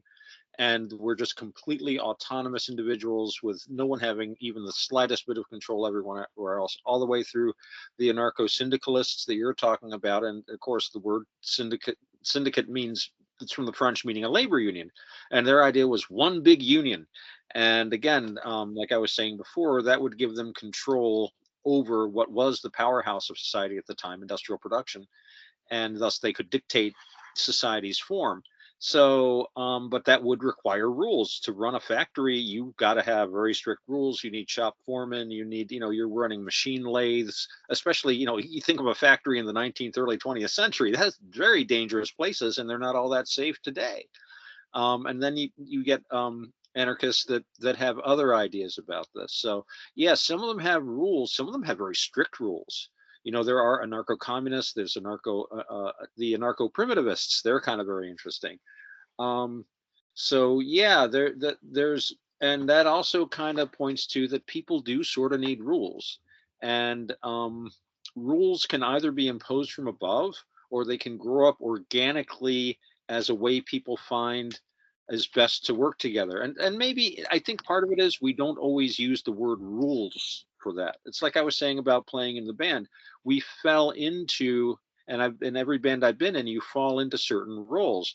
One guy's going to be the Kapellmeister, more or less. Somebody else is going to probably be coming up with a lot of the lyrics, might be a good lyricist. I think in an ideal situation, it allows people to rise or sink to their level. And and again, maybe level isn't a good word, because again, that brings in hierarchical connotations. Maybe it's just finding a place where you're comfortable. I'm very comfortable where I am in life, even though a lot of people could point to me and say, well, you're not a professional, you're not doing this, you're not doing anything with your college. And it's like, yeah, well, I might work this silly little job, but I love what I do. And, I don't care about the prestige that goes with it. I was in the store the other day and I was talking to somebody about what I do, and you could just see their face just change, like, oh, he dresses in a costume and he's a performer. And I'm like, I don't care. I love it. And I've gotten that reaction. So yeah, I think people will if they're comfortable enough and in a relaxed enough environment, they're gonna. So that's the kind of rules. But yeah, there are a lot of anarchists out there that have very strict rules, and you must do this and this and this, or you're not a proper anarchist. And the anarchist council will kick you out. Hey, we got somebody else here. But that was basically what I was going to say. All right. So, Bob Dub, do you have anything that you would like to comment on with what Otto has mentioned? I would actually. I think it's really interesting what you say there about anarchy and everything. And I would like to say that. All right. Nobody's here. Guys, somebody's in our. No, it's in the background of Otto's thing. No, it's not me. There's something It's here not. called It's Naroki 5 has joined our conversation. Yeah. Hello, Naroki. Yeah, that's not me. It's all very quiet here. It's just me and the wifey sitting. And if you hear any burps or any other rude sounds, that's my wife. It's not me. Okay. So rude. Okay, so my point is that if you are talking about any movement that has anarcho in its name, do not be fooled into thinking that those are anarchists. Those are not anarchists. Anarchists are anarchists. If you break anarchy and you put something else on it, you're no longer dealing with anarchy. So that name is a lie. So that's terribly important to just realize that just because somebody says he's an anarchist doesn't actually mean he is. That's important. To scarcity, sorry? That's an important rule. It's a terribly important rule. Okay. Scarcity. I totally agree that resources are hugely important and that one group of people should not dominate or control resources and deny them to another group of people. However, having said that, Elon Musk was a severely abused and bullied little boy who grew up in a hugely dysfunctional environment, went to a foreign country with $50 in his pocket, and now owns or controls more resources than any other human in history. So if you want resources, and if you want to use those resources for the good of mankind, even severe childhood abuse will not stand in your way. Okay, so what would you like to say about that, Otto? That was pretty potent, wasn't it? Yeah. Well, I will point out too, and building on that, when you're talking about Elon, an individual, any individual controlling these vast resources, this is something that can lead to things that you could classify as oppression, although of course that's always in the eye of the beholder. The oppressor has a different idea about it than the oppressed, let us say. But it also is the way great accomplishments are made. This gets back to the idea of, history. Is history, as the Marxists would say, nothing more than forces, or is history the result of individuals? The great man theory, comes the time, comes the man, which is a kind of a combination of that. So would European history have been the same if there had not been, for example, Napoleon I or Oliver Cromwell? I'm not going to want that Cromwell. Julius Caesar. Caesar is another one. Yes. At the same time, there are aspects of history that are completely impersonal. But the fact is that because Elon or any other person can control vast resources, that means that they can use those resources to do things that otherwise would not happen. Rules. Yeah, that's true. But Elon is, and again, I don't go on about him much, and I'm not, I'm not impressed with someone just because they're a trillionaire. However, I did see a video one day of a rocket ship landing on its own jets after it had flown. I have been waiting to see that since I was 10 years old. Elon Musk provided me with an image of something that NASA should have done 40 years ago. Yeah. NASA has become a joke after the possible moon landings. I'm open to debate about that. But certainly today, when they went to NASA and said, we want to go back to the moon, NASA said, we can't. We don't have the technology to do that. What the hell happened to it? And I think it's very interesting, and I can find the quote. He said, well, we can't go to the moon. However, we have made the public aware of the importance of Arab contributions to astronomy. And really, isn't that what NASA is all about? It's like, no, you're supposed to get us to other planets. You're not an educational institution. You're supposed to be building rockets and, exploring the solar system. So yeah, this control of resources by one person, it's a very, very two-edged sword. This is where all the great things happen. This is also where all the horrible things happen. And it gets back to the energies are agnostic. You have a lot of energy and it can go either way. But the energy itself is not evil. The control of the resources itself is not evil. It's how it is used. This is actually part of the third position political philosophy, which I find myself more and more in a third position, where you realize these things are tools. We were talking about capitalism, communism, that capitalism is a tool. You don't organize your whole society around capitalism, but it is a great way to create wealth and to, provide goods and services. You just can't let it be in charge. The same thing with socialism or communism or whatever you want to call it. It's good to mitigate the scarcity of resources for some people. It is good for the community to help each other. And really, it's just a nationwide extension of the parish, where if there was extra, you would take care of the indigent, the elderly. There's nothing wrong with that, but you can't make that the basis of the whole thing. So again, it's nuanced. I think part of our problem is we're painting with too broad a brush sometimes about these things. And whereas I like to sometimes say, nothing is simple. Nothing really is simple. And of course, that doesn't get talked about a lot because you can't make big, wide statements about things and get people to read actually, stuff. When you say, like I was saying about that political talk, it's like, I talk for 45 minutes. It's, well, you're moderate. I'm like, it's more complicated than that. And it is. Everything's complicated. When it comes to complication, that brings us to Mark. Okay, now Mark can complicate it. A complicated man. Yes.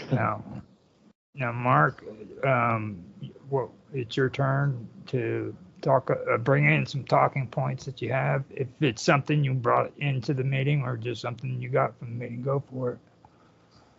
Okay, I've got nothing fresh, but just to, I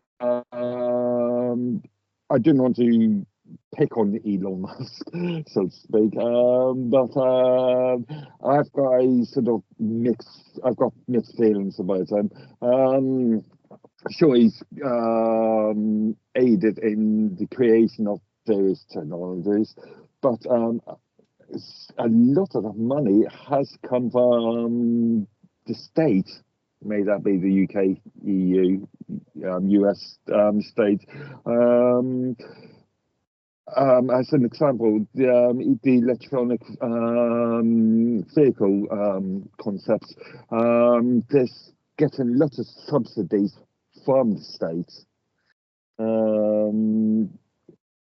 So I'm just thinking that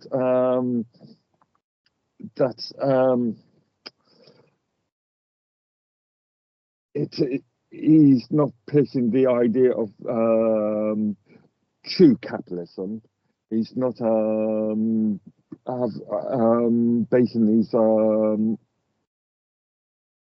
market upon true capitalism. He's receive a lot of money from the state, and the state is now saying, or as recently been saying, that more and more people must get electronic vehicles, even though there is a pushback from the public in a lot of areas within this. So there's a real sort of serious issue in relation to putting somebody on a pedestal and based upon force. Does that make sense? Yeah. Yeah, So totally. now, with that, we're gonna go around the room, and after you is me. So I've got some pretty cool stuff to say because I always have cool stuff to say to Mark. You do. No, especially with Mark. I love talking to this guy. He is something else. Now, earlier we had a conversation, and I wanted to correct myself on something that me and you had been discussing, and we were talking about socialism in England, and I said that we were talking about how the Whigs were replaced and stuff like that, and I agreed with the whole thing about the Whigs being replaced by the Labor Party, but I found out, and I need to correct myself on that conversation, that the Whigs were actually replaced by the Liberal Party, which you guys actually did have a Liberal Party. But later on, the Liberal Party was taken over by the SDF and the Labor Party. So SDP. Sorry, SDP, Social Democrat Party. You said SDF. well, that's what they were originally called. Back in 1984, I think, too. The Party of the Four. Mhm. But I found all of that out, and I do want to say that I did do the check on that, and with the Labor Party, the SDF at the time, along with the Independent Labor Party and the Fabian Society and several trade union leaders joined together in February of 1900 to form the Labor Representative Committee, which would be the LRC, or however the initials come out.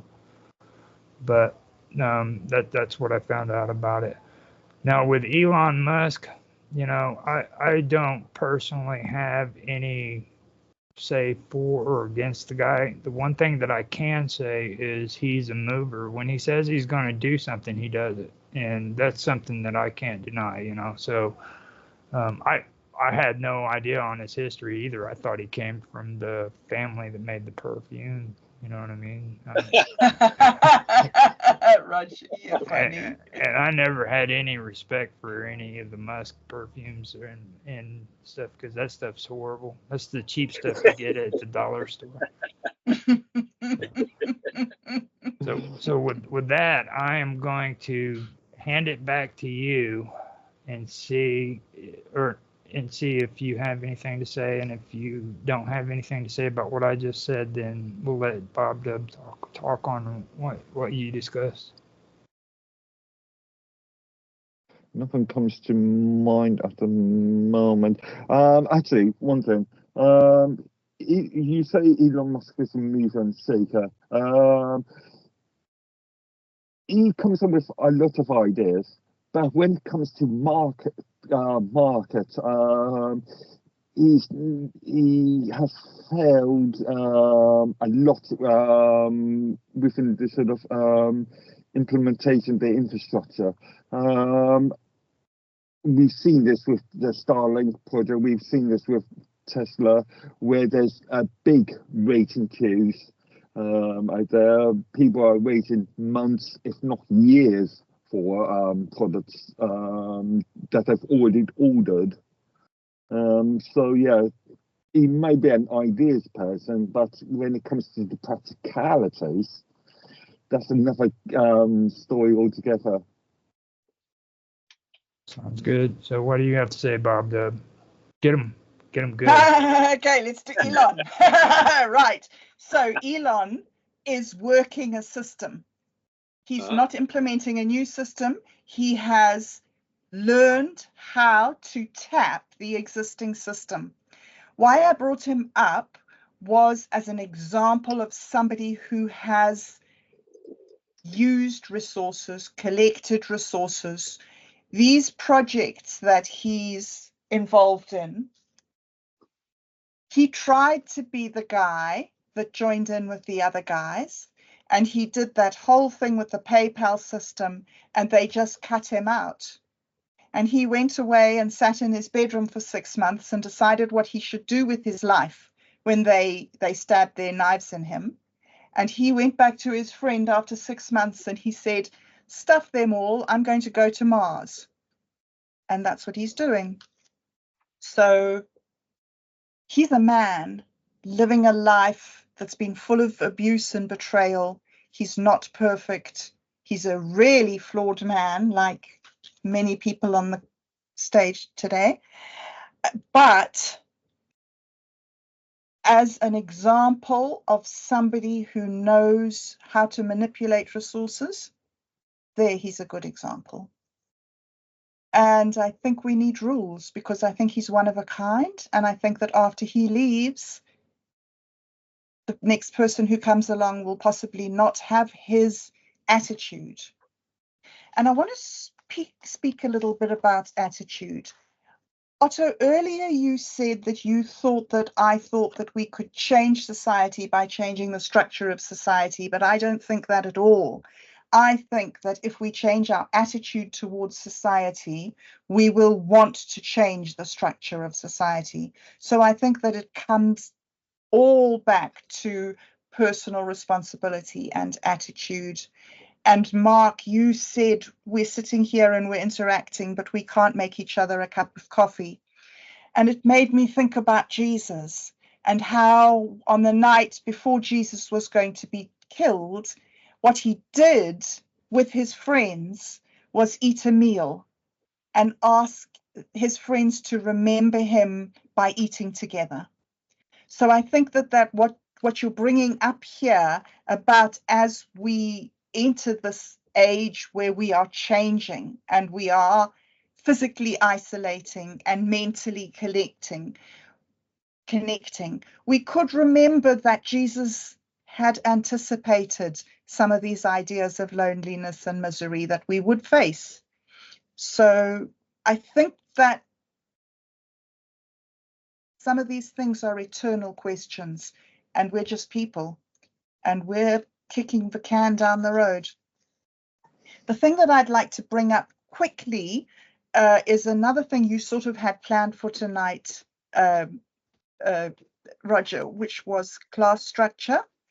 I watched a movie last night on Annie Besant. Besant? I don't know how you say that.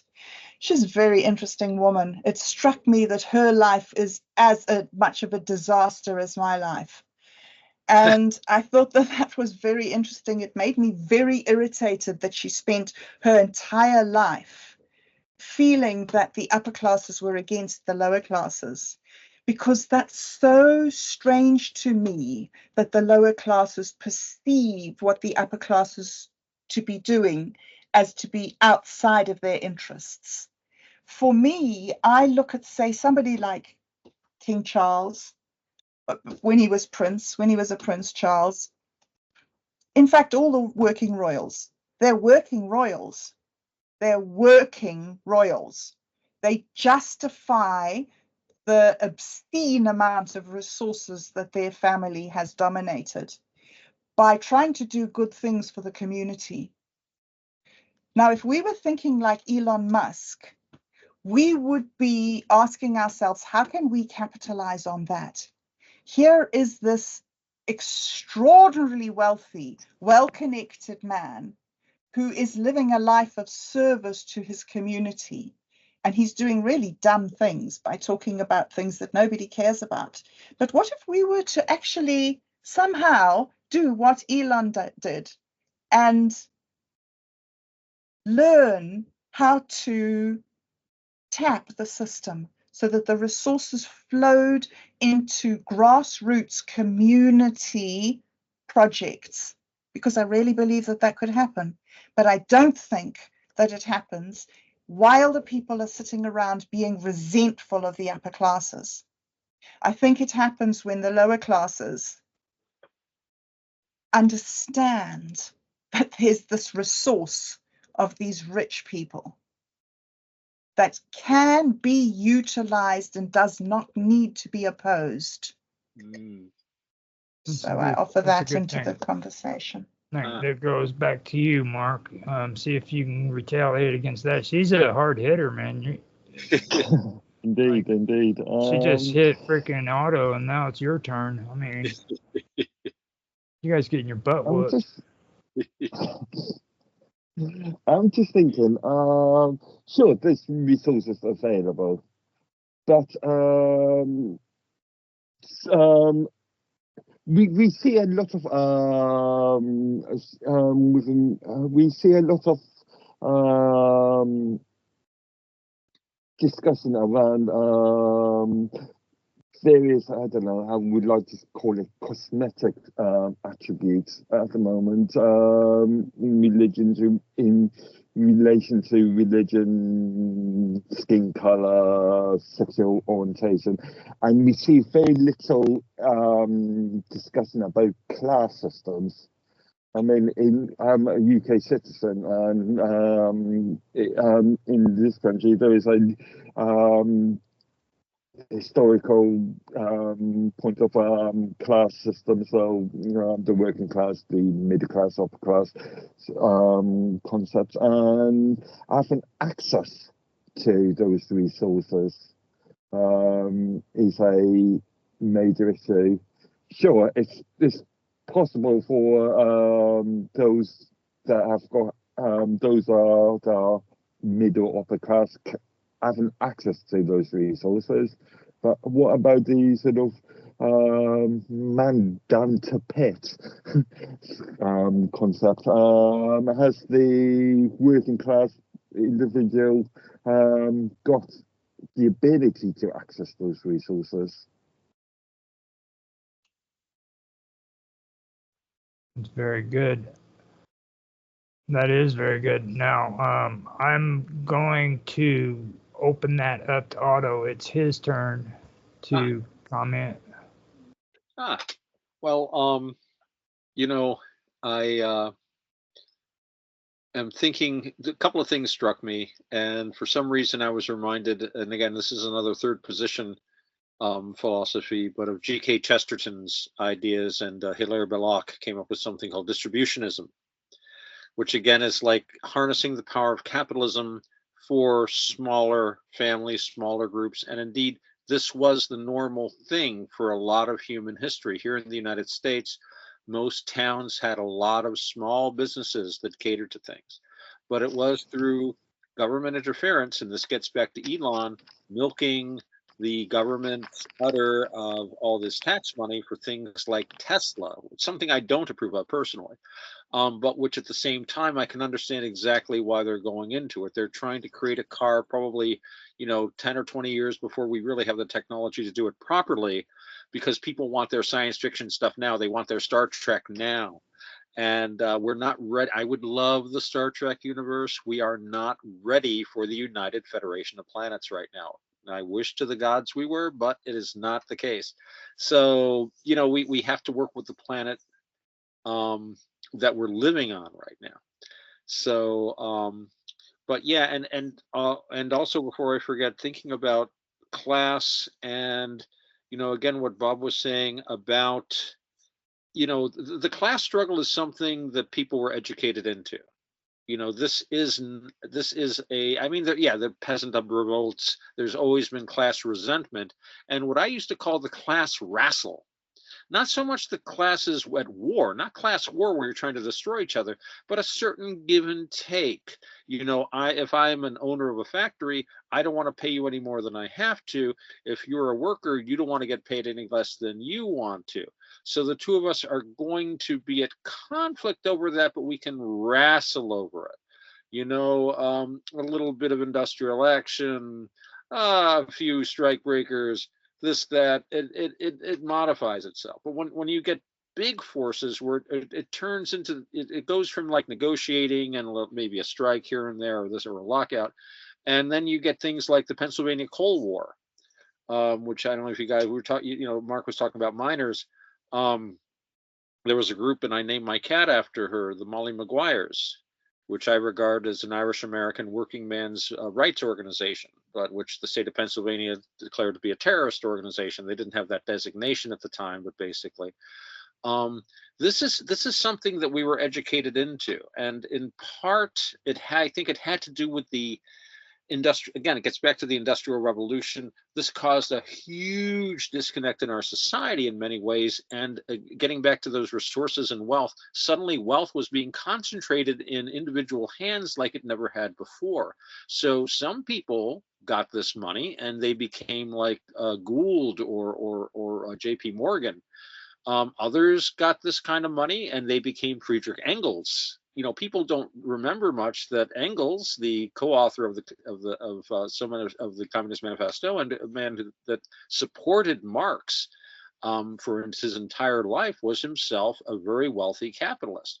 To be fair, he tried to make his factories as nice as possible, paid top wages, a very Keynesian kind of a guy in a lot of ways. But so yeah, this causes a disconnect because suddenly traditionally these resources would be in the hands of government, which at that time, as Bob points out, these were the so-called upper classes. You had the aristocracy who ran things, but at the same time they took certain risks. One of the things I enjoy is naval history.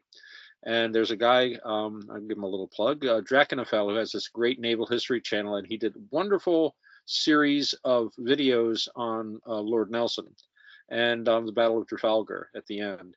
And when you read the descriptions, and he's going from like diaries and accounts of the time, this was basically around a hunk of wood on a gunnery platform, and you're shooting as much hot shot, grape shot, fire shot. They had fireballs and stuff shooting at each other. And there was no way to protect yourself from that. These officers, including Nelson, this is how he got killed, would dress up with big ostrich plumes, gold braid. They made themselves targets. And he was reading from one account of a man who was there talking about how all the men were ordered to lay down on the deck to avoid the shot, but not the officers. And the officers would stride back and forth with their big golden hats, inviting shots so as to save the sailors from that. And because the sailors were needed to run the damn ship, it was a noblesse oblige, I think was the term. So both sides, if you want to say sides, all social classes had their duties and they had their responsibilities to each other. And of course, this is a descendant of feudalism, in which there were always very strong reciprocal relations between, like, say, a serf and a lord, people going about serfs. But the fact is, serf was a big step up from the Roman slave farms that existed before then. We talk about agribusiness today. That was the Roman Empire. They had these huge slave farms in Europe. And then when everything broke down, they're just like homes like we have. There's no walls, there's no defense, big windows and stuff. So instead of being a slave, and the male slaves were kept separate from the female slaves, you were a serf. You could marry your wife, and you had to work 1 day a week on the Lord's farm. And you had 6 days to yourself, except for Sundays when you go to church. So there were very strong reciprocal kind of ties. And then in the Elizabethan times, we got into bastard feudalism. This is when money came into use. And I remember, this is something I mentioned, somebody in the Elizabethan era was trying to get a grant of arms because everybody wanted to be a gentleman, And this was a very wealthy magnate, and he'd bought this old estate and this and that. And the heralds rejected his claim to a grant of arms, probably because he didn't bribe them enough. But the reason they gave was that his gate was not greasy, because he was not giving food to the poor constantly. And I don't want to go on too long, but this reminds me again of something, and I've talked to you about this, Bob. Henry VIII was, a Renaissance prince. He was in direct competition socially with Francis I. He wanted to make, his palace was none such. And one of the things he did was he had food cooking in his kitchens 24 hours a day. Yeah, I mean, it takes a lot. We don't realize this. We have microwaves. If you're going to cook a meal, if the king says, I want to eat, that's going to take hours. You've got to slaughter an animal. You've got to clean it, butcher it, cook it. It takes a long time. I remember my mother and my grandmother getting up at 4 o'clock in the morning to cook us Thanksgiving dinner because they had a bird. I remember my grandmother with her skinny little arm reaching in and pulling all the guts out of the turkey and saying, well, here, this is the gizzard. We're going to do that. And here's the liver. We're going to make pate and we're going to do this. And, everything. It takes a long time. So he had food cooking constantly. There was always a meal prepared. So whenever he felt like it, he'd say, bring me a meal. And they'd carry it right into him. And this really impressed his guest. All that food that he didn't eat, they gave it away. There were hundreds, probably thousands of people hanging out around the palace that they were just fed off of this. And this was just handed to them. I mean, I'm sure the cooks and their families got the first dibs, but after that, so there was always a kind of a runoff, trickle down, if you like, to quote Ronald Reagan. This was lost with bastard feudalism. Suddenly it was all about money. I mean, if you read like Henry VIII, he had like a such and such retainer, a barber or something like that. His pay was so many pitchers of wine a day, so many loaves of bread, so, and so much meat. Food was what you paid people in, because if you don't have food, you'll die. I mean, hell, even the Roman soldiers were paid in salt. But and with the money coming in, that's when relationships changed. So yeah, I've been going on for a bit though. I'm sure I'm over my 2 minutes, so I got to stop. Sorry, I just go on. So what do you got to say about that, Mark? It's still your turn. Okay, it's funny you brought up Reagan. I was just thinking of Margaret Thatcher's "There is no such thing as society" speech. Yeah, and anyway, I'm just thinking, we're looking at this from a very sort of westernized concept. I'm thinking of the sort of Indian concept where you've got a class system. We've got is it the Kafirs that don't have any sort of real ability to do anything. And you've got things like the Chinese society, especially now, the Sesame sort of thing, where you've got people at the top, people that are party members that have got a lot of ability, and then you've got arguably a population that, like the Uyghurs, which is at the bottom run of the class system, to have very little control, very little say, and arguably abused. Sounds pretty good. Now, the everybody's gone around in a circle, and we've actually done a pretty good job. We've come to 1 hour and 23 minutes. Excellent. And each of us was able to bring up talking points. To be honest, I'm really glad that you guys brought up some of the talking points that I mentioned in my talking notes, because I don't think we would have been able to cover what was being discussed there. This is a really broad topic, and I still want to be able to slam Mark on the how England was involved in at least half of the creation of what we call socialism today, because that's a very important issue. A lot of people don't really understand how much of an influence England especially had on the socialist movements back then, But what I do want to do is I want to table that until maybe next week, and we can all come back and have another conversation about it, because I think that we really do need to focus on France, Germany, and England when it comes to this topic, And Russia. And Russia too, yeah. Yes. I keep forgetting Russia, even though they should really be a part of it. But with that being said, I'd like to go around the room and let you guys kind of give a plug on yourselves where people can find you and stuff, starting with you, Bob Dub, since you're the girl. Since I'm the girl. Thank you. You're a gentleman, Roger. Well, Okay, so I am on minds.com. That is my home. I have recently also started a project led by Minds Gaming on Mince.me, which is a very exciting and interesting new little place that I'm starting.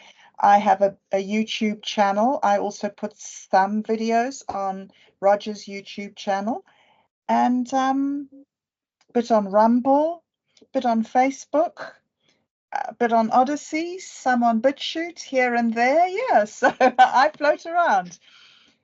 So yeah, that's me. Thanks, Roger.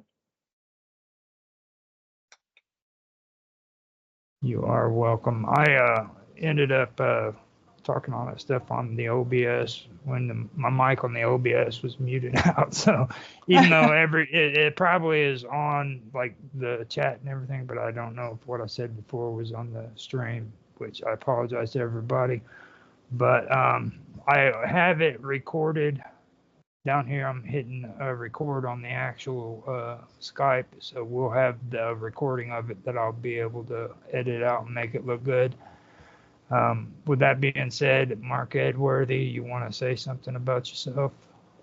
Okay, I'm not as prolific as Bob Dodd. I'm really only on minds.com, so minds.com/Medworthy. I spend a large amount of time aiding in sort of supporting users, community members on Minds, and diagnosing and resolving support requests, and there is another lot of those interesting conversations. Minds.com, Medworthy. Okay, and how about you, Otto? Well, first I want to say, if you're going to be going on to Mark about socialism in England, start with John Ball. And how far back these ideas go. But that being said, I'm on minds.com. You can find me there. I've got some videography that's been posted on Bob Dub's channel. If you go to her channel and look at her playlists, you'll find some of my videos there. I talk mostly about Buddhism, but also current events. And I did a couple of very interesting videos of the Celts, again from in part from the perspective of Jean-Marc Ayre. Well, that's a warning. Not everybody likes his scholarship. Otherwise, I also have a Buddhist website, navakavada.org. That's Navadakavada. It's spelled just like it sounds. No, Navakavada. But anyway, I don't really do a whole lot with that site right now. I hope to do more. But yeah, minds.com is where I generally you can find me. That's my main hangout.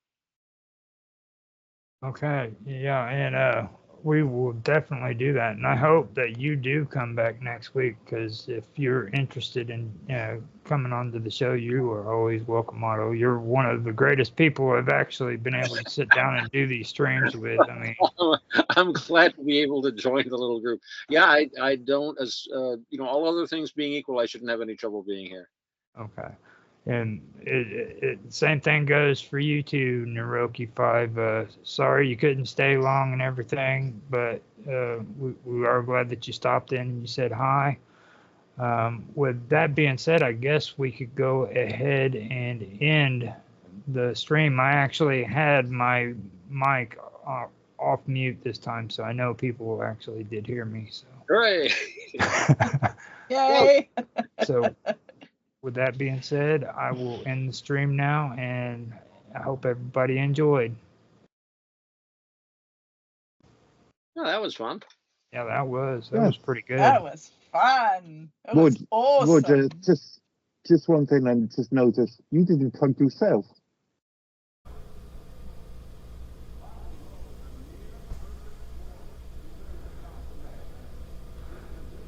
Okay.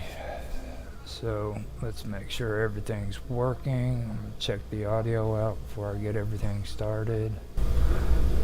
Okay. Sounds good on the stream. Now, this is our weekly Q&A test stream. Right now, I have to do it. I'm Roger Hanson, and I'm filling in for John, who usually does the Q&A. Now, I will be answering questions and everything, but I can tell you right now, at the moment, we don't have any questions in the comment section. So, with that being said, I can move forward. If you guys wish to ask questions in the chat, I do have chat available to where I can see it, so you guys can come in and ask questions if you'd like. Now, there is some things that I do have to bring up concerning the wonderful world of weirdness that needs to be discussed. Some things that pertain to the business side of the channel, as well as things that we've all been accustomed to when it comes to watching the videos and everything on here. I've also got some things lined up in the future that pertain to what we're going to be streaming, like future streams and archived uploads and things of that nature. So if you guys want to ask a question, I will answer your questions as they come in the chat. I can answer them as well on Minds if anybody's on Minds, or just on YouTube. So I will open it up and see if anybody has any questions. If you do, feel free to ask. Now, with that being said, I want to just jump right into it. There is something that's really important that I do need to discuss when it comes to Wonderful World of Weirdness, and it has to do with the paranormal videos and the UFO videos. Now, before I say any of this, I want everybody to understand that I've been not only a fan of Wonderful World of Weirdness, but I've also participated in it for a very long time, at least since 2017. I love all the content that's on here. So what I'm saying and what I'm about to say is kind of heartbreaking, when I have to say it now. The reason why this channel has so many problems isn't because of it isn't because of copyright infringement or anything of that nature. Now, what YouTube has an issue with when it comes to this channel is the fact that we are using other people's content. And even though it's not copyright infringed, they still don't like the idea that we're using other people's content to make videos, even though we're editing it and setting it up to where it looks good and stuff of that nature. So what they want is for us to go in and do a narration of the videos and alter it to where it's more suited towards us and everything, instead of it being just copy, cut and put it in sequences and stuff like that. And I'm okay with that. I can do that. But that also brings us back to the business side of the channel, which it really sucks having to bring this up and even talk about it. But I don't like having to talk about it either, but it is important, so I do have to discuss it. what happens though is I put these new videos up and I get new views, but then I still have the old ones. Okay, they can't be replaced with the views they've got. So when I do that and I delete the old ones, I lose the views off of those videos, which is excuse me for the background music, for the background back there. I got somebody moving around. But yeah, what happens is we lose the views on those, and you know it's a tough choice in that aspect too, because there's like hundreds of thousands of views on these videos, and that's going to hit us hard. So I'm kind of stuck with this situation where I have to make new videos of the old content, alter it, and lose views when I go to delete these old videos, or just leaving the old videos up and not being able to get monetized. So and that's the business aspect. That's the part that I don't really want to discuss. You know what I mean? Even though I don't want to discuss it, I have to, you know, because this is one of the reasons why I came on the Wonderful World of Weirdness, is to kind of get things going again and back up on its feet, you know, get it active. And that is a hurdle, you know, so I have to make the decision if I want to keep those videos or if I don't.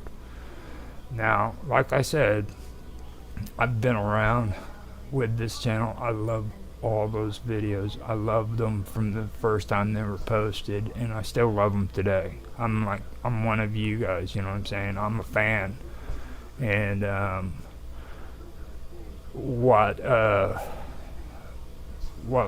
it really messes with me, the fact that I do have to get rid of these videos. So I am eventually going to have to get rid of them, and the thing I'm going to do with them is I'm going to do my best to transfer them to another channel. Now, we do have some available on Odyssey. If you guys want to watch them on Odyssey, they are available on Odyssey. John set up a Rumble account for Wonderful World of Weirdness. I don't know for sure if he's put anything on there, but I can find out later on and see if he has done something with it or not. I also have a Rumble account for my other channel, which is Live with Roger Hanson. I can transfer them over there onto Rumble, and we can keep the channel's videos on those channels as backup. But I really think that's probably the best way of doing it, so that we can keep all this stuff going, you know, and have things set up and ready to go. So that is one of the things that I did want to come out with. The thing that's really messed up about the whole deal is it's just too much of a hassle, you know what I mean? And I hate saying that too, but it really is. It's too much of a hassle. At one time on YouTube, you could get away with doing this kind of stuff where you go through and you make sure that the video is not copyright infringement, and you can use it. But today, with the monetization and everything, there's no way they're going to let you get away with that. It's just gotten way too strict. So that was the decision that I had to make, and I apologize to everybody. If you guys have any solutions, anything that would possibly be helpful to actually keep those videos on the Wonderful World of Weirdness here on YouTube, feel free to make a comment, a suggestion, give me some feedback, because I really don't want to do it, but I'm really forced to having to do it. So with that, I'll leave the comments up to you guys if you want to make a comment about it, and what you feel about it, if you're okay with it. If not, things of that nature, because it's like I said, I don't want to do this. This is the last thing I want to do. It's really breaking my heart, because like I remember first watching Wonderful World of Weirdness, and it was just like the coolest thing freaking I ever seen. I had my own page and my own group over on Facebook back in the day, and it was called The Strange, the Bizarre, the Unusual, I Like It. And I used to always share John's videos on there, and it was like I would always watch them, you know what I mean? This was before I even started doing my own videos of the stuff, and I was just sharing other people's content, and that's kind of what got me into wanting to do this stuff, was watching those videos. So that was my inspiration. It was my start. Just so you guys get kind of a background on how much this means to me, and I just don't want people to think that this is the end, because it's not. We do have things in store. We've got awesome people that's working with us right now, and we will be coming out with more content.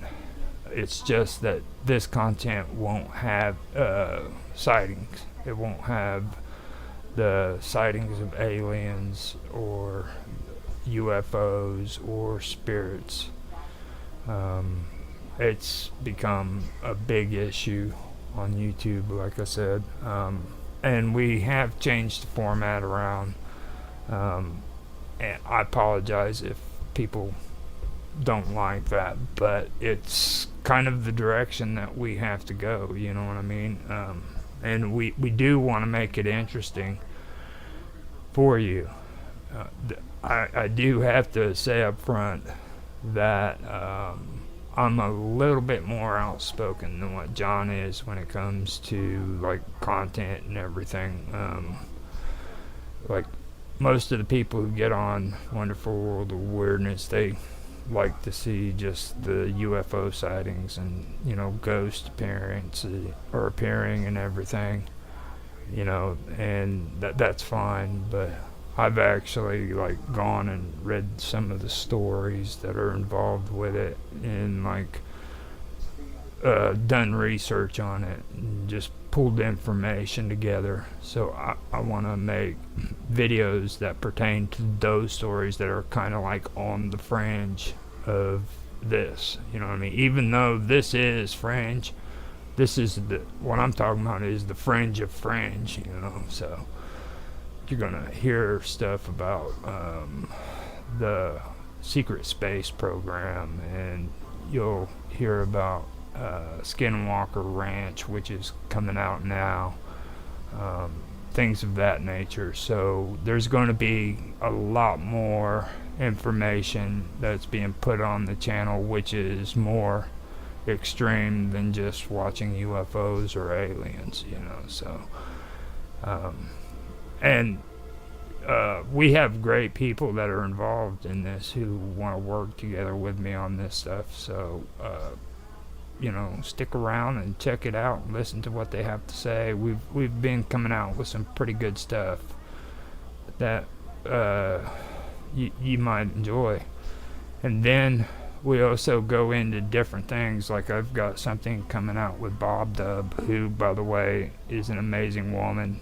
If you haven't heard of her, you need to know her. She has amazing videos, okay? You can find her on Rumble. She's got a YouTube channel. she's just an amazing woman. That's all I can say. Like, she has a channel called Bobbing Along with Bob Dub. Check her out. And then she has one that's called Tiny Little Kangaroo Babies or something like that on on Rumble. But yeah, she's a great person. I've been doing projects with her. We've been her, Vincent, and Julian have done a couple of episodes of my Into the Abyss series, which I've only got 3 of them, and I don't want to do all of them like one right after the other. I want to be choicey about what I put on this series, and so I'm doing it with piecemeal on this series, but it has a lot of good topics concerning philosophy and history and all the philosophical thought, basically. And then it also goes into Mr. Robot, another guy that I'm working with, who is talking to me about DMT and the way the brain works and the way the brain functions. Now, we were going to probably go further with that with Into the Abyss, but then I thought about it and I was like, well, I want to come out with another series called Weird Science. So here in the future, we are going to be coming up with another series that's going to be called Weird Science, and it's going to talk about the brain and how it functions, the thalamus, and gray matter, and things of that nature, and how our brain allows us to have the sense of balance and the equilibrium, things of that nature. That's coming out here before long. As well as that, me and Austin Todd, Summer Todd's son, with Mr. Robot, we all 3 are going to come together and we're going to start a series going off of the short videos that I posted called Everything About Aliens. And with the resources we have, we're going to tell the story that we've been researching about the history of aliens and how people have freaking documented them, different races, the history and what they believe happened a long time ago up to now. So that's going to be pretty interesting. We're not going to do that as a live stream. We're going to make it a mix between conversation and documentary style editing.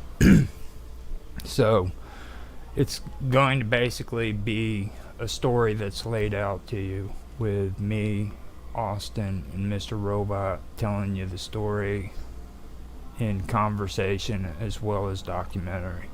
So that's going to be pretty good. At one time we were having a conversation about maybe doing them at 15-minute videos, but then I thought about it, maybe an hour would be great, if we could have an hour-long video for each topic, because I've done PowerPoints for some of it, and I noticed that I pulled up a lot of good information that we can discuss, so it might take me longer to get that out if I only did it at 15 minutes per video. So we may have to do them at an hour. Now that's nice setup right there. I think that's going to really do great for us, and I think people will enjoy that. I hope you do. I'm not going to back down on that idea. It is going to come out. So we're actually in the process of starting it, and with the way that we set it up and everything, I'm going to take the behind the scenes that I have for that. I'm going to put it on the Wow Talk. So with Wow Talk, it'll kind of show you what we're discussing and how we're going to format the show and everything while we're doing it. And I'll do that separately from the editing of the actual video series. So you'll see both behind the scenes and you'll see the video series as they come out.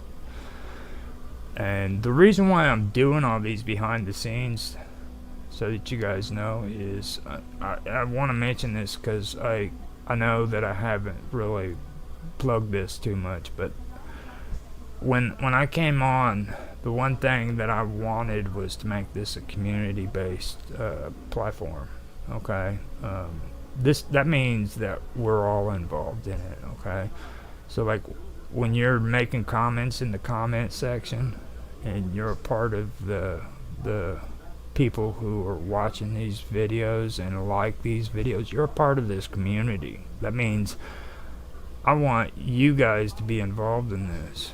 Alright, so with that being said, let me just put it out there. I mean, if you guys want to come on the shows, you can come on to the shows. You can be on every or any stream that we have and participate.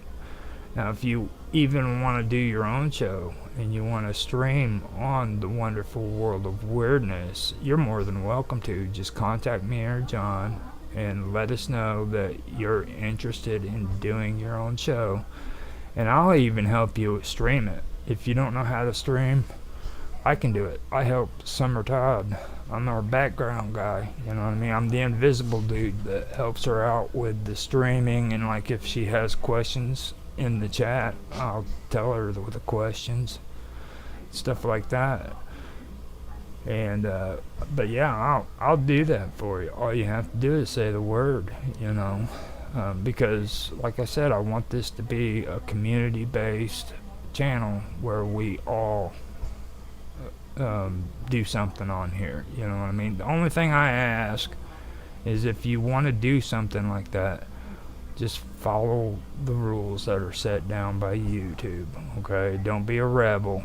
And I say that because I know quite a few rebels on other platforms, and we get along and everything, but I split directions on that. It's like, this isn't my platform. It's not my. I have to follow rules on here. You know what I mean? It's like they're not breaking, you know, my civil rights or anything like that because I'm saying stuff they don't agree on. It's their platform, so I'm respecting that. And that's all I ask from anybody else who wants to come on and be a part of this channel. Just respect the rules that have been set down by YouTube.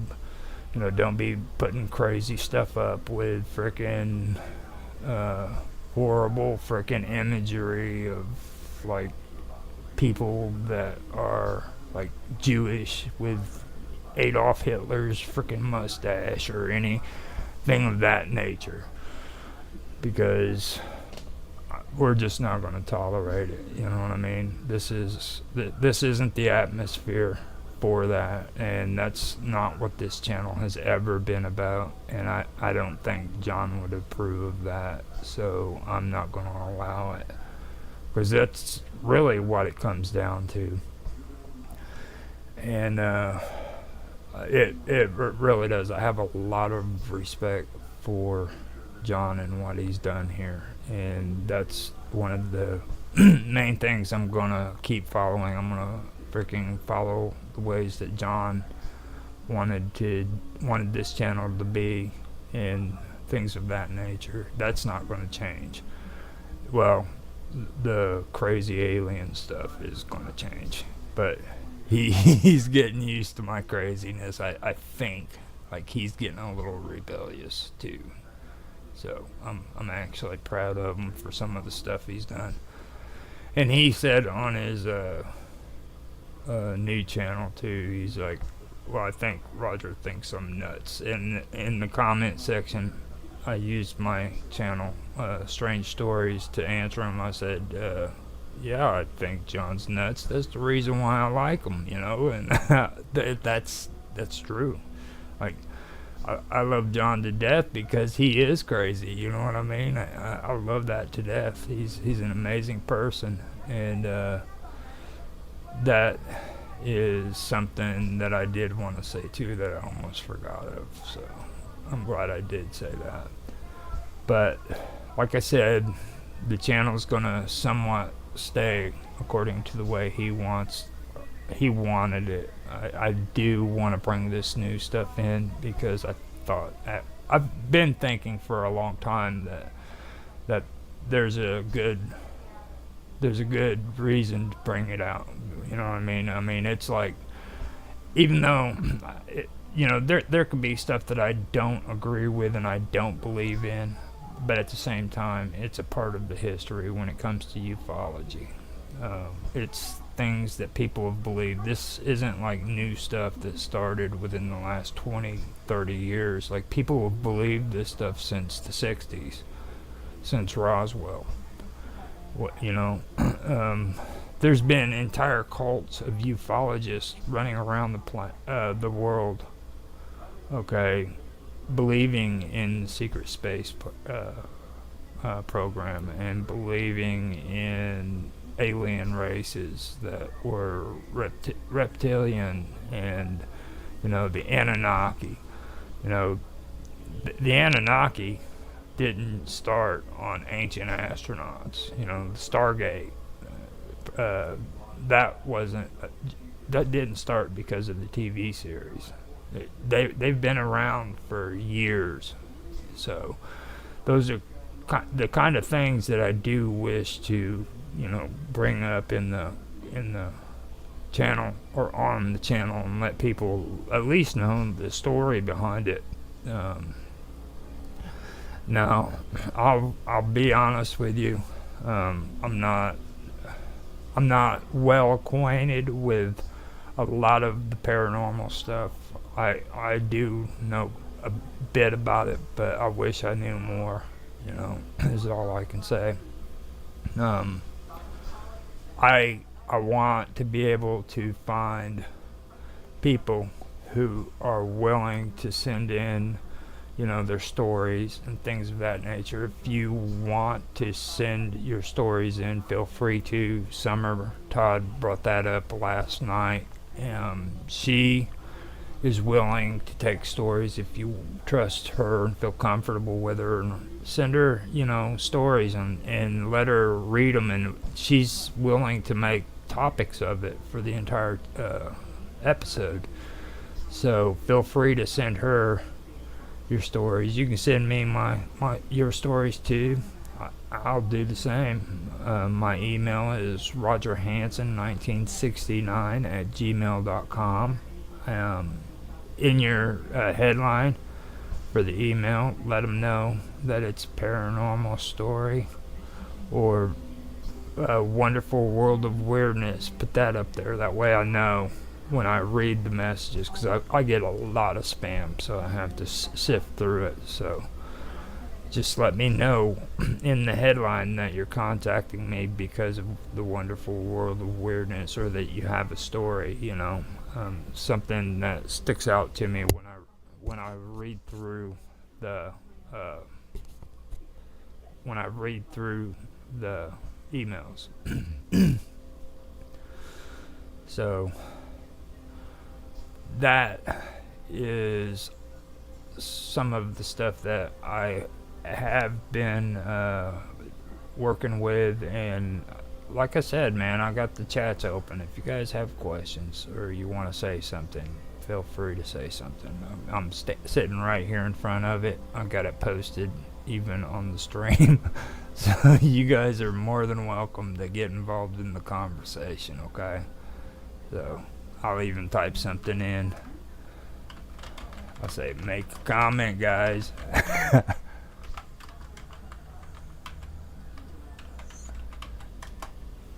And there you go.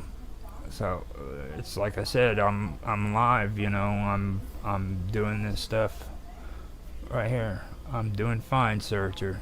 I'm glad to see that you're on there. Appreciate it. Now, if you have any questions or if you want to make any comments about what I said, feel free to do so.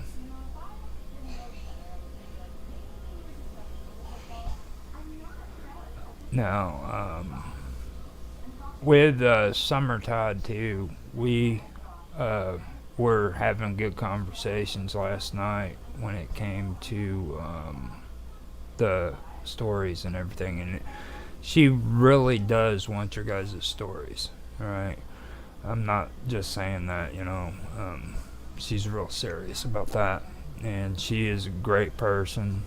She's gonna respect, your privacy.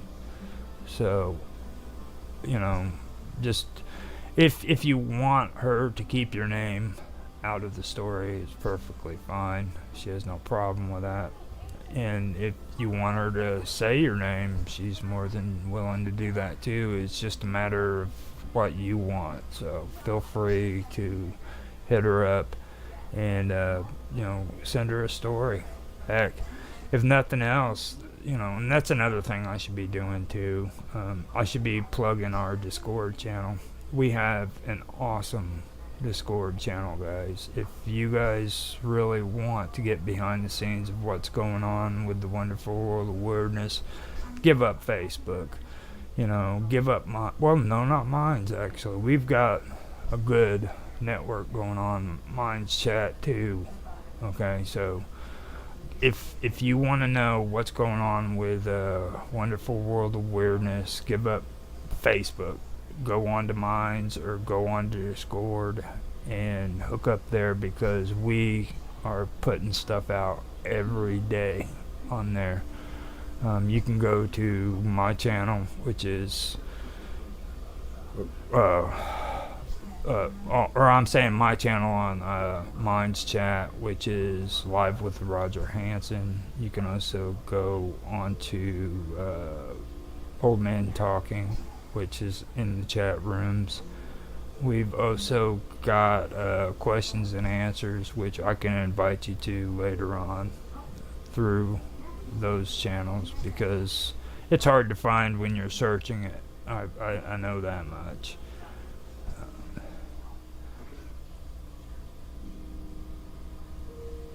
Alright, okay, so Searcher1 asks if you've ever heard of Dyatlov Pass, about hikers. Yes, the hikers in the Russian mountains. Yes, I have. Now, when it comes to that story, I don't agree with the outcome that they came up with. Like, I don't believe their theory how that happened. That's probably one of the craziest stories I've ever heard in my life. I wish I could find people who actually have more content on that subject, because like every time I watch videos and read about it, like everybody just says the same old thing. It's like banter, you know what I mean? Well, personally, what I believe happened was there was an experience that happened there that turned these people against one another. I don't believe that like they just freaked out and traveled in different directions. I believe that they killed each other. That's my personal take on it. Maybe the last person that survived did that, but they claim that like these people split up and went their own directions and stuff, but I think they actually flipped out and started killing each other. That's just my personal opinion. I don't know, and everybody that I've talked to about it seems to have their own opinion when it comes to that story. But it's interesting because you're the second person who's mentioned that, and I think that is a pretty interesting topic. That's something that I'd like to bring up eventually.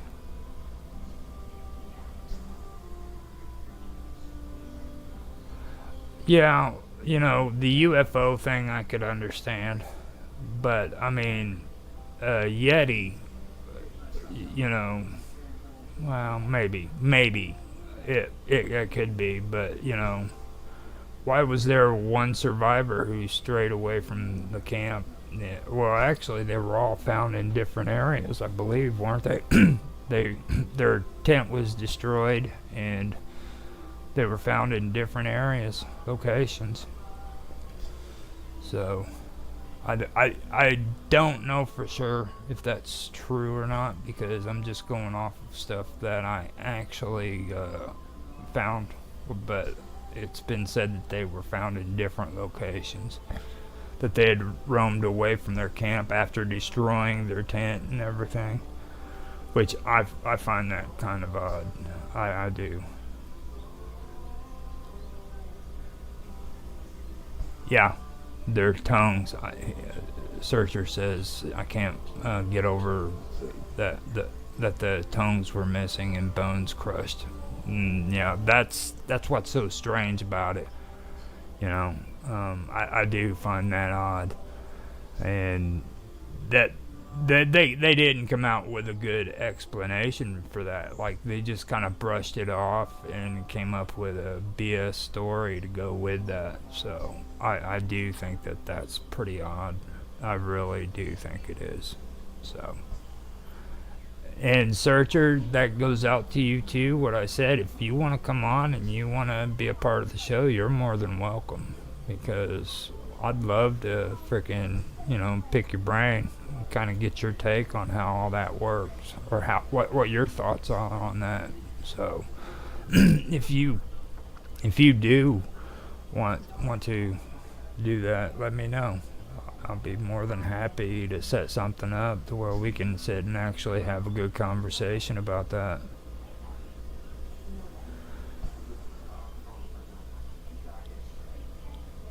Yeah, the lead investigator wouldn't sign off, is what Searcher One said, and the reason why I'm reading it back is because the chat is probably not coming out as good as what it possibly could. But yeah, that it is true. The investigator wouldn't sign off. And yeah, I understand. You said you don't have a working mind, Mike. I'm glad to have you here. At least we're having the conversation now. So if you ever do get your mic set up, that's all you need. You don't need to worry about all this cam stuff. That's just extras. I have my issues with cams. If you haven't noticed, I don't feel that people want to see an old man with a beard down to his freaking chest. You know what I mean? So,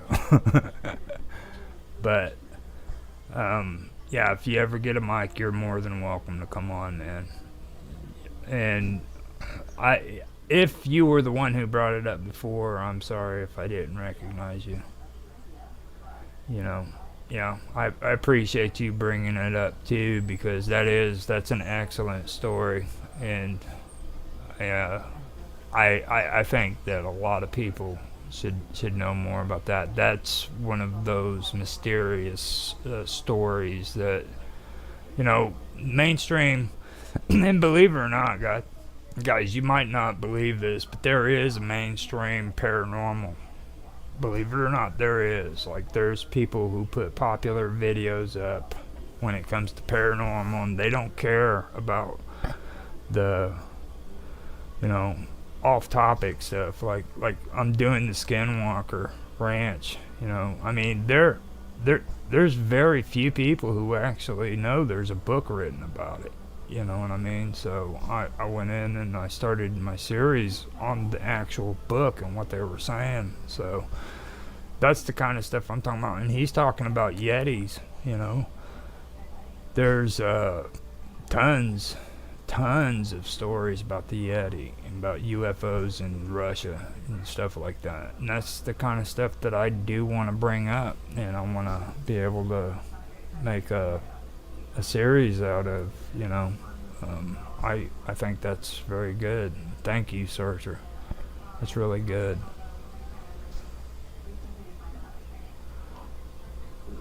So, let me see how much time we've got. I think we've done pretty good. Now, if and I don't know for sure if I really want to mention it, but we have been having issues with trolls. Okay, I have been monitoring the channel and stuff. I'm okay with people downvoting videos. I have no problem with that whatsoever. Um, I respect people's opinions. They can downvote if they want to. Okay, but all I ask is don't be a dick. That's what my buddy Jaffe Ryder says. He says just don't be a dick. You know what I mean? Um, and I agree with him. That's probably the best thing he's ever said. And he says a lot. He talks. I mean, he talks a lot. Okay, but that's the coolest thing he's ever said. He said, just don't be a dick. And I agree with him, you know. When you come on and you make comments, if you disagree with what's being put up, just be respectful, okay? I have a guy who, with the UFO stuff and that I've been posting, who's very religious, and he has his view at a religious angle about how he feels the UFO thing is. And I respected him for it. I even, but thank you, Searcher. Simple enough, right? But he comes on and he makes his comments and he gives positive feedback. He tells people, you know, this is what I think. And here, about maybe 3-4 days ago, I invited him on the show because, you know, I've actually done the research on that aspect when it comes to UFOs. And where there's people who believe that UFOs aren't really UFOs, they're actually demons and jinn, depending on what religion you're in. Like a Muslim will say that it's the jinn who's creating illusions of UFOs in order to seduce people into following them. And like Christians and all the other ones, they think that they're demons in disguise. And I've actually found information about that and researched it. So I know that is a part of ufology that some people do believe. And what I did is I invited him on. If he wants to come on and, you know, be a part of it, he's more than welcome, just so he can, you know, tell his perspective and bring out what his thoughts are. I mean, and, you know, even though it goes against the way that we have been portraying all this stuff about UFOs and about spirits and all that, that doesn't mean that he's wrong.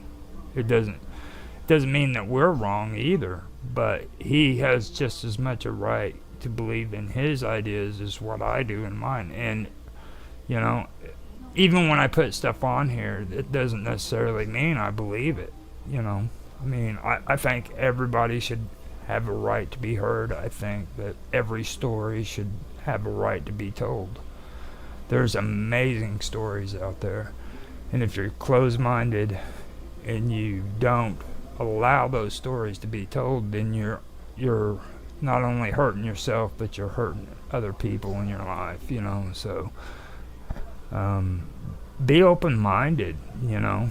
Back in the early 1900s, the guy that frickin' owned Amazing Stories came out with, what was it, Conan, I believe it was. And he also came out with Journey to the Center of the Earth, I believe. Yep, there you go. Searcher said the eyes are lies when the mind is blind. That's a pretty good saying. I appreciate that. Thank you. But that's one of the things that I did have to want to bring up, you know. It's just all I'm saying is just have respect for one another, you know what I mean?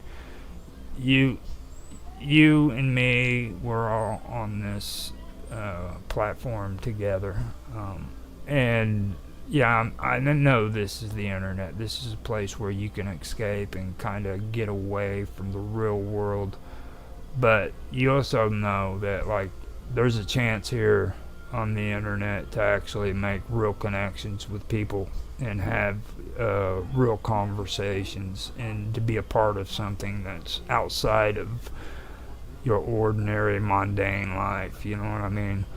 So kind of take that into consideration as well. Like, I love the fact that I can talk about these things to different people, and I can't do that with the ordinary person in my ordinary life, because they think you're crazy when you do have those conversations. So just understand that too.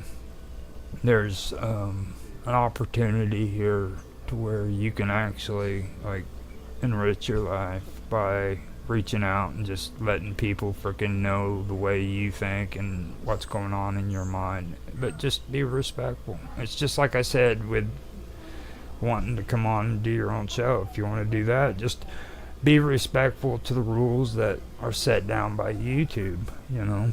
Now, if you don't want to do that, then I could probably do something with you on Rumble, which allows you to pretty much be rebellious and do whatever you want. Me and Mr. Robot has to do that because he's a rebel. Yep. That's what it is. All part of the mid-disinformation. You know. Now misinformation and disinformation, I never really used it as two separate terms. So, like, if you want to, searcher, you want to kind of tell us your take on that. What's the difference between misinformation and disinformation? Because that's pretty good, actually. If you want to kind of put that in the chat so that we can kind of get an idea of your take on that. It caught my interest. I'm weird like that. When people do stuff that sticks out to me, I have a tendency of asking them why they came up with that. I don't know why. I'm curious. That's what it is. I think that's the reason why I even do all this stuff, is because I'm really curious about this, you know, and that's it. Okay, so one is outright lying, and the other is mixed with the truth. Yeah, I agree with you. Now, disinformation, I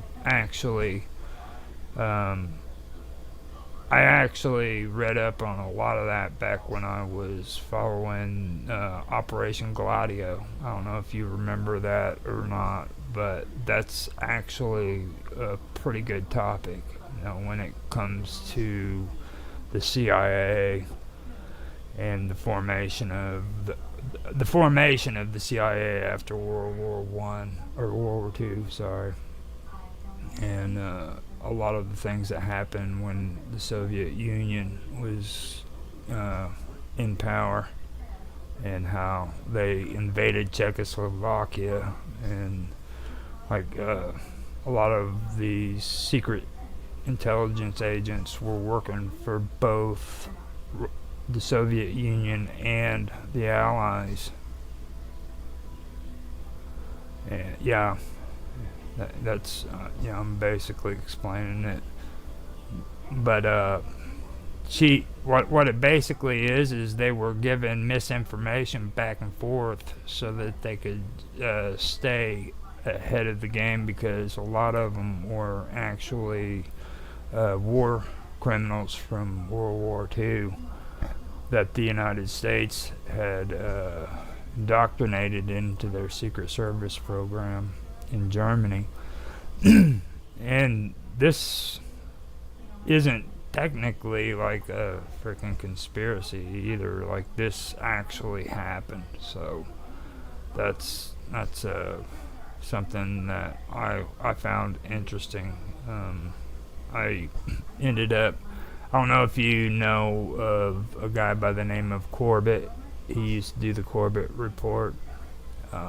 He's the one that I used to really get into and watch a lot of his stuff. So he's a good guy to watch on the internet, and he's not one of these like mainstream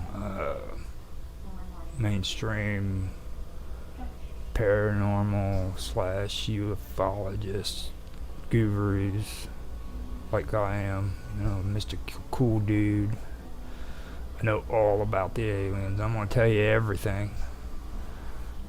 I'm just joking, by the way. I need help, really. A lot of the stuff that I put on here was really because of the great help and assistance that I had from everybody else around me. Like, I really, I'm amazed by some of the stuff that I've actually learned just by doing this stuff. I was making videos and stuff, don't get me wrong, but I didn't live stream until about last August, and I started doing it, and then me and John started live streaming together, kind of off and on, and it was weird because I was ready to kind of back off of my live streams and kind of get more serious in my gaming and things like that, because I do gaming videos as well, and focus from January all the way up until July on just getting my gaming videos out, because that takes a lot of work. And that's when me and John started having this conversation about, me coming in and being a part of Wonderful World of Weirdness, and I was just blown away. So right there, that was when I had to make my changes. Thank you very much, Searcher. I appreciate that.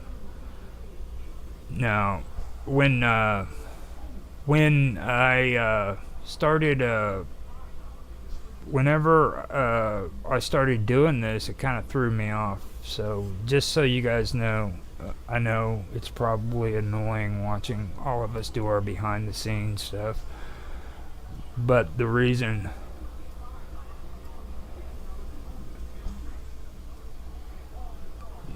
it takes about 30 seconds before I see it. So that's what, Searcher says it takes about 30 seconds before you see my mess, or your message. Yeah, that's about 30 seconds. But yeah, whenever I do that, I'll be honest with you guys. The reason why I do it is because I really had to come up with content. You know what I mean? And I've been doing behind the scenes. I just started doing it on other channels that I have. So I wanted to kind of give everybody a behind the scenes about how things work when it comes to setting up these streams, and just our basic conversation and stuff, so that everybody feels like they're more of a part of the community and seeing what we do and how we talk and how we react with one another. Like with me and Austin and Summer, we get along great, you know what I mean? And me and Bob Dub, it's just amazing. I love like talking to her and stuff and picking on her. She's an amazing person. So and then Mr. Robot, oh my God, I couldn't even. I couldn't even tell you how cool that is. Like I'm able to talk about freaking Shakespeare theory, the Shakespeare theory about the Baconians and the anti-Baconians, and Christopher Marlowe. I've never had an opportunity to sit down with another human being and have that conversation, and every time I talk to people about it, they think I'm crazy. All right, and I guess I could be. I have no problem with it, but I think that it's a really cool story that really needs to be shared. And I've never been able to do that. I meet Bob Dub, and all of a sudden I'm talking to Otto, and we're like talking about Shakespeare and stuff. So that's pretty cool, And I have to admit, I kind of get carried away with the secret societies and ciphers. I love that. So I'm trying to kind of keep things going away from that for a little while because I don't want to get too obsessed with it. But I do want to get into esoterica. And I think that's one project that I want to put together too. And thank you very much, Searcher. He says, or she says, I'm sorry. It's either one. It's interesting, and she said thank you, and I wanted to say thank you back to you because I really appreciate the feedback that you're giving. And it's like I said, if you ever get your mic and you want to come on, you're more than welcome to come on. I have no problem with that. And if anybody else wishes to make a comment, feel free to make a comment because I think we've got about 4 minutes before I go ahead and end this. I don't want it to go too far, but I do want to be able to get everybody's questions or anything like that. And I hope I like filled everybody in on what's going on.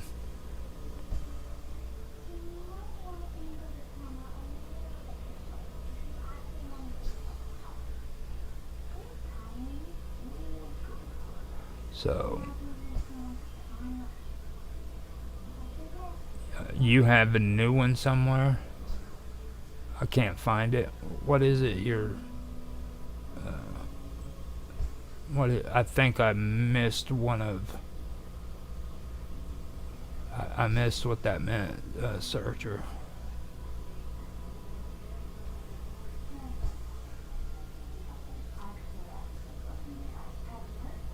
But yeah, it's like I said. I hope I do or did. Oh, a new mic. Okay, yeah, good.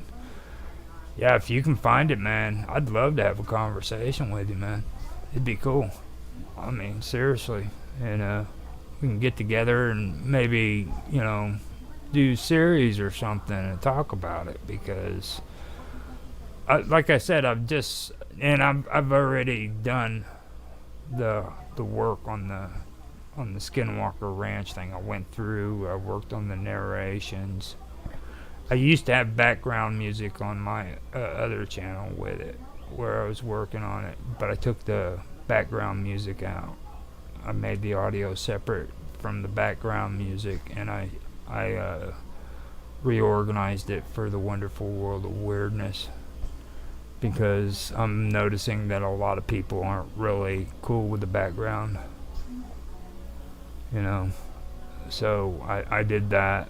And they are coming out. You guys are going to hear the full story of what took place on Skinwalker Ranch. I'm very proud of this because I put a lot of effort into it. I edited a page at a time just to do this, okay? And yeah, that's one problem that I've noticed too. Is Searcher said most people play music too loud and you can't hear the peeps talking. I get annoyed when people say that, so I finally caved in and I was like, you know what, those background songs need to go because yeah. I'm glad that you stopped by, Searcher, and thank you for watching. Take care too, okay, man? So just to let you guys know that we are in the process of getting things going, and I wanted to fill you guys in on the things that are happening, and I hope you did enjoy this. I am going to also archive it. That means that what that basically means is I not only live stream, but I archive it, I download it, or I download it, record it, whatever, edit it, and then I put it back up as an upload. I just do that because with live stream it doesn't get as much or as long as of a time being viewed, it eventually gets farther and farther out of reach.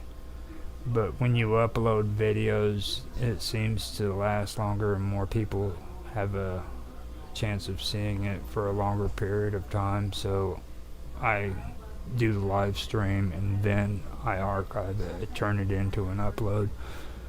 That's the reason why I do it. So we have come to an hour, and I want to thank Searcher One for stopping in and talking with me. That was a very good conversation, and I appreciate that. I'd like to thank everybody else who watched. We did get 54 views and 4 concurrent viewers with a chat rate of 1. So that was pretty good for me. And this is my first Q&A. The reason why I'm doing this is because I'm stepping in to help John out, and I want to be able to do it. We are going to start doing this on a regular basis again until he gets back. And the reason why he's not able to be here is because he has a son with special needs, and at the moment his son's not able to go to school, so he has to be there to take care of him, and it causes issues with him being able to take care of his son and be on here. So he has to take care of his son. So I'm stepping in. I'm going to do this until he's able to come back and do it the right way, because we miss John and we want him back, even though I think he's crazy, which I do think he's crazy, but that's like the best quality he's got. So stay crazy, John. We love you. And with that, I am going to end the stream and say thank you for watching. Bye. I wish that I hadn't said anything loud. I jinxed it. It's only like 2 of them that's gone away. And that was probably me getting off of full screen. Oh, right. Yeah, could be. I just like it when it says high numbers, you know. There's We Are Change here, just underneath our thing. There's the little banner for We Are Change. He's broadcasting now with 2,059 watching him. Oh, so we have 5. But don't worry, we'll get to 2,059, I'm sure. He's got like 50 million freaking subscribers too. Yeah. So, Yeah. Well, he's been going for a while, hasn't he?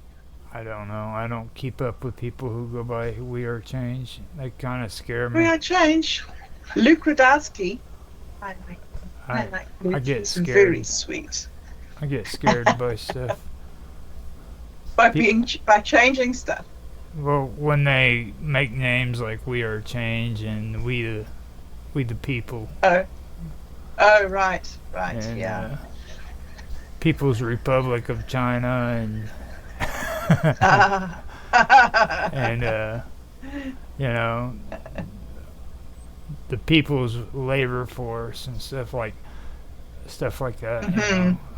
Like all that stuff kind of tells me, yeah. Too socialist for you. Too socialist.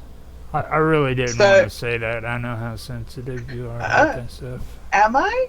Are I'm you? not sensitive about it. I don't think I am. No, I you're not. think I am. Everybody's wrong except me. It's really easy. No, I'm the one who's always wrong. We covered that, I thought. You're determined to hold that title. I see that you really want it. No, I Really really want the didn't. title. I kind of earned it. Okay, well, I do not know where Otto is and why he isn't here. He sent me a message saying he was getting ready, and then he went away. So we're just going to have to start streaming to do the test.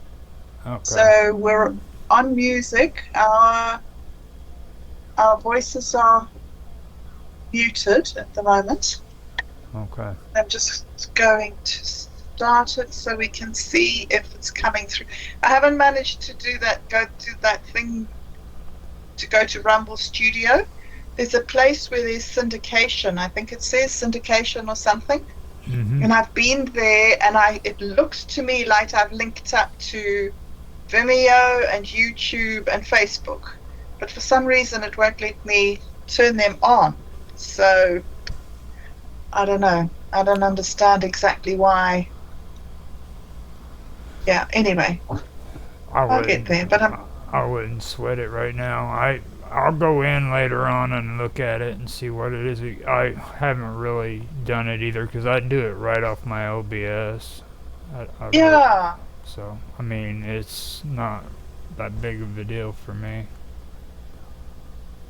Stop streaming. Well, it says that it's streaming and that it's been streaming. Okay. Is this it?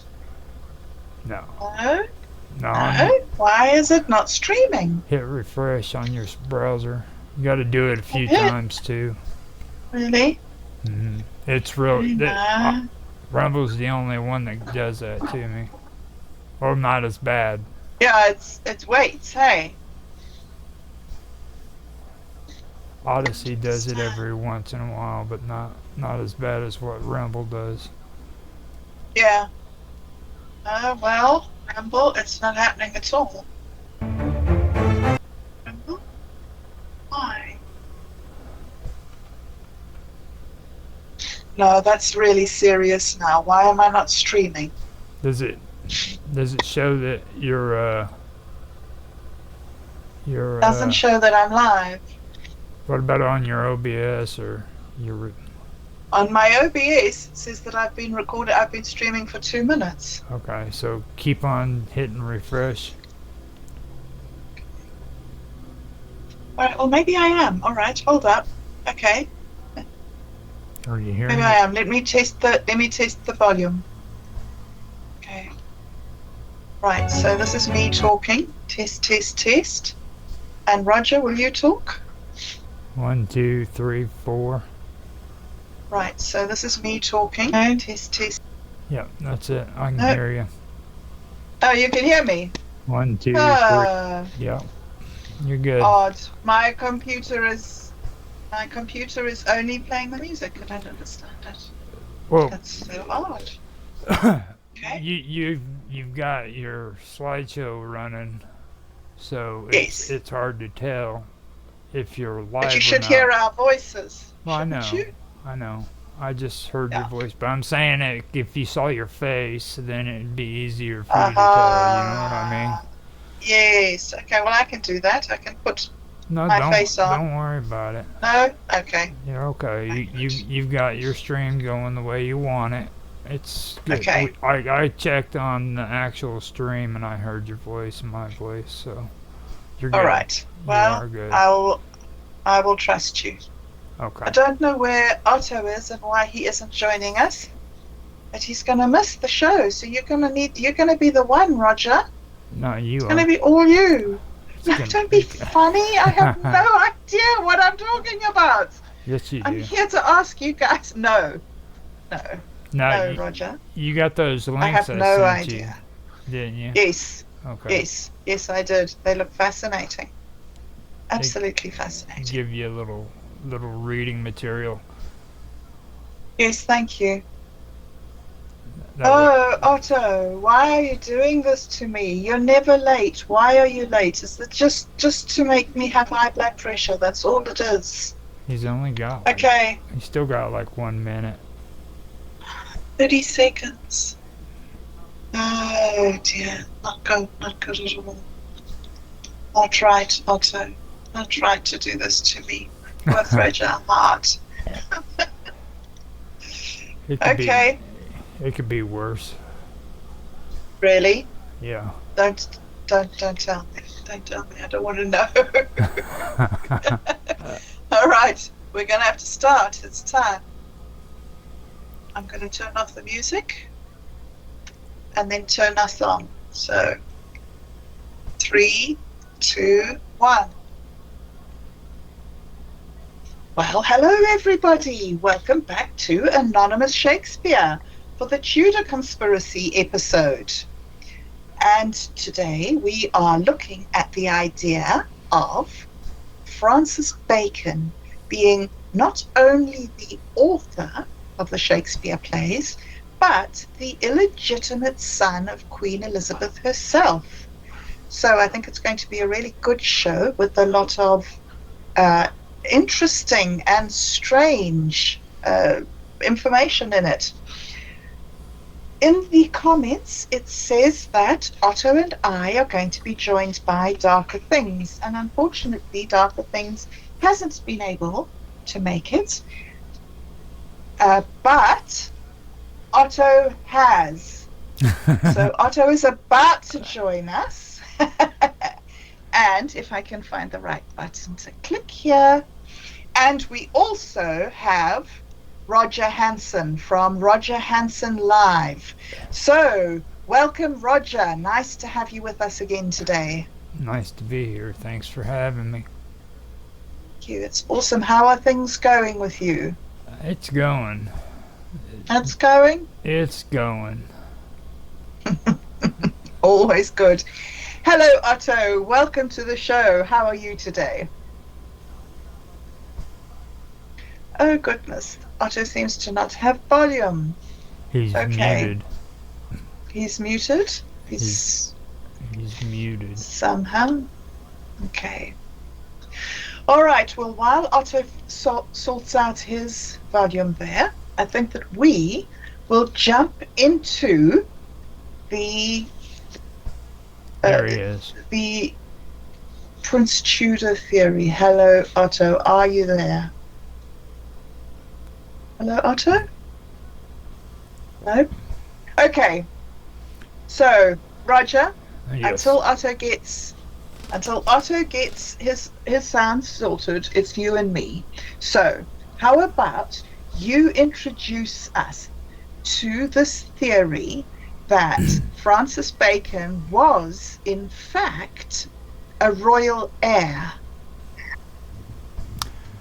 Okay, so first you got to ask what the Prince Tudor theory is. And the Prince Tudor theory is also known as the Tudor Rose theory. It's a variant of the Oxfordian theory of Shakespeare's authorship. It asserts that Edward de Vere, a 17th century Earl of Oxford, was the true author of the works published under the name William Shakespeare. Now, the Prince Tudor variant holds that Oxford and Queen Elizabeth I were lovers and had a child who was raised as Henry Wriothesley, the third Earl of Southampton. Now, the theory followed earlier arguments that Francis Bacon was the son of the Queen. A later version of the theory, known as Prince Tudor II, states that Oxford was himself a son of the Queen, and thus the father of his own half-brother. What? That is so weird. That is so weird. Yeah. So this hidden history is supposed to explain why Oxford dedicated the narrative poem Venus and Adonis in 1593, and the Rape of Lucrece in 1594 to Southampton, and to explain aspects of the poem's contents. The content of Shakespeare's sonnets has been used to support the theory, as to a lesser extent have episodes in the play. And the Prince Tudor theory has created a division among Oxfordians. Many Orthodox Oxfordians regard the theory as an impediment to Oxford's recognition as Shakespeare, whereas the Prince Tudor theorists maintain that their theory better explains Oxford's life and the reason for his writings under a pen name. It sounds very complicated. I know that Francis Bacon himself was a very highly regarded member of the court. But it seems like this is jumping through a lot of hoops to try and make him be Queen Elizabeth's son. Do you think that it's possible that he was? I mean, how do you take it? Well, it's like I said, I personally don't feel like he was solely Shakespeare. Yeah. Because of the actual context of Shakespeare's writings and the amount of writing that was involved in it, and then you stack it up next to the things that Sir Francis Bacon did. You know, he was he had a lot of duties when it came to being a part of the royal cabinet, I guess you could say, under Queen Elizabeth and King James. So he had a lot of responsibility there, and then his own writings on top of it. He wrote The New Atlantis, which is an excellent book if anybody ever wants to read that. But then on top of that, he was a scientist, and a lot of people don't even realize that. So he's got writings that go into science and things of that nature. It's really hard for you to take and stack all the material of both Shakespeare and Francis side by side and say one person did that. It's hard enough saying that one person did Shakespeare. Indeed. So that's my take. What do you on it. think?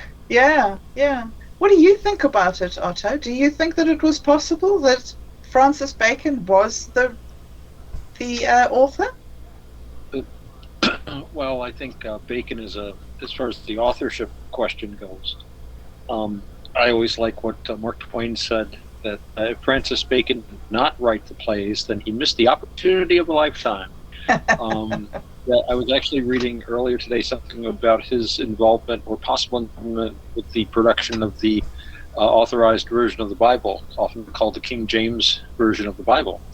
And the theory being that although it's well known there was a team of translators who are actually anonymous for the most part, they think that he took their work and, basically refashioned it, acted as the editor to give it that one kind of an overall gloss, polished it all up. Mm-hmm. And they don't really have much in the way of direct evidence for this, but they point out that this is what, at least the person writing this article said, this is what Bacon did with all of the Shakespeare works, that he would take, this was the work probably of a committee of people, a group of people, but Bacon was the guy that edited everything and was he gave everything a polish, even though many other people, and again, we've talked before about even mainstream Stratfordian scholars accept quite, openly that many of the plays show signs of being written by more than one person, and they talk about, Kidd and Green and Marlowe helped write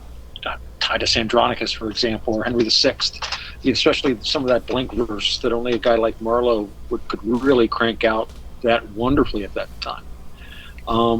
So I think Bacon is definitely somebody who was involved very heavily and could very well have been a directing influence. And we do know that there were contemporary accounts. Bacon himself talked about having a group of writers, good pens, that he kept around him.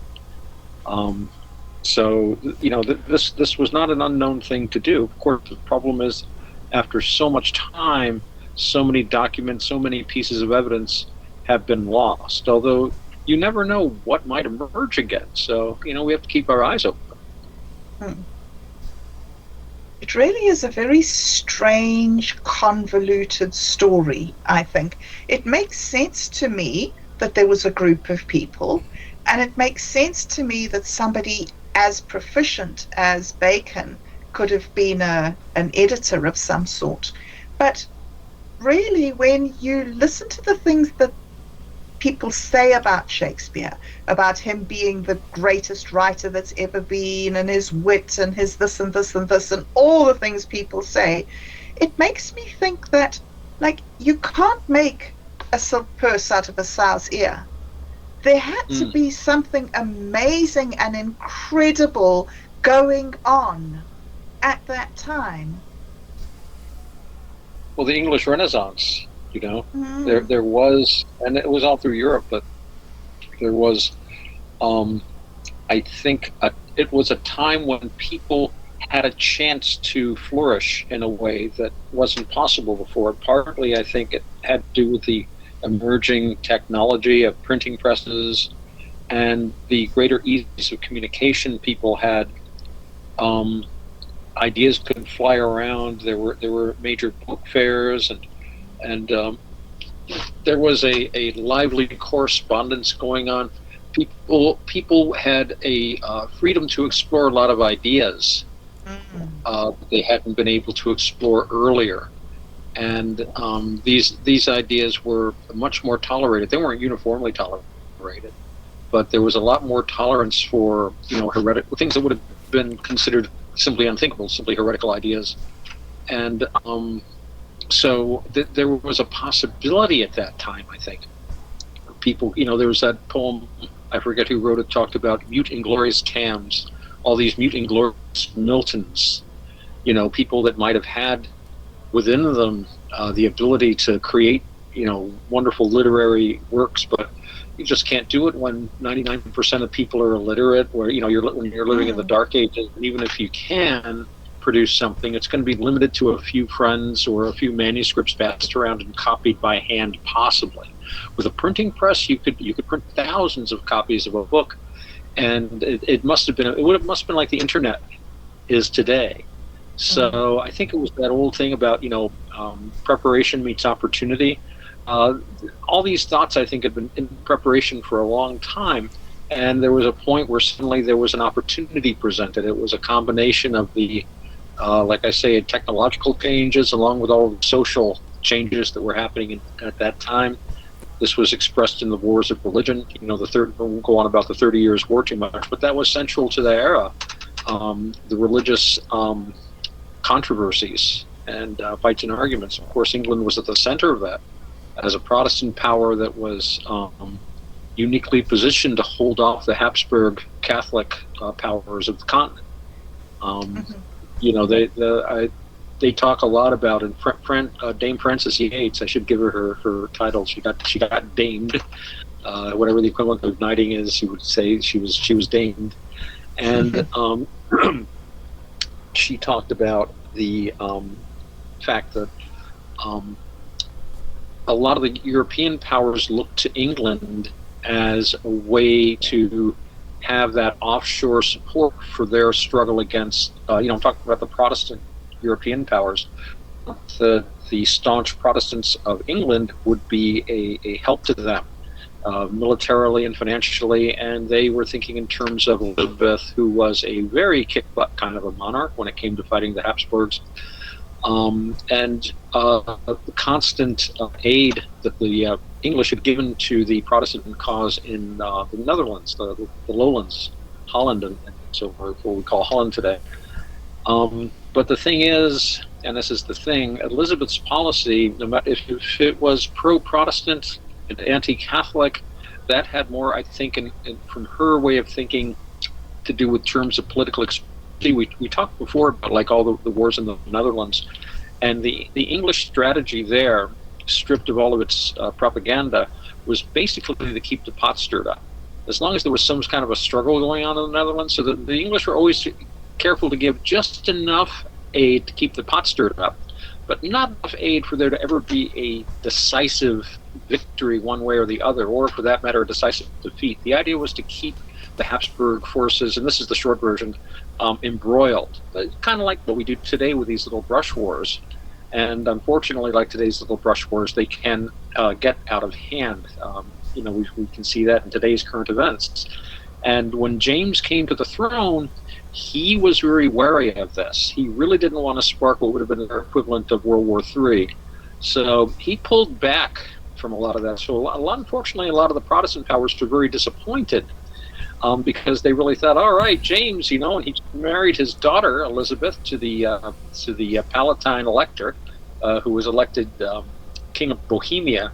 This gets into the whole winter court of Bohemia, where they basically set him up as the king of Bohemia in direct what's the word, defiance of the Habsburgs. And needless to say, a war ensued, and all the British troops that the Bohemians that would show up to help them never showed up because James was not going to get involved in a direct war with Spain anytime soon. That was all of his policy was like predicated against doing this. And to be fair to poor James, I think he really saw, and I kind of see this too, that Elizabeth just kept lucking out. I mean, it was she took these very, very brash policies against, the most powerful nation on earth. It's kind of like Cuba giving the finger to the U.S. and going na na na na na na na. And there were 3 armadas that were sent to invade and destroy English power. Each one of them was defeated mostly by bad weather and planning issues. And I think James said, they're incredibly wealthy. They control something like, I think, 30 or 40% of the precious metals in Europe at the time. Spain was not going to run out of money anytime soon. And he knew they would, if it came to open warfare, they would just keep sending armadas until one got through. If 3 didn't make it, they'd send 4, 5, 8, 10. So he just decided to cut, basically walk away with his winnings. It's like the guy at the roulette table. Oh, make one more big bet. Mm-hmm. So, that was, I think that was a kind of a disappointment. But swinging back to the whole Tudor question, there's a lot of discussion about Francis Bacon's parentage. And there are some very odd, again, I use that suggestive bits of evidence, such as his baptismal certificate, which is the closest thing they had to a birth certificate at the time. And it's very interesting, when it was first filled out, the birth certificate, for example, they didn't actually include his parental names. That was added later, son of Nicholas Bacon. Also, he was listed as Mr. Francis Bacon. None of the other Bacon children were named that way, so that's sort of suggestive.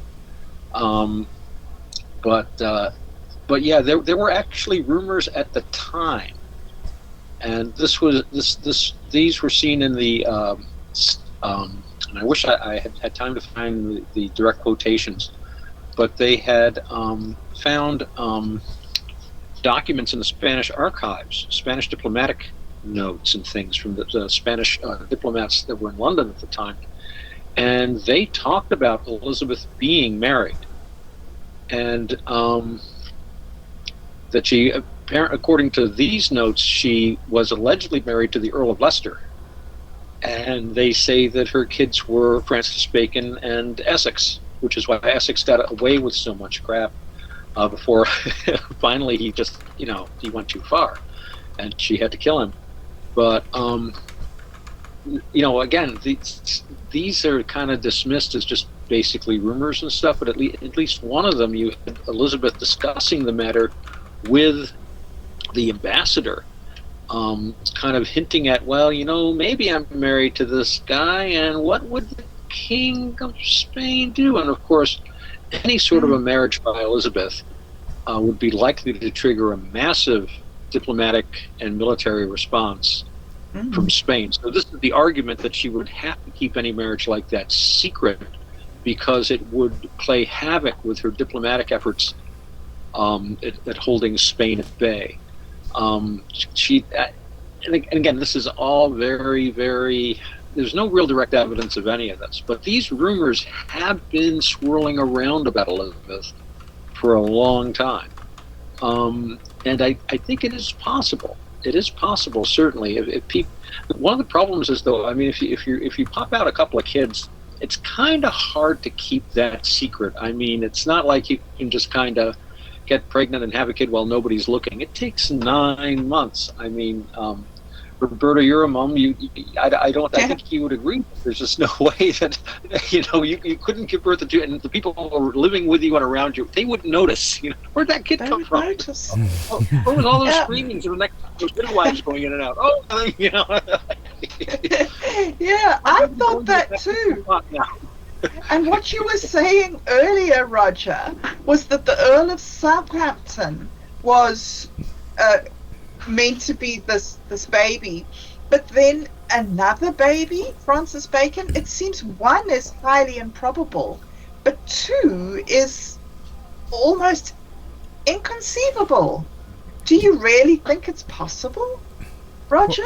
Well, when it comes to like the freaking cipher theory, the Tudor theory, it's what I was explaining to you actually was like the second version of the Tudor theory. Now, the first one is the one that I'm pretty sure is the coolest out of all of them. That's the one I like. So, I mean, now that one has to do with two children, you know, and like they're saying that Francis Bacon was actually freaking well, what it was Elizabeth freaking got married in secret, and she ended up having she married Robert Dudley, Earl of Leicester, is the way it originally goes, and that he fathered both Bacon and Robert Dvorak's, okay, the second Earl of Essex. Now, that is kind of odd to me. Like you guys were talking about, how do you hide one pregnancy, Right. but then like two? I mean, come on. I mean, where did she go? To some kind of like spring resort, you know, for fat people? Yeah. Especially back then, you didn't live alone. You know, you had servants and people around you, and if you were the queen, you were working every day. You had to sign stuff. Like I was saying, it's like they kind of noticed all the midwives going in and out. Where'd that new baby come from? Mm-hmm. And then you know, another. Well, go on. Robert Dvorak, by the way, or Dvorak's, by the way, is the same person that frickin' Queen Elizabeth eventually executed later on. So, Mhm. you know, just There was another rumor going around that she also had a kid. And again, by what's his name, Sir Thomas Seymour, the Lord Admiral, when she was a teenager, and he was actually executed at the time for being inappropriate with Princess Elizabeth. And we have like you know, eyewitness accounts of him being very, shall we say, inappropriate, like, you know, giving her a little pat on the rump when she's going by, stuff like that. And it's like, whoa, hey, you know, that shows a certain amount of intimacy that's inappropriate.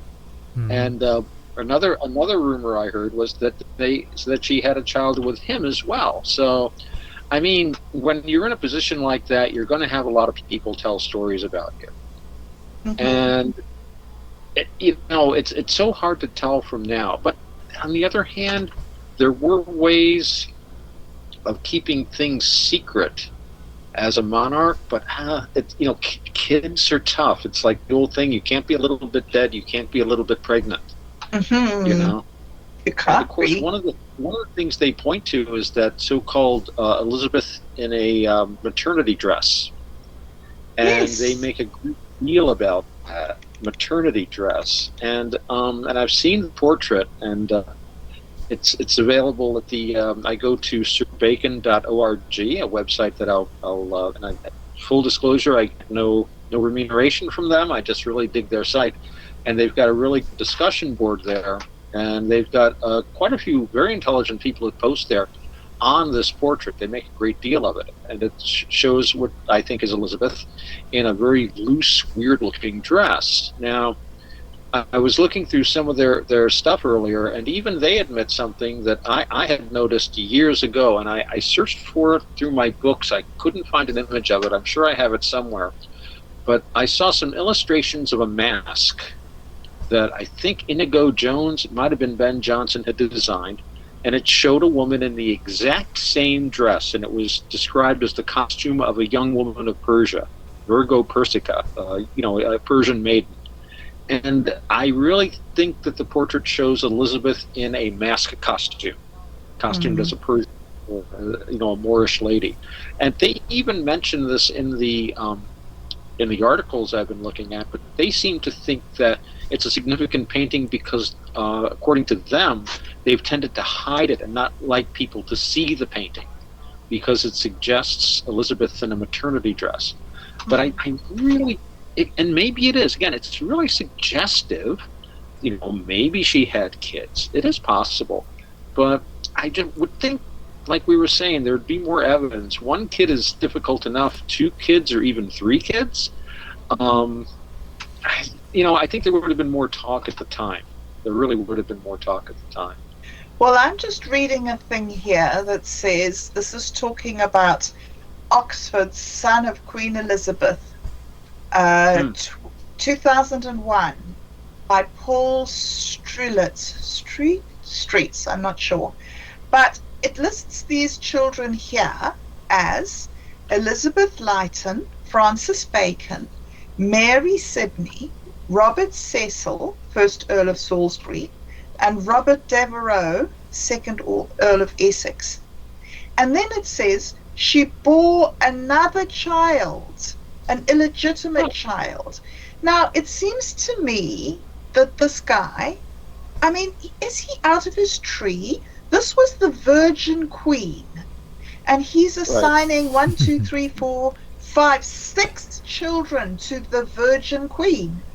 Should we be listening to this guy at all?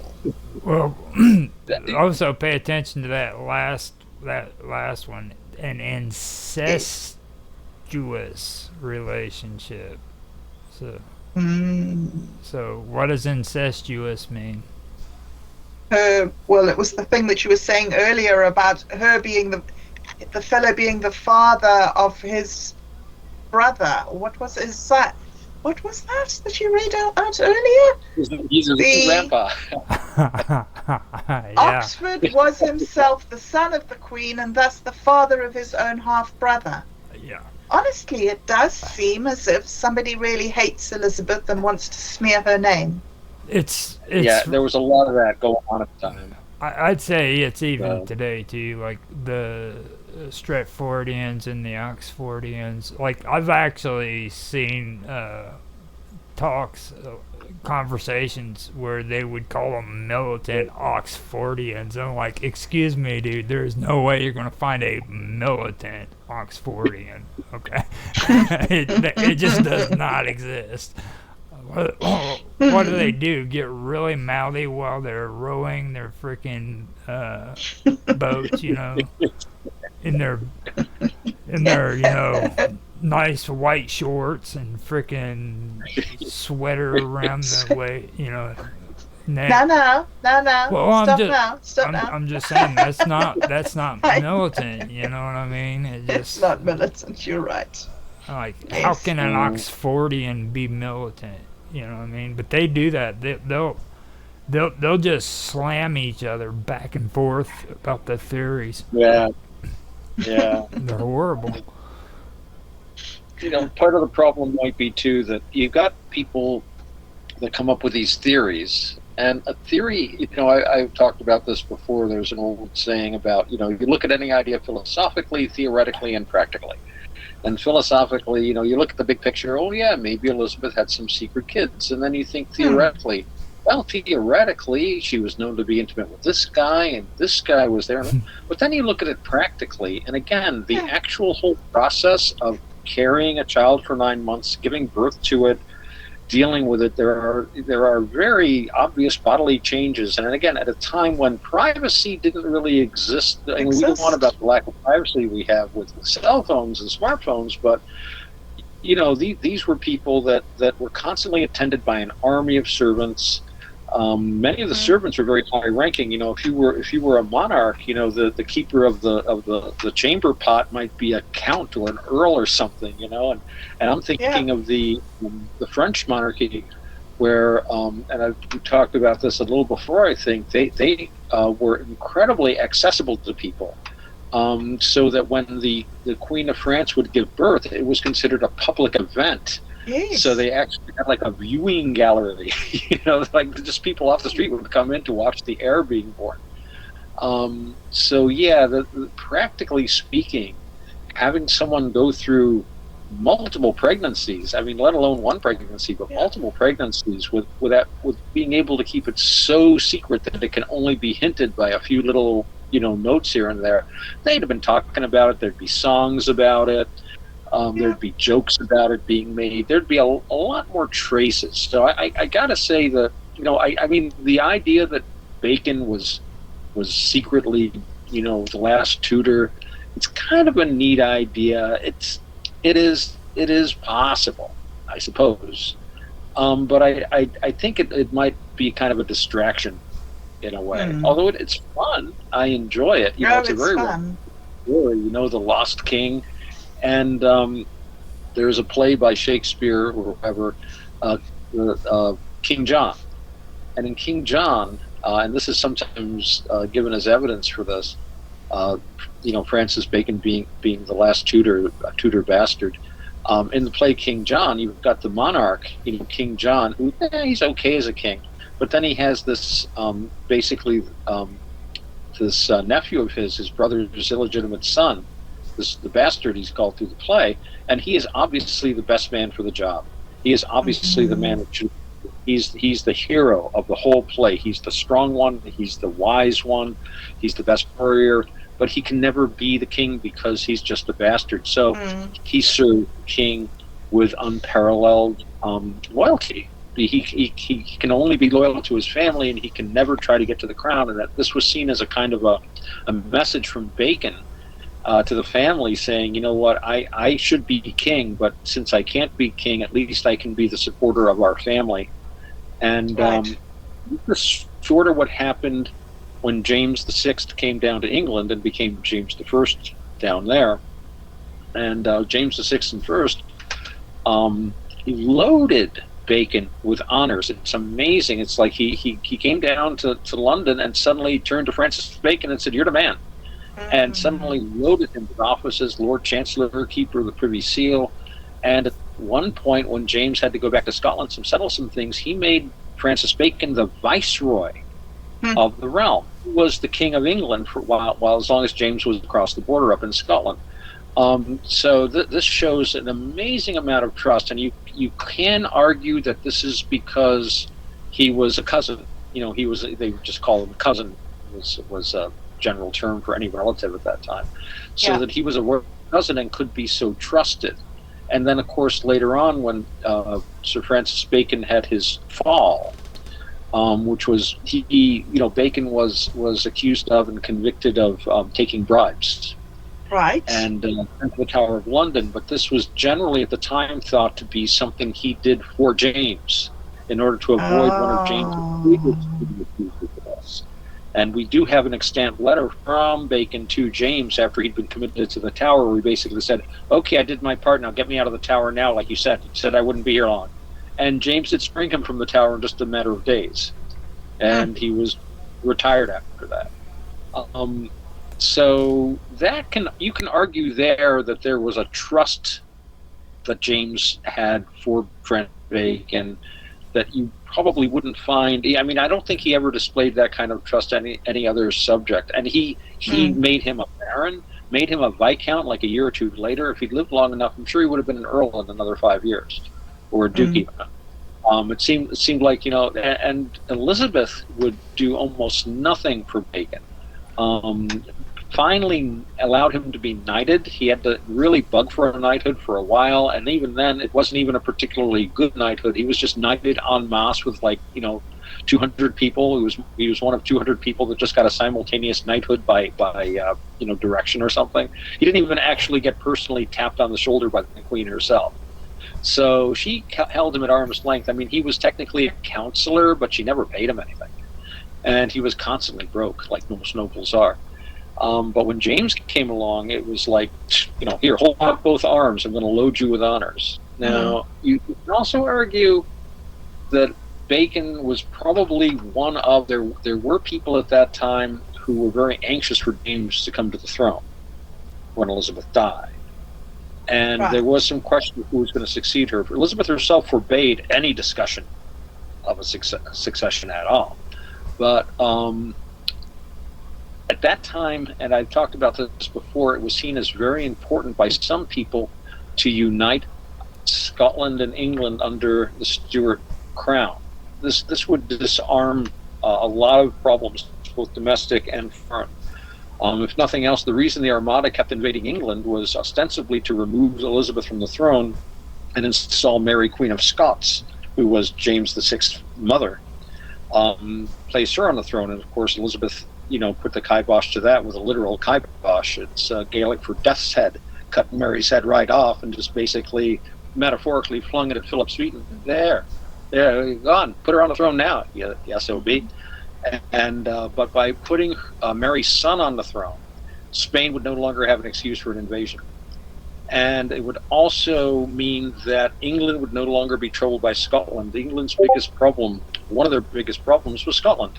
Because every time they went to do what England did best at that time was fight the French. And every time they went over to invade France, the Scots would invade.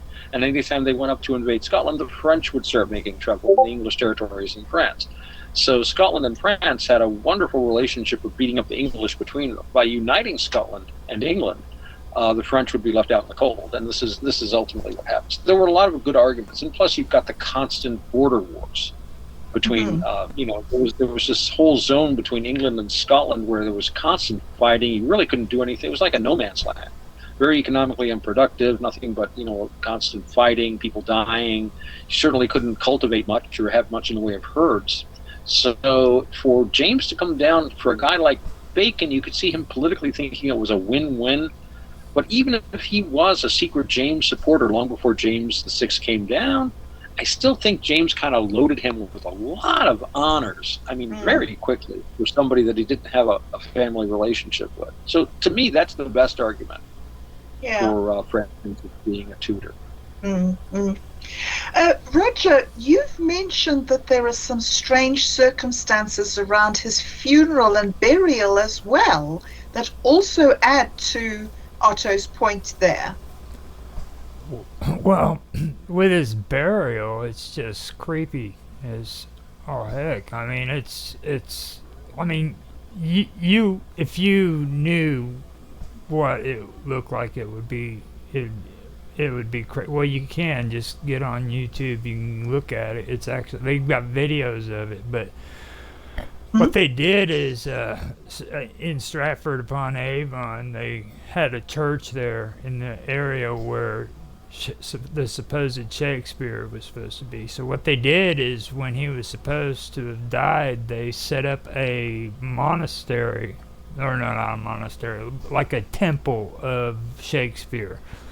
So what you do is you walk into this church, okay, and you see the altar in front of you. But then you walk up to it and you turn to the right, and there's this big statue of Shakespeare sticking up on the wall, okay, and like a little altar down below it to where you can give gifts. You know what I mean? And it's creepy because it makes you wonder, okay, what are people worshiping here? Are they worshiping God? Or are they worshiping William Shakespeare? You know? Wow, interesting. And it really is. It's creepy when you just look at it. It's like, and these people have been doing it for quite a while now. I mean, and the thing about his death is like nobody really knows when he died. All of a sudden, people were told Shakespeare's dead. This was like, I think it was like 6 months after his supposed death before the public actually knew he was dead. Good heavens, really? That's very odd. There certainly wasn't much of a furor over it at the time, as you would think if a top playwright had died.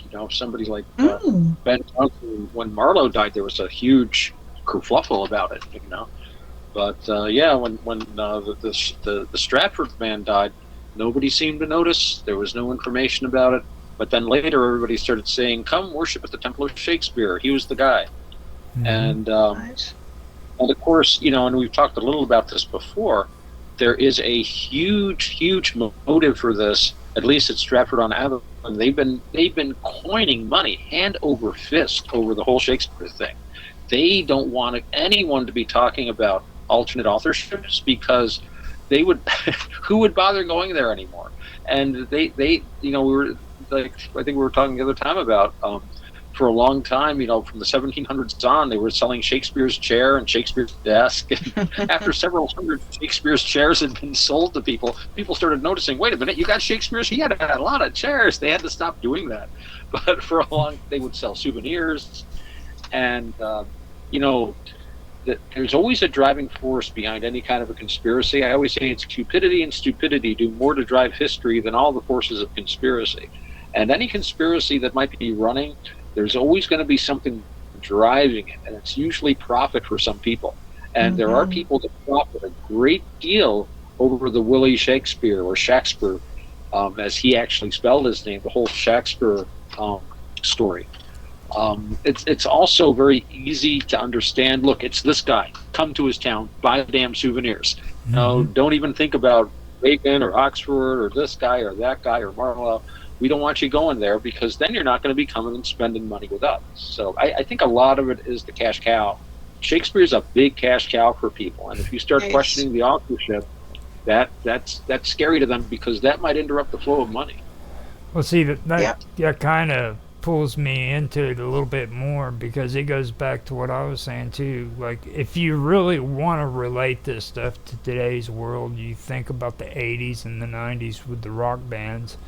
Okay, so when I was growing up, there was tabloids everywhere talking about how horrible musicians like Sebastian Bach or Axl Rose was, and they would make articles up pitting them against one another. Well, that brings me back to Robert Greene with the college wits. You know what I mean? If you go and you check the story out on the life of Robert Greene, it's just as weird as what the story of Shakespeare is, okay? Like, weird situations in his life which involves the word boogery, you know what I mean? And Shakespeare's the same. That word boogery just keeps getting thrown up, you know what I mean? And with Robert Greene, it's hard for you to actually tell if he actually existed or not, or if it was a pen name like Shakespeare. So it's to me, it seems like there was a group of people that was pushing controversy with pamphlets and with publicity, trying to get people to actually go to these plays and listen to these freaking writers talk, you know what I mean? Pitting each other against, or pitting them against each other with the public, Yes. Kind of like what it was, like I said, in the 80s. And they've been doing it forever. I mean, I'd almost bet Shakespeare's where all that stuff started. And more than that, I mean, it's very weird, and that is a very strange cultural thing about England, and particularly London, is, I mean, we've heard a lot of the tabloids and the paparazzi of London, and I mean, it's particularly bad there. So it's a cultural phenomenon. But beyond that, there is also the question of the ciphers. Doesn't that tomb that you've just been mentioning, Roger, doesn't it contain strange ciphers and codes and secret messages? Nobody's allowed to get into it. It's forbidden by law to go in there and try to tamper with anything that is behind that weird face that's supposed to be Shakespeare. Now, Orville Ward Owens was the guy that we were talking about before in the conversation. He was the guy who freaking came up with those ciphers. According to him, what he thought, the ciphers were supposed to have been buried next to the shores of Thames, or however the English say that word. But Yes. he actually took a lot of money. He took actually his whole life savings and excavated that area only to find nothing. And like he Hmm. squandered all of his money. And on his deathbed, he told everybody that that was like the worst venture anybody could ever do, to never get caught up in the ciphers, because it would take your entire life. Mm. So just so you know, don't get crazy. Don't go out trying to find the secret cipher, because it will break you. Right. Right. So you don't And believe in the secret cipher at all? I would love to. I'd love to believe it. Mm. I would love to. It's kind of like on the X Files. You know what I mean? With freaking what's his name? Scully. No, Scully. Mulder, Yeah, Mulder. Uh, Mulder. Mulder. You know, Mulder says, "I would like to believe." You know what I mean? yes. yeah. That's the way I am with the cipher. I would like to believe that that was the truth, that there was some cipher out there that would explain everything, but everybody who's ever went down that road has failed. I mean, Has failed. Yeah. Orville Yeah. Ward, he was only the beginning. The trouble with the ciphers is that, and I mean, they did do ciphers back then. There could very well be some kind of a cipher, but once you start going down that road, you can start seeing ciphers everywhere. And, you know, if you're just connecting the dots, a lot of these guys start off with a result they want to find. And then if you make a complicated enough attack, then you're going to find something. So a cipher would be something that, yeah, you know, like you're saying, I'd like to believe in the ciphers, and there could be a cipher, but, you know, they had good ciphers back then. And if they really wanted to hide something, it would stay hidden. I mean, if we found the key to a cipher in, like, Francis Bacon's handwriting, then I would be more convinced. But when you're trying to just reverse engineer it, and, you know, there's that famous Shakespeare Mangle or whatever, where that guy took all of the different, he reproduced all the pages in the first folio, and I think he took all of Marlowe's plays and all these other things.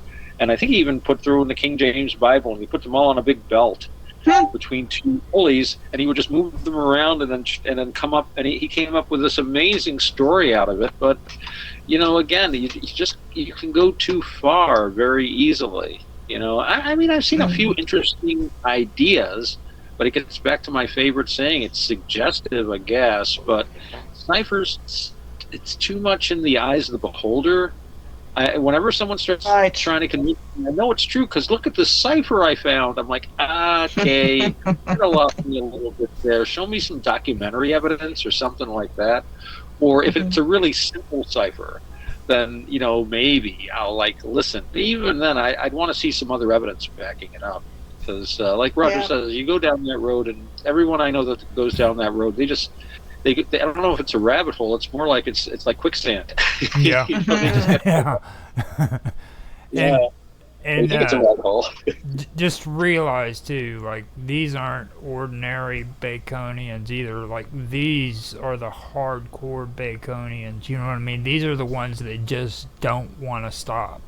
You know what I mean? Like, it's okay. It's okay to freaking believe that Bacon was Shakespeare. All right, but when you get frustrated and you want to go even further with your imagination and let things run amok, that's when you become these kind of guys who believe, you know what I mean?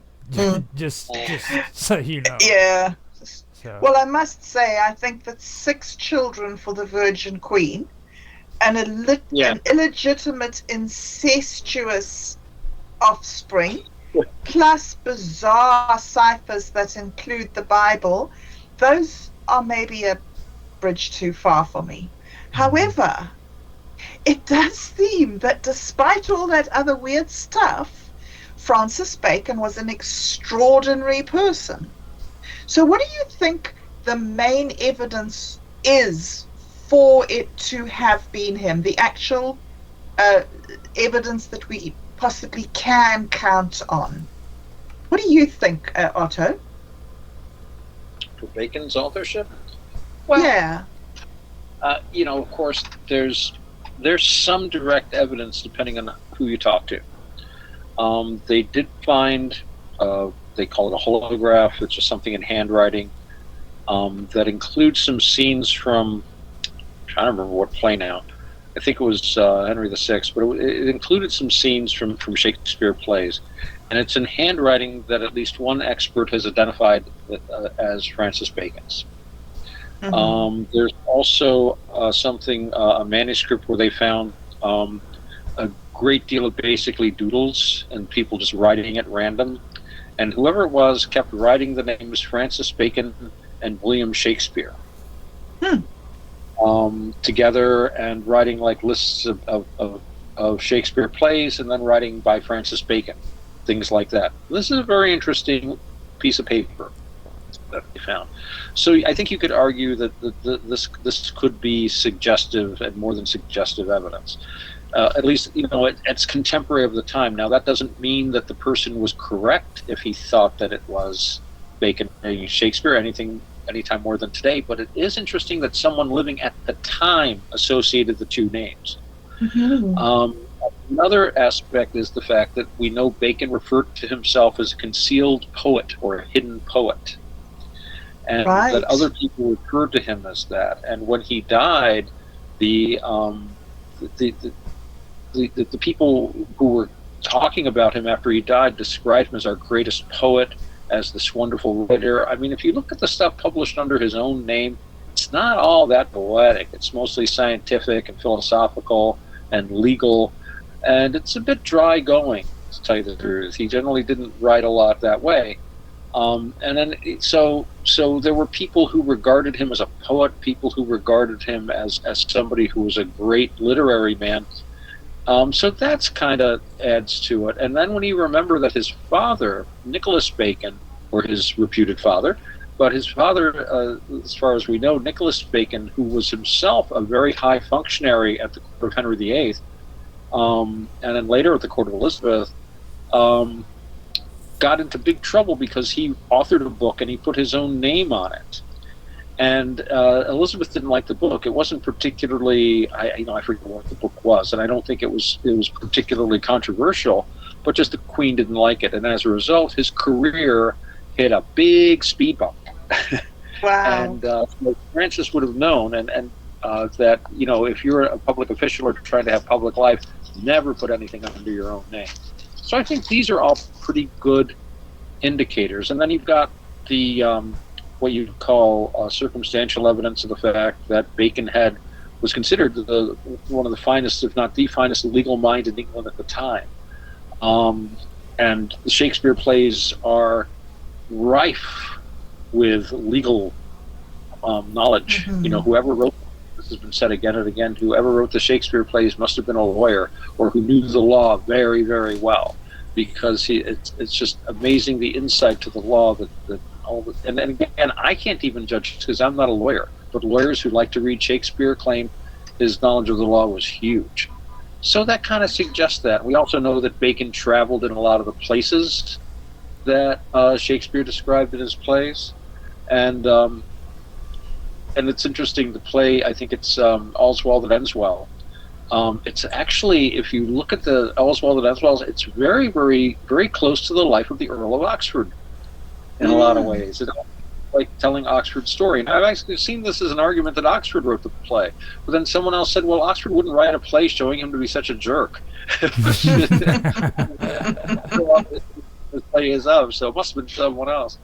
But Bacon didn't know Oxford quite well. He moved in those court circles. So anyway, these are the things that I would bring up. These are the things when I think about Bacon being involved with the play, the author, or at least the editor or supreme editor of the plays. I think of these things.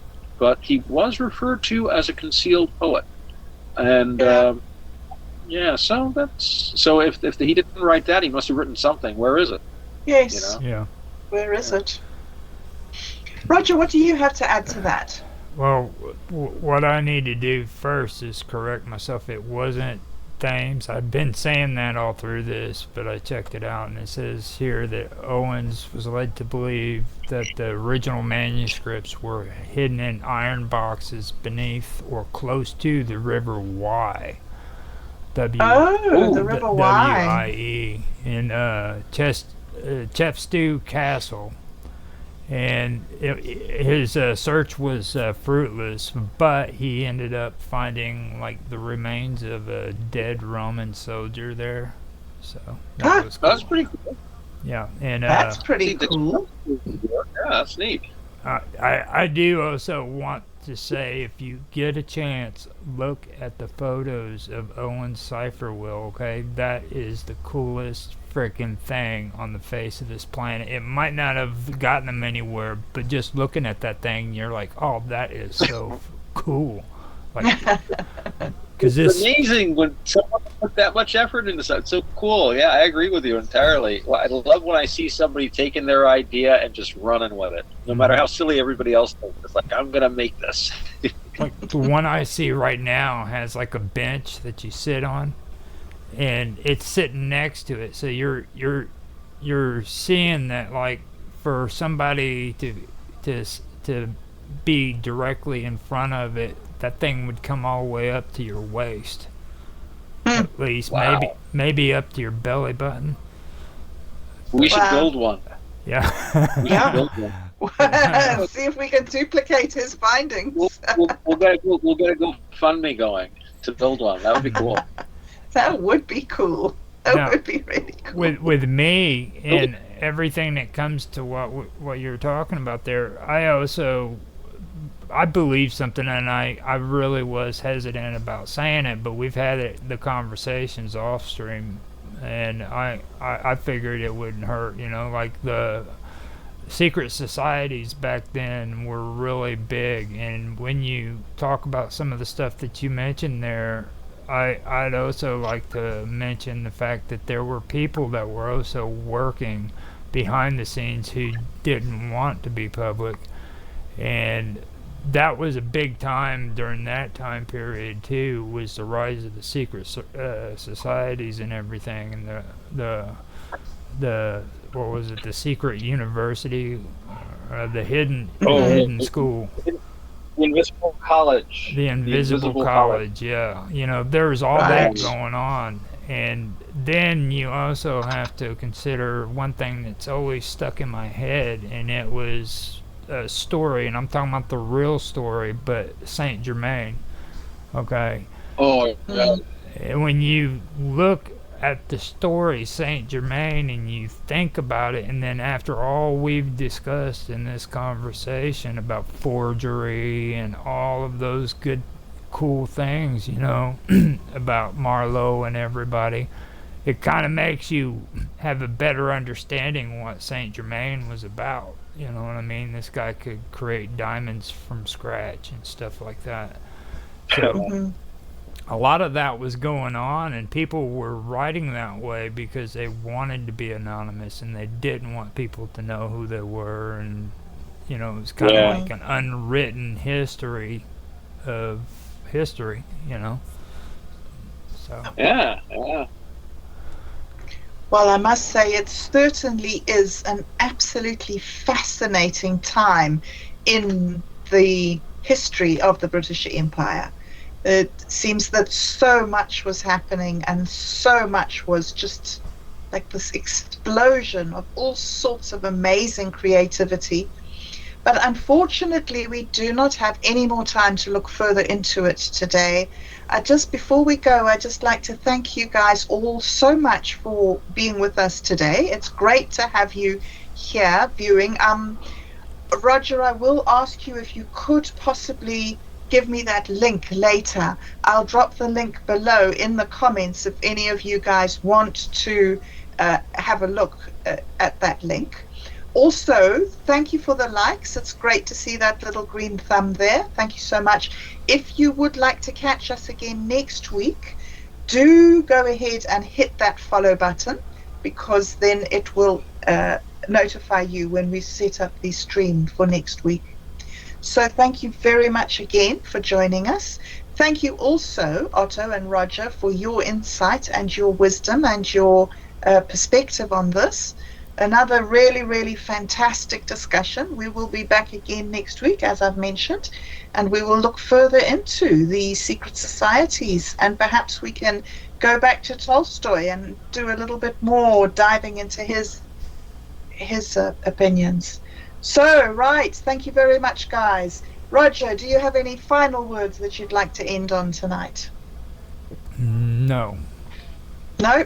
Otto, anything more from you? I'll go with Roger and just produce a thunderous silence. And looking forward to next week. Yes. Okay, guys. Well, on that note, it is a goodbye from us all. Good night. Bye-bye. You want me to count down? Go ahead. 3, 2, 1. Hi, this is Janine. My mystery on my show tonight, we'll be talking about technology and some of the odd things that have been happening recently. Don't necessarily know if you're paranormal, but if you have any paranormal stories or weird things that have happened, feel free to join in or make a comment. So we're going to get started. I guess, I don't know. I went on to Facebook, and this is what's really weird that happened to me. I'm not a person, but I went on there in the morning and I couldn't get on. So I thought that, my computer, I kind of got set up this week. So I thought, some of the passwords, don't sync and they weren't transferring. So I was like, well, that's probably why. So I came up here, got on my computer, and it actually tried to log me in with a different person's name. Like it was looked like maybe a Spanish person's name. And it was wanting to log me in. So I thought, if I put a password in there, I probably would have, but that was not me. So then I closed it out. And then I think my boyfriend texted me and said, hey, Facebook's down, or somebody did. And I was like, oh, okay, so that's what's going on. But that kind of freaked me out. I don't know what was going on with that. So how computers and stuff do weird stuff, especially if you work with them enough. You can get them to do stuff, I think. Now, you said you went into your computer and it was trying to log in without you. It was trying. I went in there and you kept saying, well, you couldn't get into Facebook, But then a thing finally popped up because I was trying to change my password because I thought, well, I might as well just change my password anyway, even though, the computer, I'll just change it. So I went in there to change it, but then I got a screen that said, you know how it'll say, are you Summer Todd, or are you Roger, or whatever. It said, are you Maria Hernandez or something? And it popped up and it said, so you can change your password. Oh, wow. And I was like, I don't know if I'd went in there. I mean, it was only Facebook, but it was probably going to take me in there, but I don't know. Nothing was really working, so it may not have took me on in anyway, but it was on and off that day, so I'm not sure. If I couldn't get into mine, it probably wouldn't have taken me into hers, even if I changed the password. But if I did change the password, would she get on there and think, well, her password's all messed up? I don't know. I think there was some kind of glitch definitely going on there. Well, I know we had issues with my mom whenever she had. Well, she doesn't get on Facebook very much anymore, but like back when she was there, her Facebook literally got hijacked. She was like actually going in and trying to get into it, and it was just gone. Yeah, where does that stuff go? And they can get like your photos you have in there, if you have them, and all your stuff. There was couple weeks ago, or almost a month ago now, I think April got a message from Kathy on Facebook, and my Aunt Kathy. Yeah. And it was something about her wanting April to send her money or something, and April said, "I don't think this is you." Yeah, and then Kathy didn't respond, so she had to. She actually found Kathy's actual profile, and she messaged her and said, I think somebody that's not you started a fake profile of yours. Yeah. I'm going to report that fake profile in the message."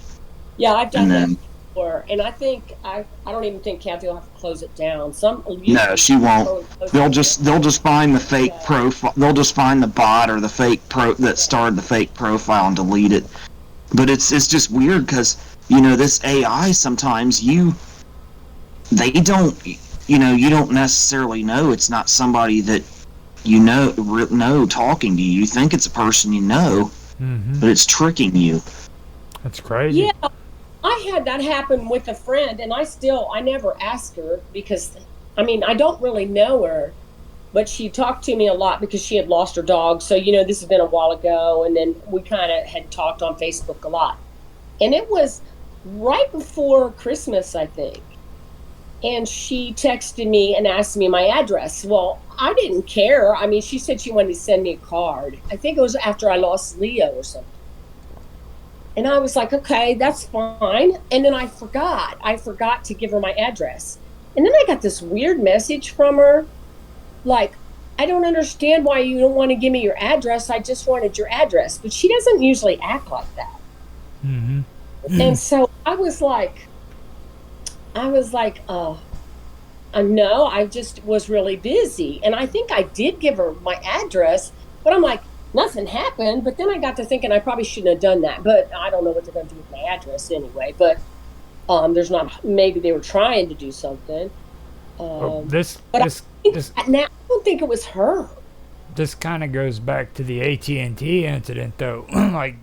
What was it exactly that was supposed to have happened with AT&T? Because like I told you before, I really didn't know exactly what was supposed to be going on with that. Was it like mass spammer or hackers that broke into the phone system or something, or what actually took place there? On the news, I heard on the news a couple times that AT&T released a statement saying it was a glitch that occurred when they were updating their system, which they do routinely. But I think it's interesting that the Department of Homeland Security and the FBI and shit are all involved in this, investigating it. And they might just do that as standard protocol.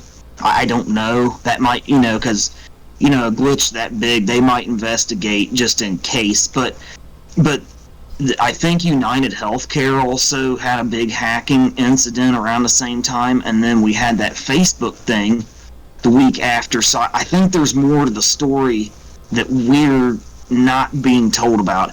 And the Butler County Sheriff's Office, actually, I think you saw this, Mom. You'll have to send Roger the link. I didn't know anything about it until you told me. I never saw the news thing. Oh, about the Butler County. I remember you sending me a text about it, and I'll send you I'll up and send it to you and Roger. But the Butler County Sheriff's Office they've apparently been getting Russian and Chinese and Iranian and North Korean hackers trying to hack them multiple times a day, every day. And they actually did have their computer system crashed for like 3 days at one point. And nobody here in Butler County, where me and you live, even knew about that. No, that's what I said. I was shocked. And then, what's really weird that you say this, because it ties right into it. When I first heard it was I sent you an email about Sheriff Jones. He had been on the news. He went to a conference, in Texas or New Mexico or something, and was talking Washington, D.C. They were talking about hackers and what do you call it, cyber attacks and all kinds of stuff. And he came back and he was like, "You need to be really careful. We need to be on high alert. People don't realize how He was bad talking. right now." And so that's He, what I told Austin that, Roger. And then like the next thing I know, Austin's telling me about 3 days the Butler County didn't even have like their computers, and I didn't see that on the news. And I mean, I'm not on the news all the time, but my boyfriend is. He follows politics and stuff, and he sees local news. He watches local news almost every night. So it's not on there that the Butler County Sheriff's Office was down for 3 days. I mean, we didn't see it, neither one of us. It's just kind of weird. The Russians brought their computer systems down for 3 days. Oh wow. And then Sheriff Jones here in Butler County, he's talking like we're about to be in World War III. He was talking like, he was saying like every citizen needs to be getting ready to be a soldier kind of shit. But you know what's God. that was after you said that happened. He didn't mention the kind of stuff that was going on at the sheriff's office. But I know that he said what he has, like more guns and stuff in his patrol cars and all kinds of stuff. They've really ramped up around here with guns. And he also started a class about survival, like being off the, like if the grid is completely down, and a class about surviving major disasters and things like that after he came back from that National Sheriff's Conference. It's weird. No. So I mean, he's talking like Sheriff Jones is talking like we're going to be in World War III. We could be in World War III when we wake up any given day now. Now, is the impression I got from what the sheriff here in Butler County was saying. What was the glitch though on the phone? Do you know what the glitch was? What was it? What they said it was? I don't know. I can look real quick and see what. AT&T. Yeah. They said it was a glitch when they were updating their system, but I think there's more to the story given the other things that have been going on. And what did that glitch cause? I mean, like, I don't use a phone, to be honest with you, so I'm pretty much out in the wilderness when it comes to phones. Here it is. It says AT&T blames software outage glitch for service outage. So that's the most recent one. I think they're saying it's service outage. Yeah, software update glitch. Yeah, it's a software update glitch, they said. But so it's shutting everything down on AT&T basically. Well, I think the reason the FBI and stuff might have got involved is because they couldn't, people couldn't get out to emergency or fire, and that's real bad. You can't. Yeah. 911 was down, and that's disturbing. But I don't know. And then today, I think I sent this to you, Austin, about how everybody, and this might just be the cash out Jeff Bezos, Leon Black, and Jamie Dimon, and the Walton family have now sold a combined $11 million in company stocks. Is that the link I sent you? For the about first ever. Is that the link I sent you about the great cash out? I thought I sent it to you. I sent it to you. Yeah. I didn't. You just sent like a post that somebody made about it, and then I dug up a news story and sent a link to you. Oh, unless open to that, but now people are saying they're taking the stock out. People are a little bit worried because they're not supposed to know insider stuff, but we all know they do. They do. They've got stuff they just sold, and it's really odd. They do that. These are major. According to that article I sent you, that they said they had a plan to sell those when it reached a certain amount of money to lock in profits. But and I hope that's all it is just them trying to lock in profits, and then maybe the stock will stay the same or get higher or maybe a little lower. But who knows? We don't know what's going on with all that. Why would they all do it together? Would it all be to do together? That's what makes me nervous about it. we were talking about AI and stuff before too, and like, do you remember me telling you guys about paradigms? Yeah, look, Yeah, somewhat. Now, I've got the stream going, so I can't go and do the search. Okay, but go in and just type in paradigm so you guys can kind of get an idea of what I'm talking about, what a paradigm is. Now, I don't know if I can do that on my phone. Maybe Mom can do it. and she's on a computer too. That'd be easier for All her. right. I think she's looking it up. But the see, Yeah, I'm afraid if I get off of this, it'll screw me. no, It'll screw me up. okay, it's a set of assumptions that creates a viewpoint in the world in order to explain what a paradigm is. This it? Yeah, Yeah. is. yeah, Let's compare them to a pair of glasses. If the glasses are tinted red, the person looking through them will see everything through a red filter or their paradigm. So, in science, it's a distinct set of constant thought patterns, including theories, research methods, postulates, and standards for what constitute legitimate contributions to a field. Okay. usually. It's a way of looking at something. It comes up with a lot of academic, scientific, and business worlds. A new paradigm in business could mean a new way of reaching customers and making money. Okay. Now, in in the tech world, when it comes to AI, they have been sorry. They've been trying to get artificial intelligence to be able to change from one paradigm to another. Okay, which means they have to be able to think within a second's notice, quick enough to where they can answer questions that are like off the cuff. You know what I mean? Like, Right. remember how I told you what's the color brown smell like? Right. Yeah. They're gonna have to be able to frickin' distinguish between brown and the smell that's associated with it. You know what I mean? Yeah. So Oh, hold up. Am I still there? yeah, no. Yeah, you're still there. I can see your chair and the edge of your table. Well, what happened to my face? Where am I? That's over. Oh, I think it turned it around. How did it do that? Okay. You There.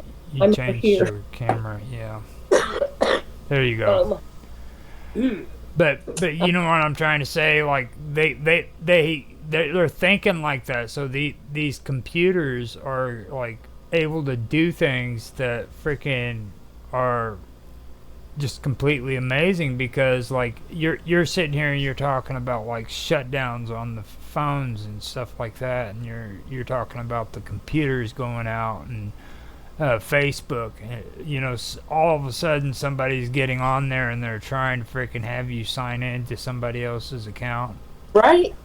You know, No. stock you know what's- markets. Facebook said it was Instagram and some other things the other day. I heard it was other people's other accounts. I don't know if Discord was one, but I know there was some others too. Well, you know, like they're introducing AI into freaking Bing, right? Well, they said that they actually are putting them on planes. There was that one woman that was acting weird on the plane, and they said it was really nothing. But she said there was one on. I think that's what she was implying. Yeah, that woman flipped. That woman was flipping the hell out and fucking losing it. And then a few weeks later, she comes back all smiling and happy. Oh, it wasn't nothing. I just freaked out over a seat some guy wouldn't let me have, and it was just everything's just la-di-da and fine. And the woman that was talking a few weeks later didn't even completely look like her. It was like it was a hush job or. Huh? Hmm? Everybody has a price, though. And then if she was intimidated or scared, or she's probably intimidated and bought off by somebody, but the question is who. Like, now, when you were talking out one time, what was you referring to, Austin, when you was talking about emergent behavior? What was it I was referring to? Yeah, kind of explain that a little bit, because that's actually a good topic to be talking about right now. Okay, years ago, me and my dad were talking about computers and how they do things on their own sometimes, which we've all seen. And he was reading an article on some news site. I can't remember what it was now, but he was talking about emergent behavior, and they found that computers and things were starting to appearing to speak to each other in their own codes and stuff that a lot of computer engineers couldn't decipher, and they were starting to just do things by themselves that they were not programmed to do. And so it was like they were starting to talk to each other and do things on their own. And this might be, I haven't really done any other research into it since then, but that was something that me and him talked about that's always kind of stuck with me. And I've seen it a few times since then where, your phone will just call people by itself and things like that. And so that's basically what it is. I mean, I'll do like a deep dive research into it for the future, but you saw that show though, how they taught those little AI things to play hockey or something. They were learning more and more every day by themselves. Yep. That's an example of what they might call emergent behavior. And Mark Edworthy, he might be familiar with that since he's a big tech support guy. I don't know if he's said anything about it or about anything similar to it. To code, because I'm not a coder, but there's all kinds of stuff you can do in code. So you can't put it into code that like it can keep getting information or something. I don't know. Maybe it's the coders are doing it. Some of them just to fool around. But there's probably some, but there's people who swear they didn't put anything into computers, and then the computers are just speaking to each other and doing things. Yeah. That's more what I'm talking. Mark Edworthy, he might be familiar with that since he's a big tech guy. I don't know if he actually had me do a video that had to do with a computer system back in the 70s or the 80s in England, and I was wanting to reach in and try to get it, but I don't want the stream to go black on me. It's in my files and stuff, but what basically happened was this guy moved onto this property, and he was moved in with his wife. It was in England, and he was a school teacher, I believe is what the story goes, and he got one of those old it was like old like English version of Macintosh old computers. Yeah.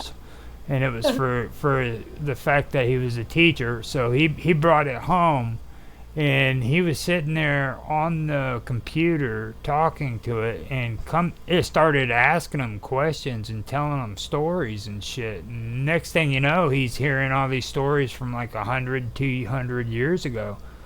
Okay. That's weird. And the messed up part is this information was actually logged and documented by scientists. Okay, this is an actual experience that happened. Okay, and they researched it, and to this day they don't know how it happened. Wow.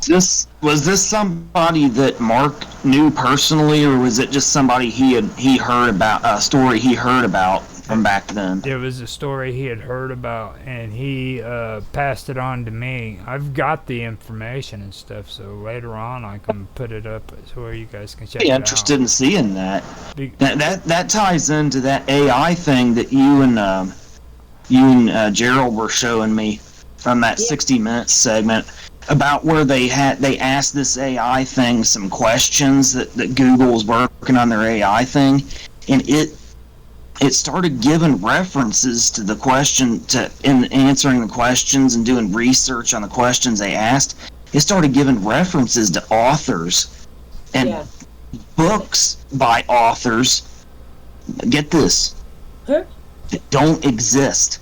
Yeah. At least not in our dimension. Now that kind of like ties in with like the Mandela effect. I know Roger's heard of it. Yeah. Yeah. Now, the thing too that you have to also think about is like this also goes into our conversation with synchronicity, okay, and like manifesting. You know, a person can manifest things that he creates. Like I do believe that that is true, and I believe you're the one who mentioned that, Austin.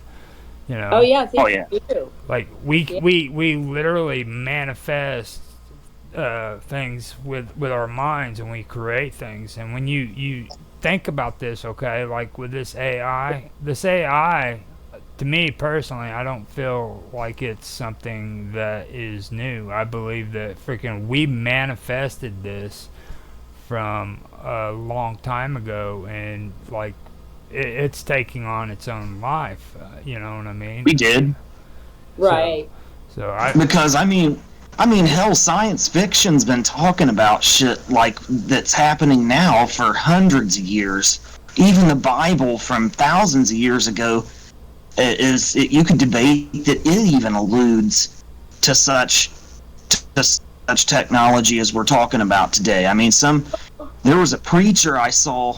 I was flipping through the TV not too long ago, and I came to a Christian channel, and there was a pastor on there. He was talking about the end times and about how biblical prophecy talks about how in the end days information would be going from one corner of the earth to the next. And if that's true, I mean, Well, I mean, what bothers me is because, like I said, I worked at Miami, and I worked there. This is how old I am. I worked there before I had Austin, where we didn't even have answering machine. No kidding. Now, when I was getting ready to have him leave that office, we started getting, I'm sure, I don't know if a lot of people could maybe remember this, but younger ones might not. We had those Wang machines, and we went and got trained on them, and those were pretty cool. Because, you could type and you could change your stuff on the screen. It wasn't like just using electric typewriters. Well, then, they started into computers and emails.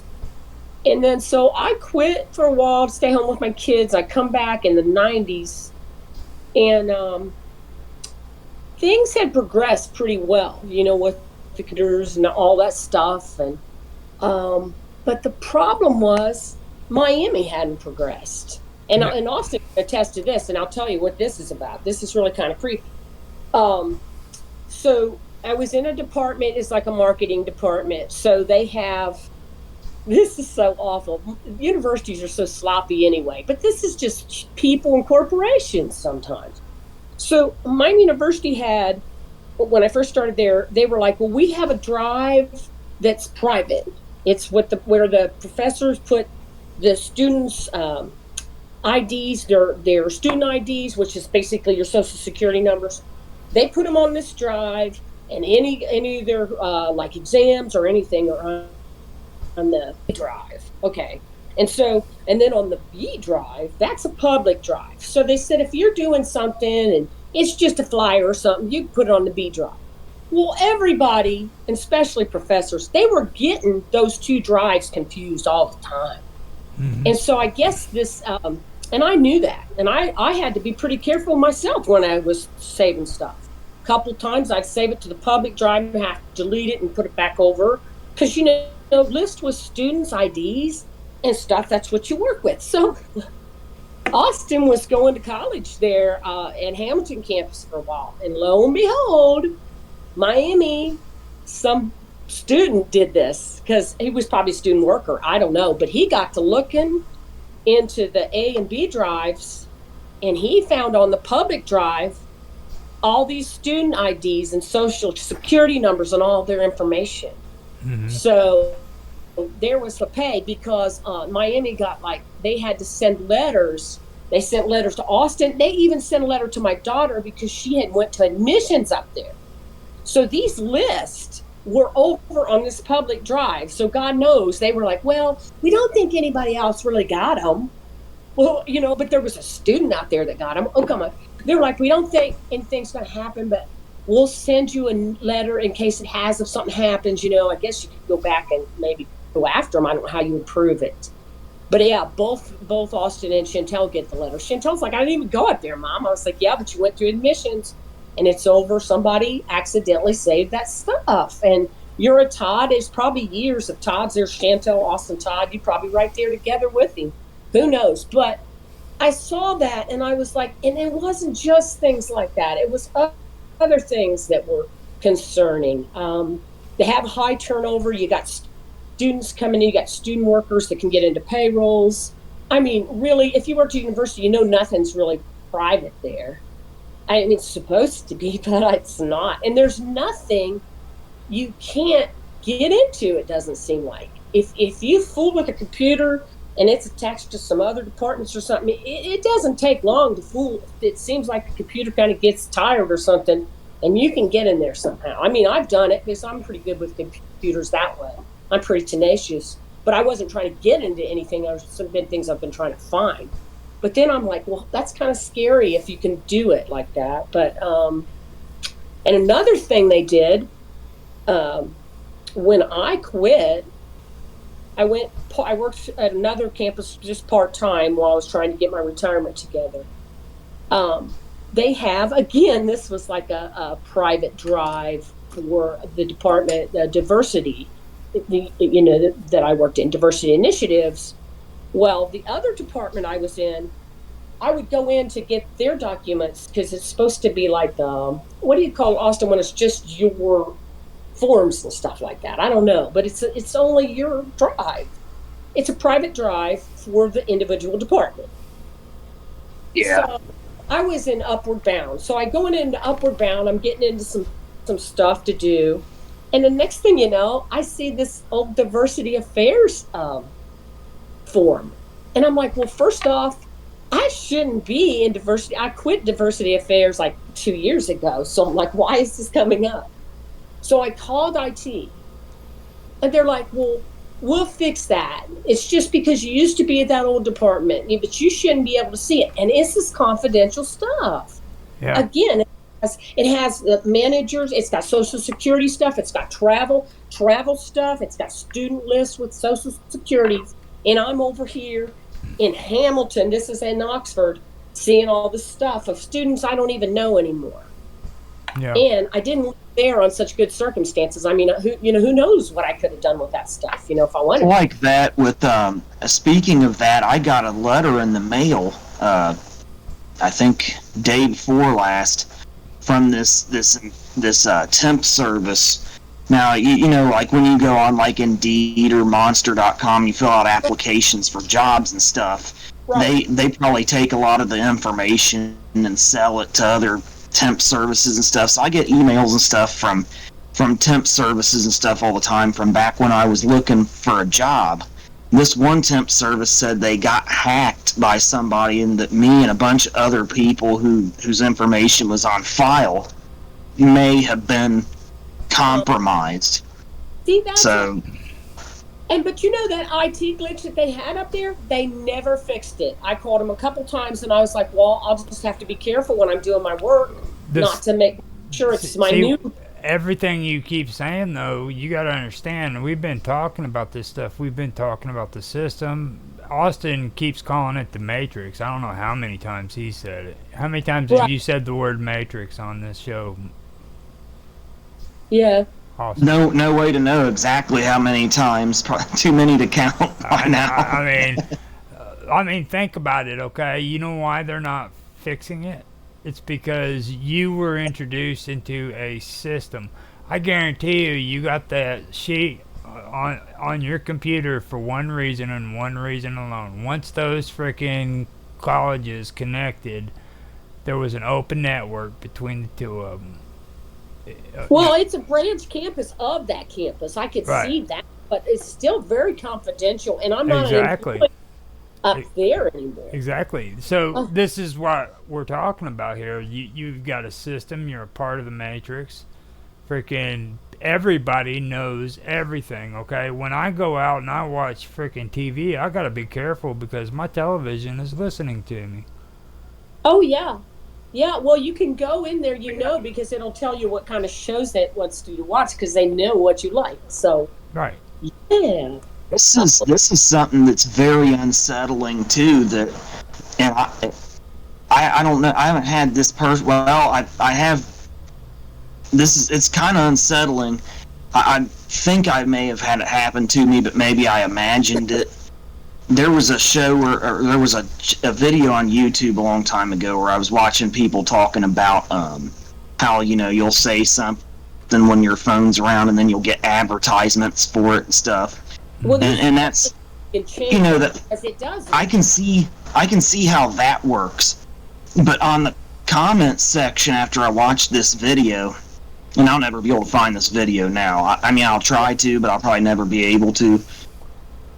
In the comments section, I saw so many people saying that they stopped talking when their computers and phones were around, and they started just thinking about things, and they were still getting ads about things they had thought about. If there's something, if there is something to that, which there very well may be, what does that even begin to imply? Is technology reaching a point now where it can read our thoughts? It doesn't have to. Like, it's synchronicity, okay? You got to understand something. Synchronicity is like a domino effect, okay? You take dominoes and you set them up one right after the other, and then you go to the first one and you just you flick it, and what does it do to the rest of the dominoes? They fall. It's a chain reaction between one domino to the next. So you go on here, you put your information on your Facebook account. You tell them all these cool things you like to go to and look at, and all these cool memes you like, and all these cool groups you want to join. And next thing you know, you're telling everybody that you went to frickin' get you some mocha over there at that frickin' nice coffee shop. Yo, look, I stopped in here, So now they know where you're going. They know what you like to drink. They know what you like to eat. Because, of course, you're going to go frickin' use that coupon on your phone when you go get that sale at frickin' the grocery store, They know what we eat and what we buy from the receipts at the grocery store because you got Kroger's or Myers accounts, too, or in places like that. So now they've got frickin' all this information and they just, what do they call it? Collaborate or they just basically mix it all together and they freaking can come up with exactly what it is you're going to do in the next month. But they make mistakes. It's like, well, this is what I can't figure out because Austin has never lived with me here in this house, but for some reason he gets all my Kroger's things. But his wife has set up an account with their address on it. His address is really nothing like mine. Even his zip code's different. So he gets all my coupons all the time. And so I went on to my Kroger's account thinking, well, they got the wrong address in there. But I went in there and it's my address, everything, my phone number. I'm like, he wasn't never on this account. So we can't get it changed. I don't know why it's like that. We still can't figure that out. Yeah, neither one of us had each other's addresses on the Kroger account that was ever set up, so we can't figure out what's up with that. We've never had this address together anyway. Like I said, you lived at the old house. I could see the old house even, but not this one because we've never lived together here. I mean, you never had this address. You never listed it on anything. That's weird. You wouldn't have because I got this address after you moved here. So figure out what the glitch is. And that's another thing that's scary. If you get in this glitch, you talk about a matrix. I could go to Kroger's and they probably don't know I'm not even going to do that because I'm like, well, I'll just get their coupons occasionally because I'm not going to go there and try to figure out what's going on. And then it'll turn into a big nightmare. And God knows how they'll ever fix it. They probably won't. They'd I just tell them, shut the account down, I'll redo it or something. I don't know. So but away. Yeah. So If So they I was thinking about. So I was thinking about what you just said about the synchronicity thing, Roger, and the domino effect. So I wanted to make sure. I kind of had this right in my head, because this is my understanding of what you said. Are you saying that when our minds are creating these synchronicities, that they're doing so because, like, movies and the media and so forth have planted that seed in our minds about things like this, with using like science fiction and all that, and over the years collectively we began to think that way, so it's creating that reality? I think it's confusing there, because like there's a relationship between us and these computers. Okay, these are our children. Believe it or not, they really are. They are our children. They okay. You've had these thoughts. I've had these thoughts. We've all had these thoughts. The computer came along and we started introducing these thoughts to the computer. So now the computer is freaking basically guessing what we're wanting 50 years from now. Okay, so now you got this strange maternal freaking relationship with a freaking electronic device that knows what you want. Yeah, because they talked about that with AIs too, how the AI wrote a story which was just supposed to be a story about grief, which they thought would be just like a documentary, but the AI put all these emotions and things in it and created this little girl and this whole thing, and it was just like something that you wanted to cry your heart out, and it was so weird because this is a machine that did this. So somehow the reporter was saying that the emotions got into the story, but how? This was not written by a human. If I wrote about my dog like I did on Facebook, I was, you could feel that I was really scared, or not scared, sad and stuff. But in this story, this is a computer and it's got the human feelings. It was creepy. And it's interesting, you talk about that, because, if you, again, I'm coming back to the Bible, how it talks about how God created man in his image. Well, maybe we've, us being in God's image, if he's a creator, so too are we. We have turned around and we have created computers in our image. We have a power we're not aware of to endow things that would normally be inanimate objects with life. Right. And like Roger said, we're forming a relationship with them, and we're not aware of the life they have yet. Right. It goes back to Roger saying too that people will start having like relationships with AIs, and they might not even know they're AI. Hot sex. We're gonna have the hot sex with the robot love. Robot love. What was that? Radar Love? There's an old song from the 80s or something. Old earring. There's actually a song called Robot Love.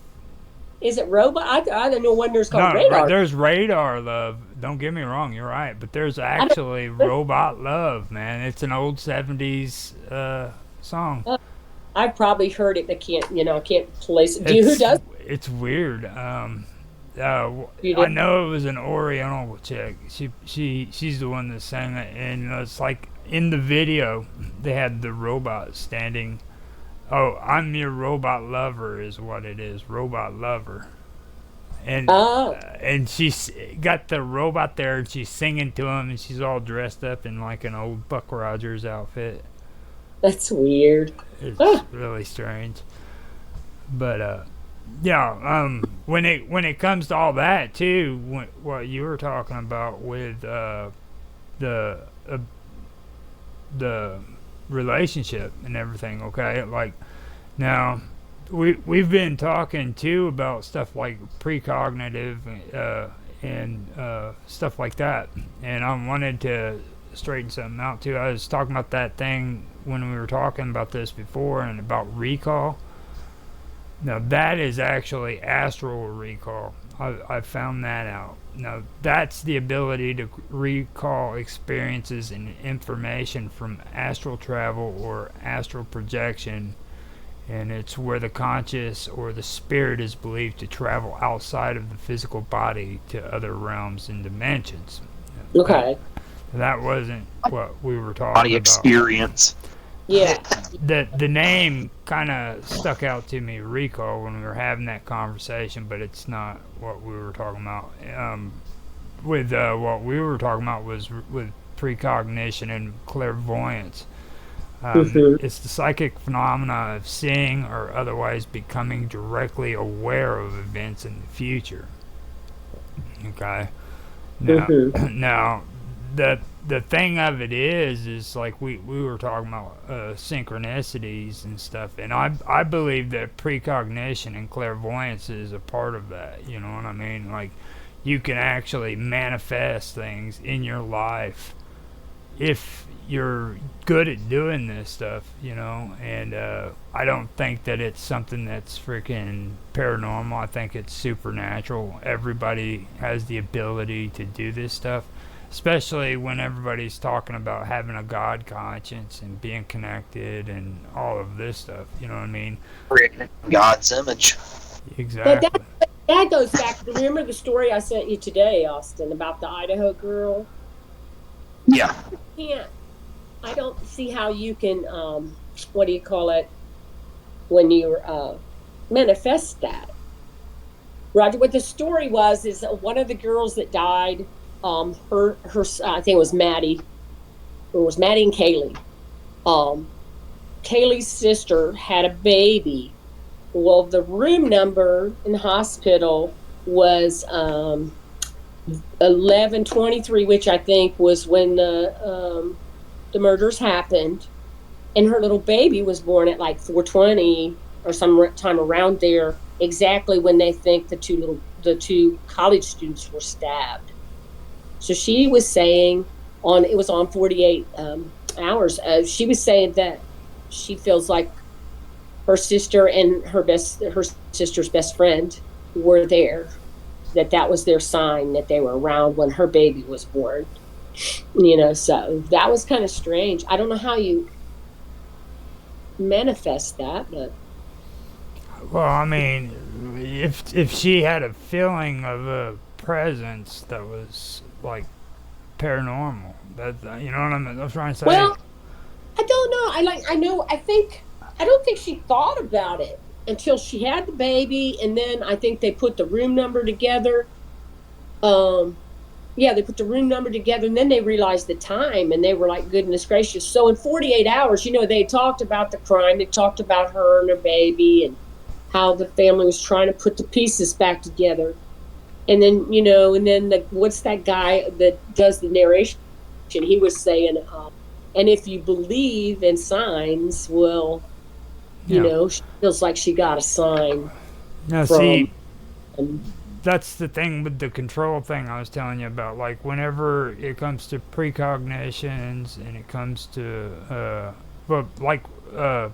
Austin, he has visions of the past, right? That's retrocognition or postcognition. Yeah. He's able to see things from a long time ago. Right. Then you have astral recall. And you have these things, and these are all controls. Believe it or not, they are. They're actual controls that are set up and inside of your body, okay? And they prevent us from being harmed. If you're able to freaking use them and be able to freaking understand them, they can prevent you from being harmed. Okay? And that's why I feel they are, that it's a control system. You know what I'm saying? And these are naturally put into your body. You talk about a system or your soul, so to speak. You know why I sent that to you though, Austin, is I forgot to tell you, is your sister. I asked her the due date because she's pregnant again. Austin, my daughter, and I said, when are you due? And she said July 19th, but they're going to take it 2 weeks early, so it'll be July 5th. Mhm. And I told her, I said, well, July 5th was your dad's funeral. And she said, yeah, I thought that was weird, but that's what they told me the other day, that if they do take it early, that's the date they're looking at. And I said, well, that's pretty weird, you know. And then we had talked about that story with Maddie and Kaylee, and that's, you know, she sent me that, I think. So I was like, that's kind of crazy. And it's, you know, it's like I said, you know, like it's really hard to like tell if it's like an actual thing of synchronicity or if it's something supernatural, because like when it comes to synchronicity, there's usually like nothing that's actually like paranormal. There's no ghost involved like with synchronicity. no, not really. You know But what I it's mean? Or function of our minds. right, Mhm. but there are no coincidences, so it doesn't seem like. I mean, it's unlikely that it seems like there's some kind of order, like you said. There's that order. Now, what if the spirits were just in the room? You They know, could have been. you know what I mean? It's like Um, it. I mean, the time might have not have had anything to do with it. What if the spirits have been there since 402, 403? They may have, and you know, You she know, named the baby after both of them, I think. So yeah, you know. I mean, but there's something to that, like the birth and death. Like, so I told my daughter, I was like, there's a that's lot that. of stories about birth and death, and like I told you the story about the I'm glad you professor. mentioned that. Can I get in on that?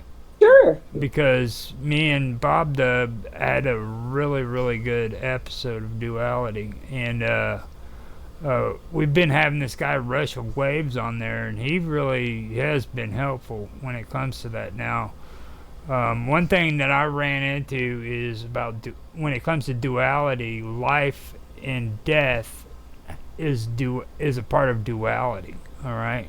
Now Well, yeah, it is. Okay. now the best way to explain duality is through just life and death. Okay, you live, or no, you're born.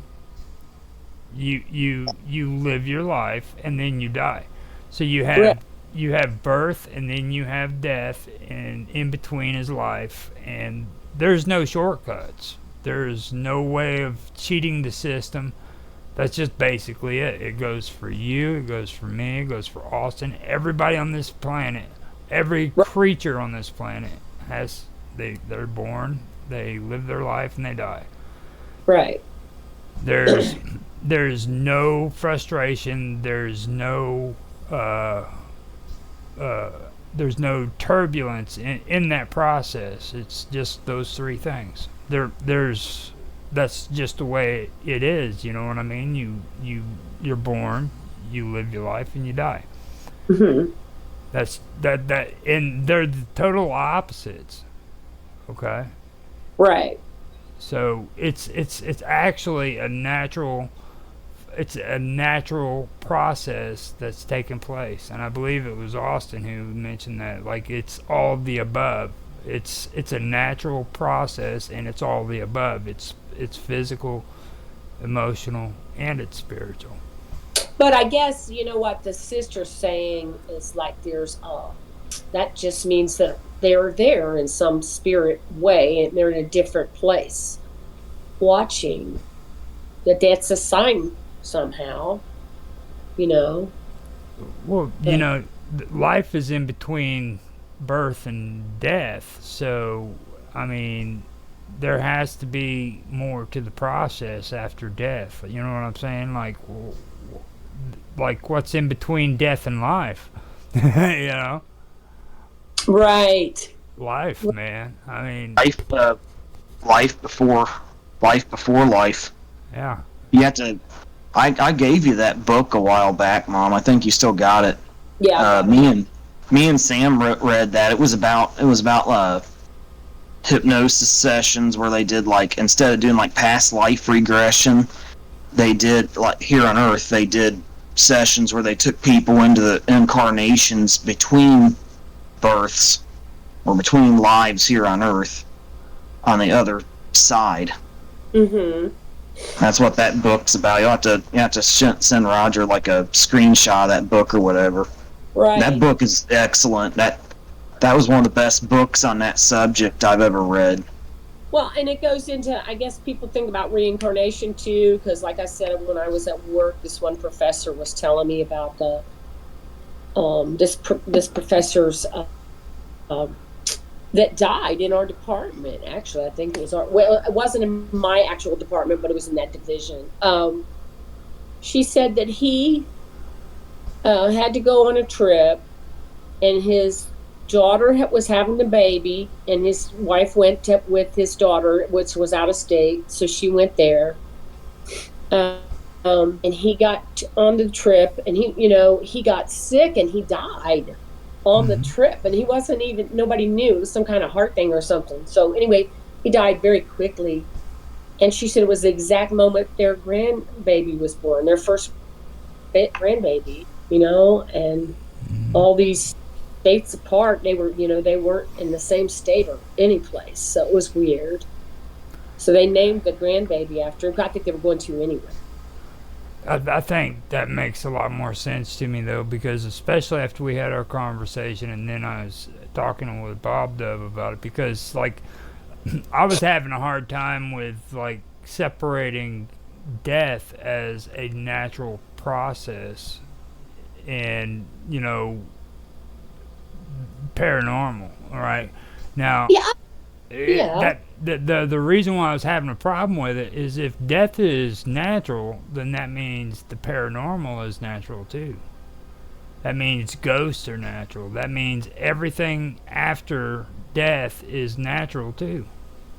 It'd be stranger I if you look at ghosts are, though, because they said they think ghosts could be like maybe somebody that's kind of disturbed and didn't go on. So there is a process, maybe. Like you said, death is a process, or I think that's something we go through, and maybe we go to another side. I think we do. So, but some people kind of, nothing's perfect. There's always something messed up. So some people that die really quickly or tragically, or they just don't know, they're confused. Who knows? Mm-hmm. But there's something, we don't know what those things are. You watch a lot of paranormal shows, and even the psychics and all this stuff, even the good ones, I don't think people we're supposed to know.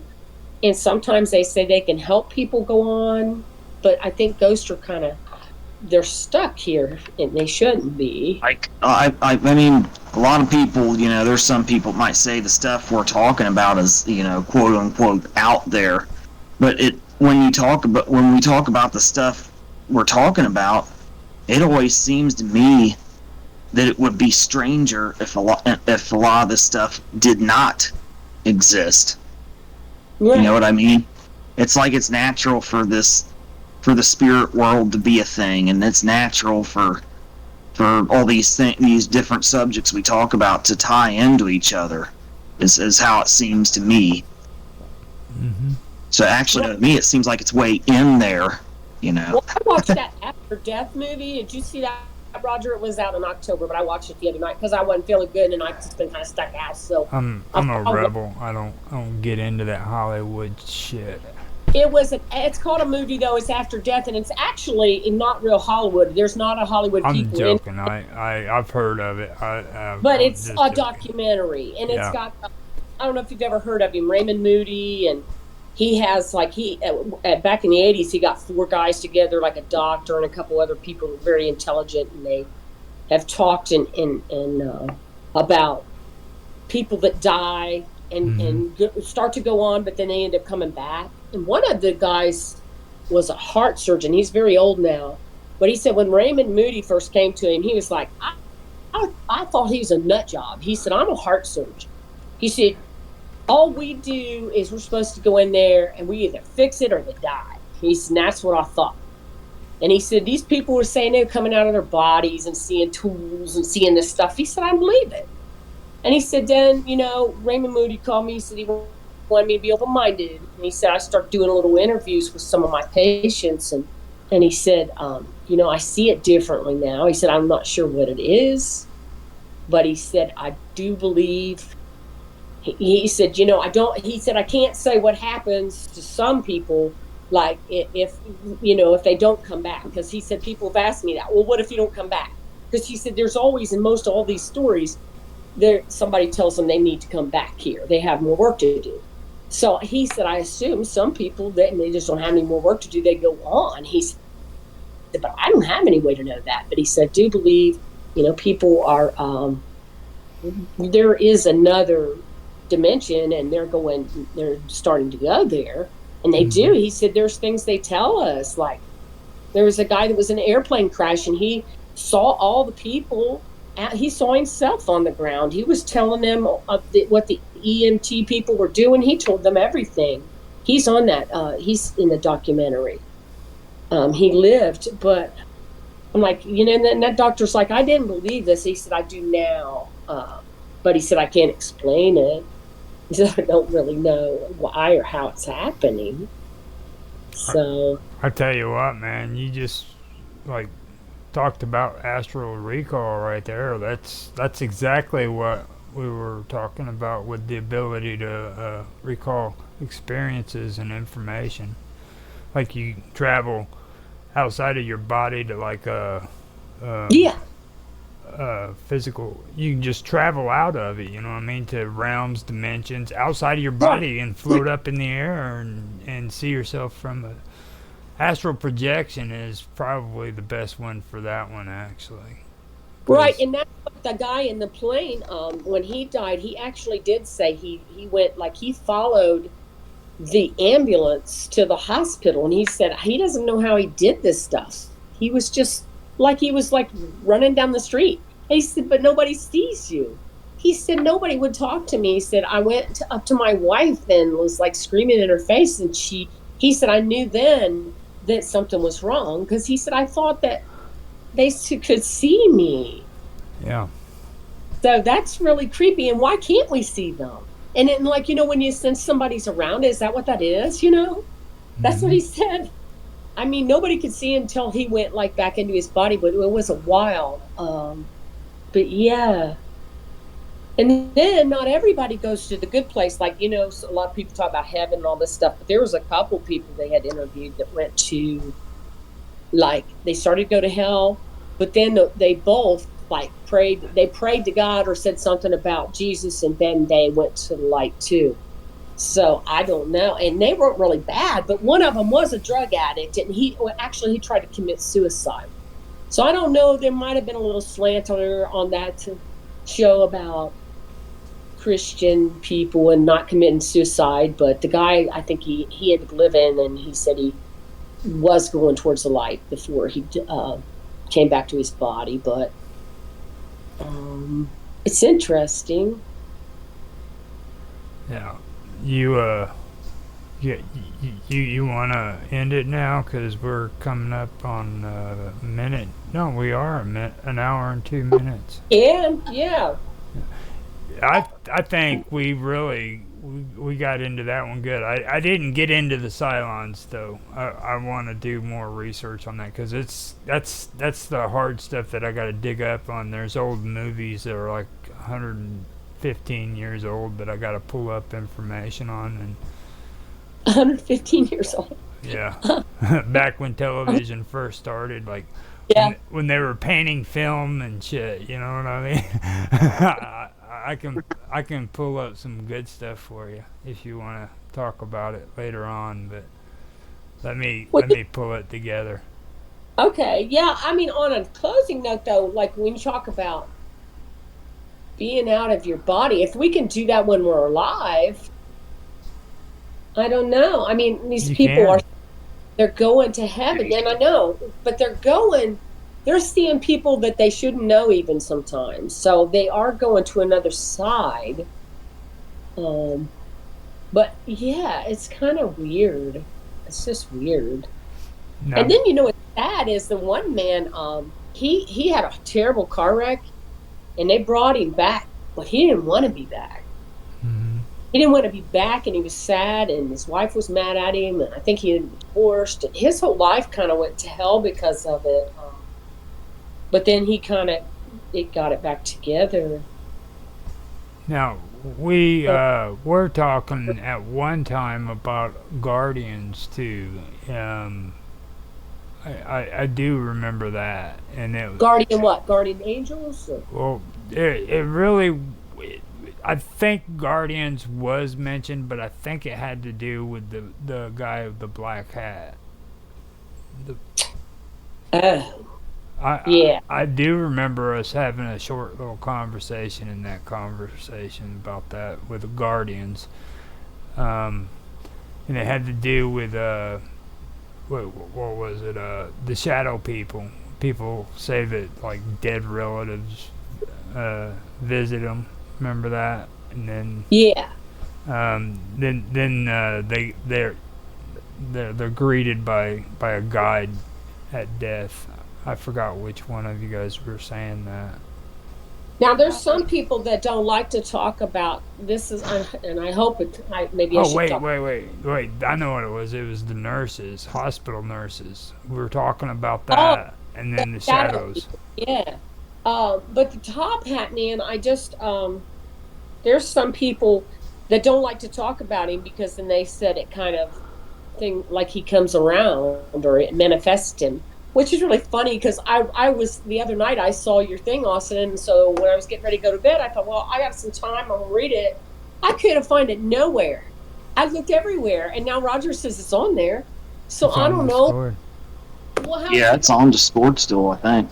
Well, I tried my phone and I tried my iPad, and I Well, couldn't find it. I keep telling all you guys, you need to give that phone stuff up. I mean, seriously, that's like a straight addiction, big time. Like, just walk away from it, man, because there's nothing good in those phones at all.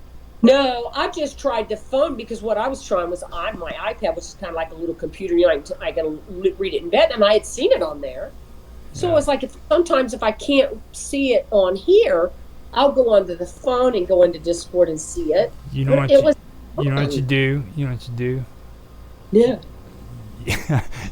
you but aim it's you aim your desk towards your freaking bed so that when you go to sleep at night you can turn it on television and watch freaking TV from your monitor and you'll be okay.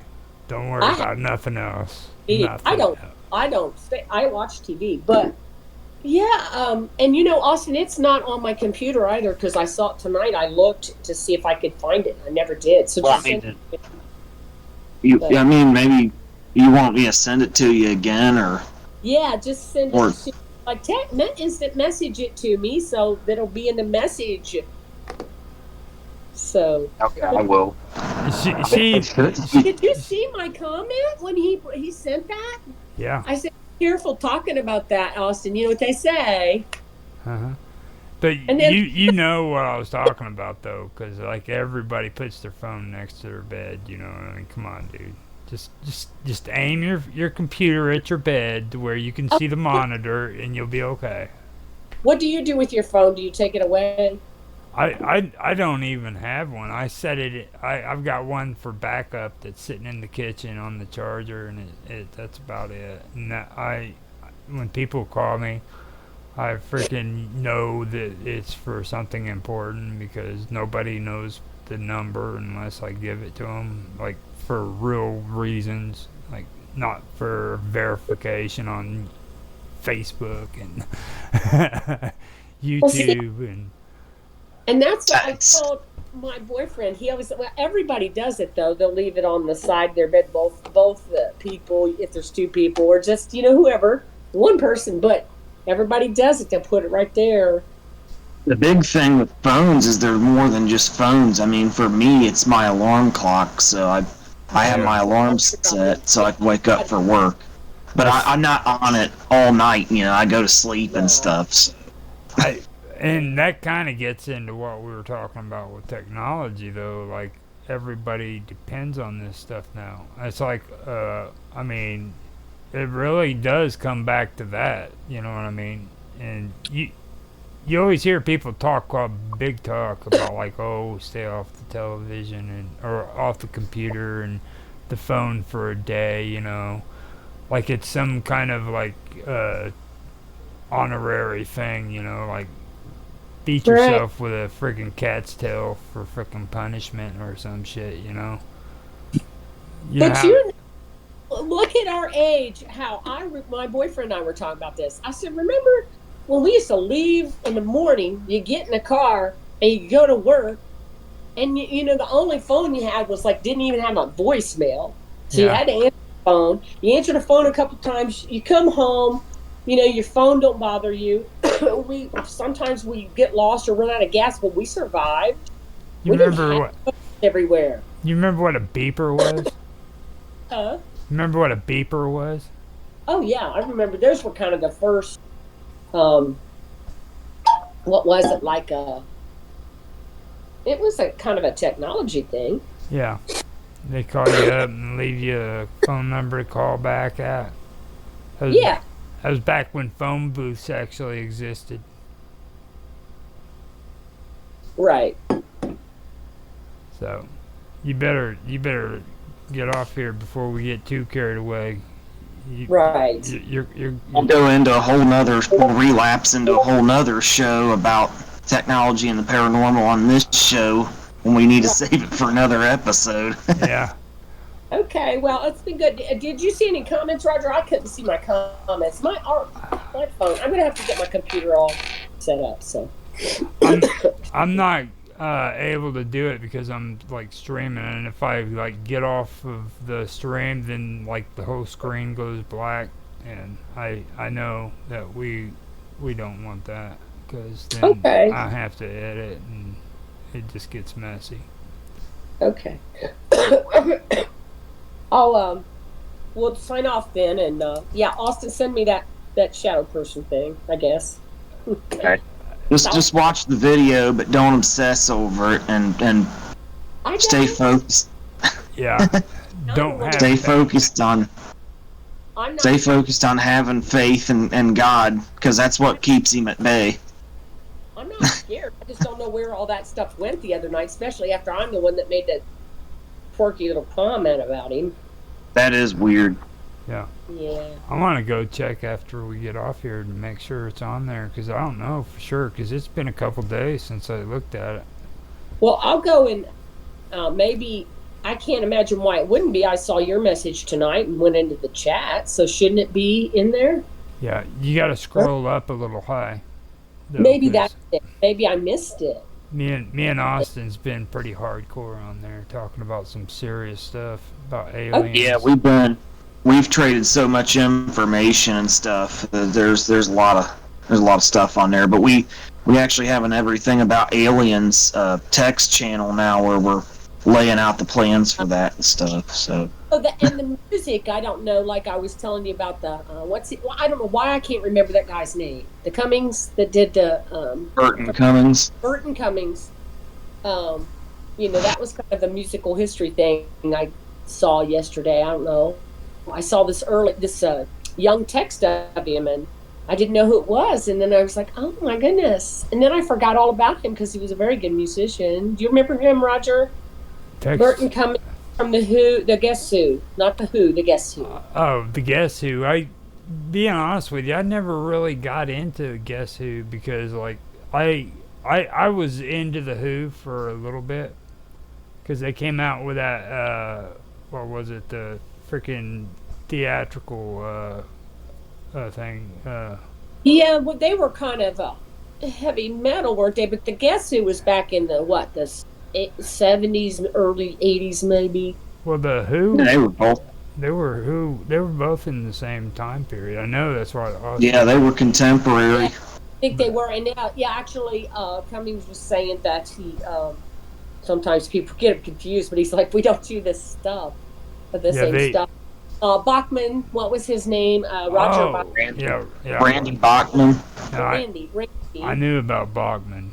Bachman I knew about Bachman Turner, but I didn't realize that he played with the Guess Who, because he was like kind of hardcore Southern rock, and I didn't put him together with that band. But I used to, when I was growing up, I listened to the Guess Who a lot. Yeah, That but was kind of a pop band. So you're Weird saying they were Southern rock too, because they were Canadian. yeah. It's more like it wasn't really them. They weren't Southern rock then. But remember, when I showed you Bachman Turner Overdrive? Bachman Turner Overdrive was more Southern rock, but they were Canadian, which is the weird thing. That's like seeing people from the far north doing Southern rock. Well, but they did it well.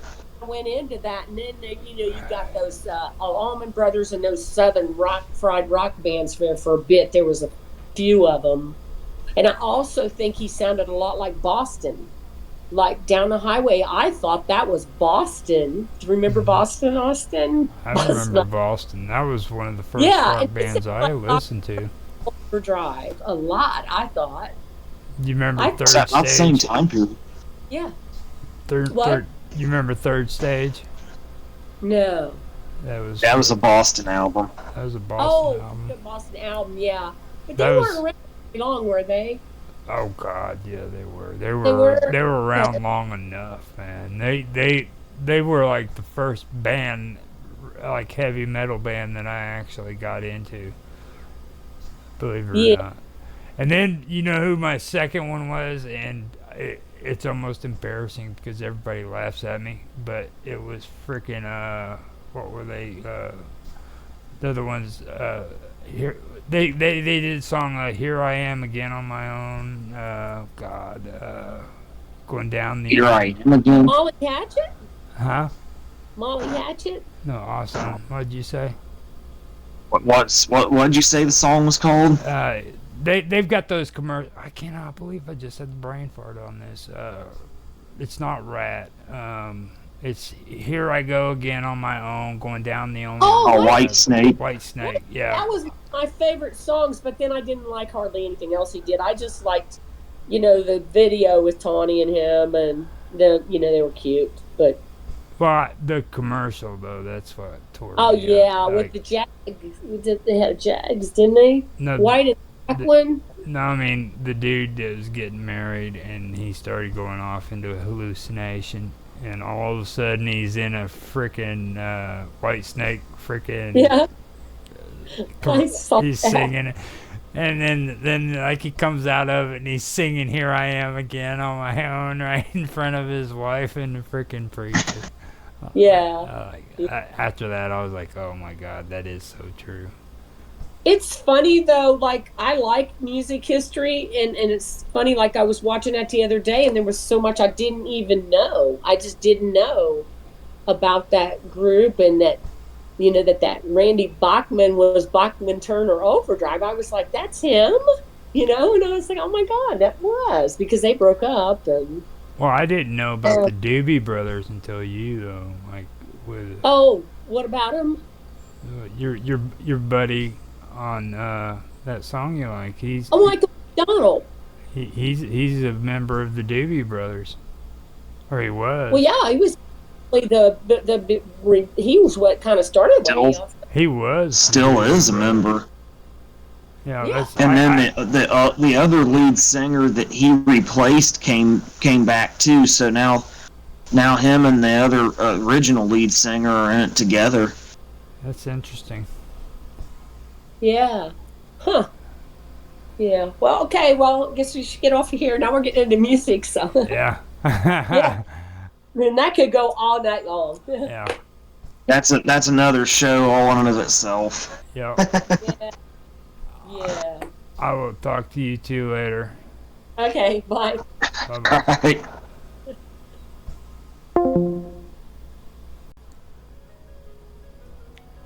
Because of the cataclysm of nuclear wars between Atlantis and Lemuria, it is said that the Earth's axis changed and the poles began to change with the axis. The Lemurians have since established a thriving kingdom within these caverns. These thriving underground cities are Shambhala, the Lesser One. Shambhala, the Lesser One, is the seat of government for the Agarian networks. Now, Shambhala, the lesser one, is an inner continent with smaller satellite colonies with enclosed ecosystems. These colonies are located just beneath the Earth's crust or discreetly within mountains. That would include Mount Shasta, one which has been interacting with other planetary systems until current times.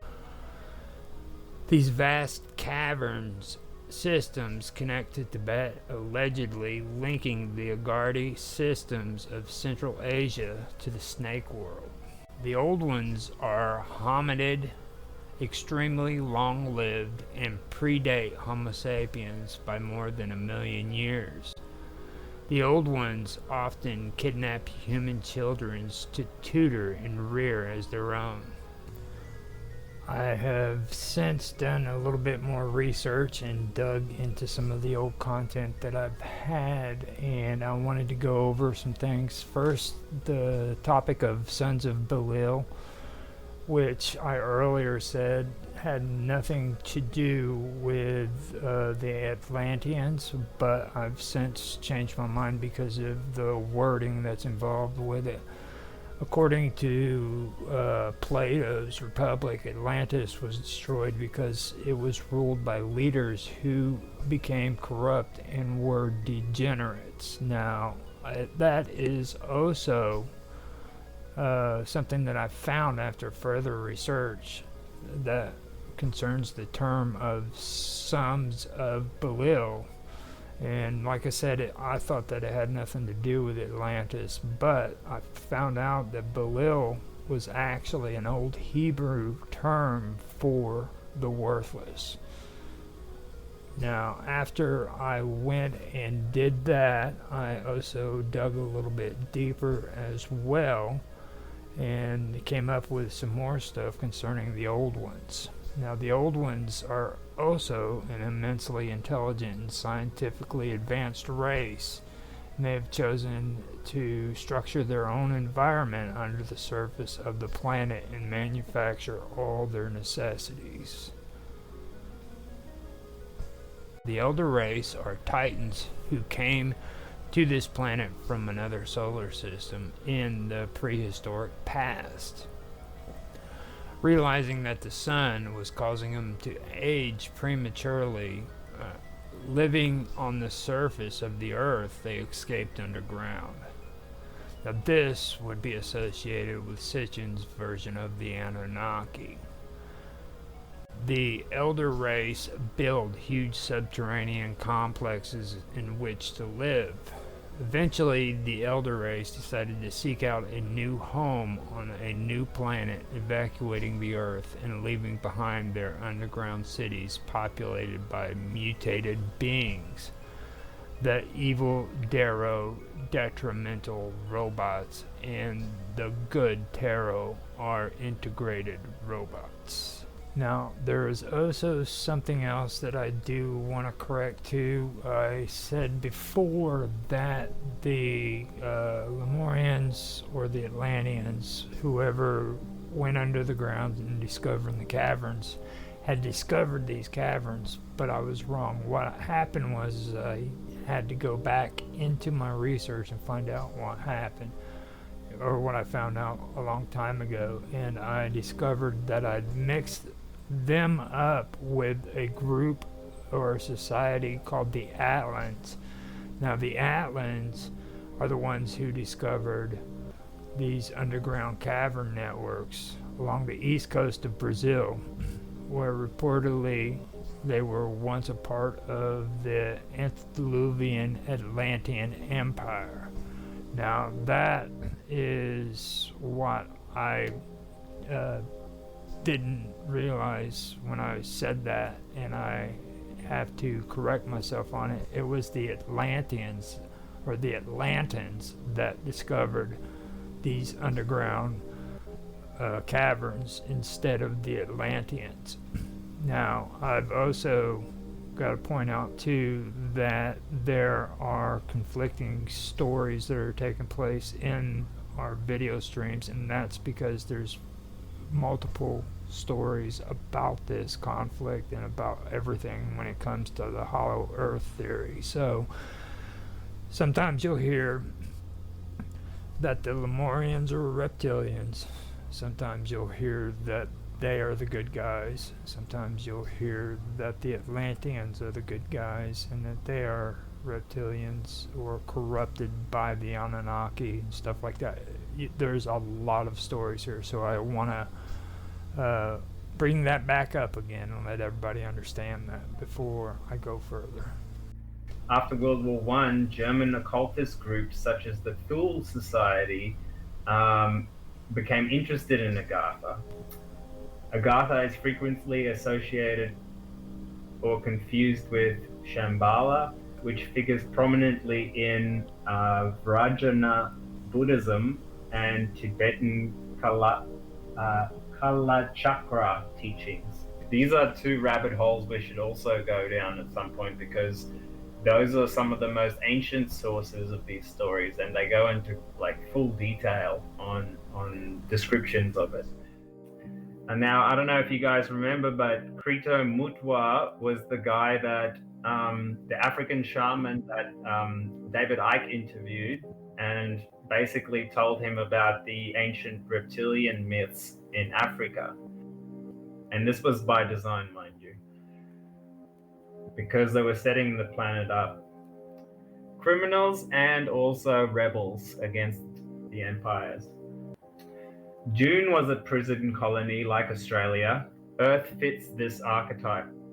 Like in June, however, the Earth's genetic cauldron of survival, the strongest DNA emerges, built by design. The current expression of the two brothers still tossing nuclear bombs, then called East of Eden, which is happening now, actually, mind you.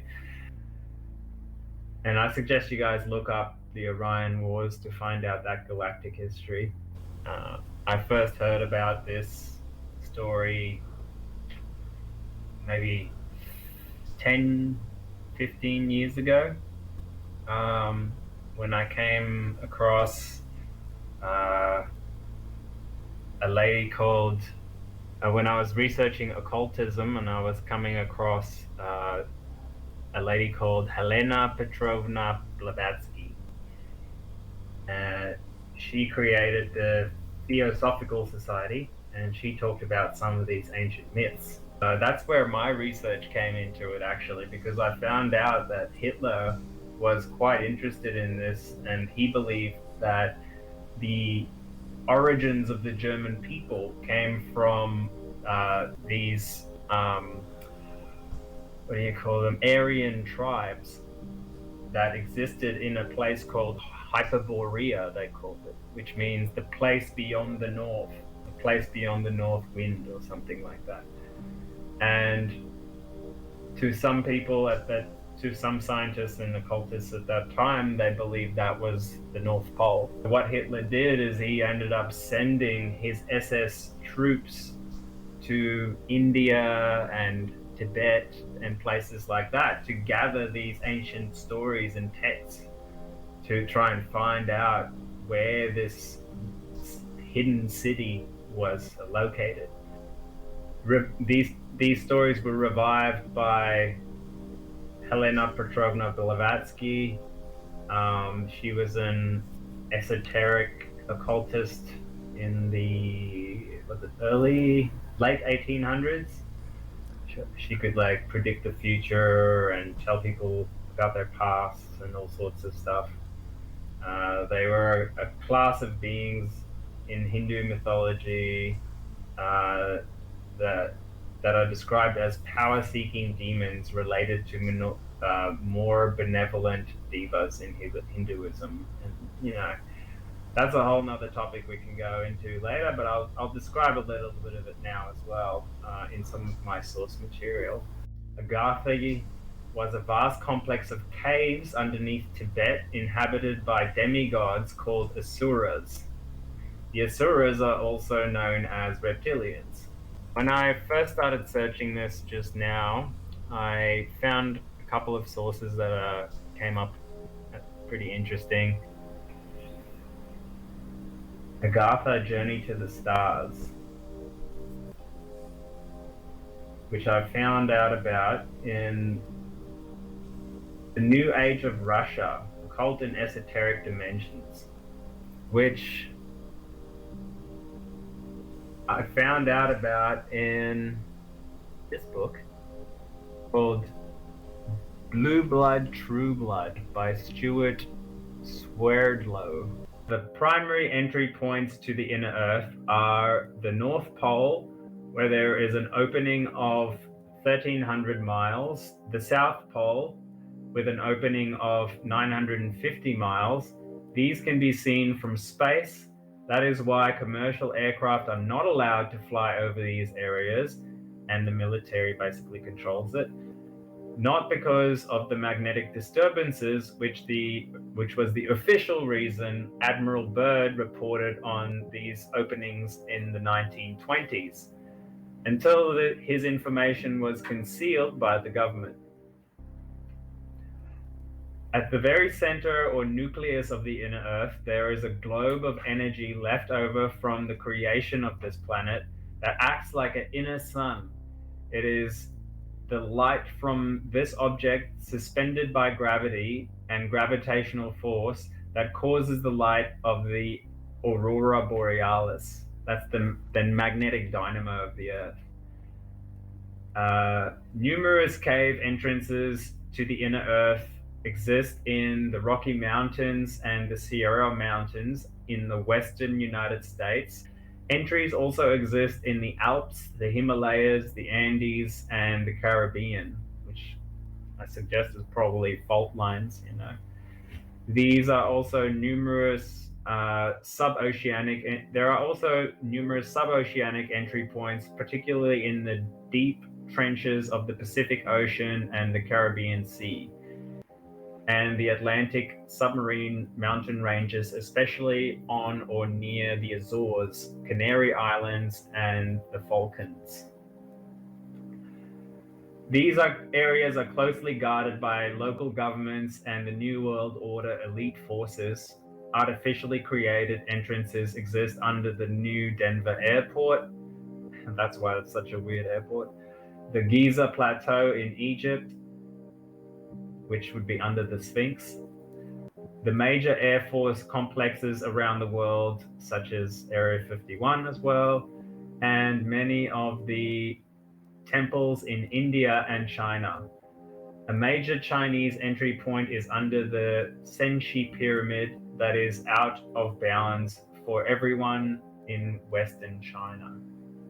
Of course, with the reptilians of the Earth's off the Earth's surface, the Atlanteans were free to play with this new mankind and establish humans as the ruler of this planet. India, Russia, and Germany are all connected to this story in the ancient past. They all have ties to these Aryan races that existed back then. And even today, they have pretty close ties as well, you know, politically and other ways. Now, remember in the text that I just read, it said here, magnetic disturbances, which was the official region. Admiral Byrd reported on these openings in the 1920s until his information was concealed by the government. Okay, now the question is, who is Admiral Byrd? What did he find out? And why was this information concealed by the government? All right, this is where we get into out of the realm of conjecture and mythology to the realm of modern history. We find this admiral was a real person called Richard E. Byrd.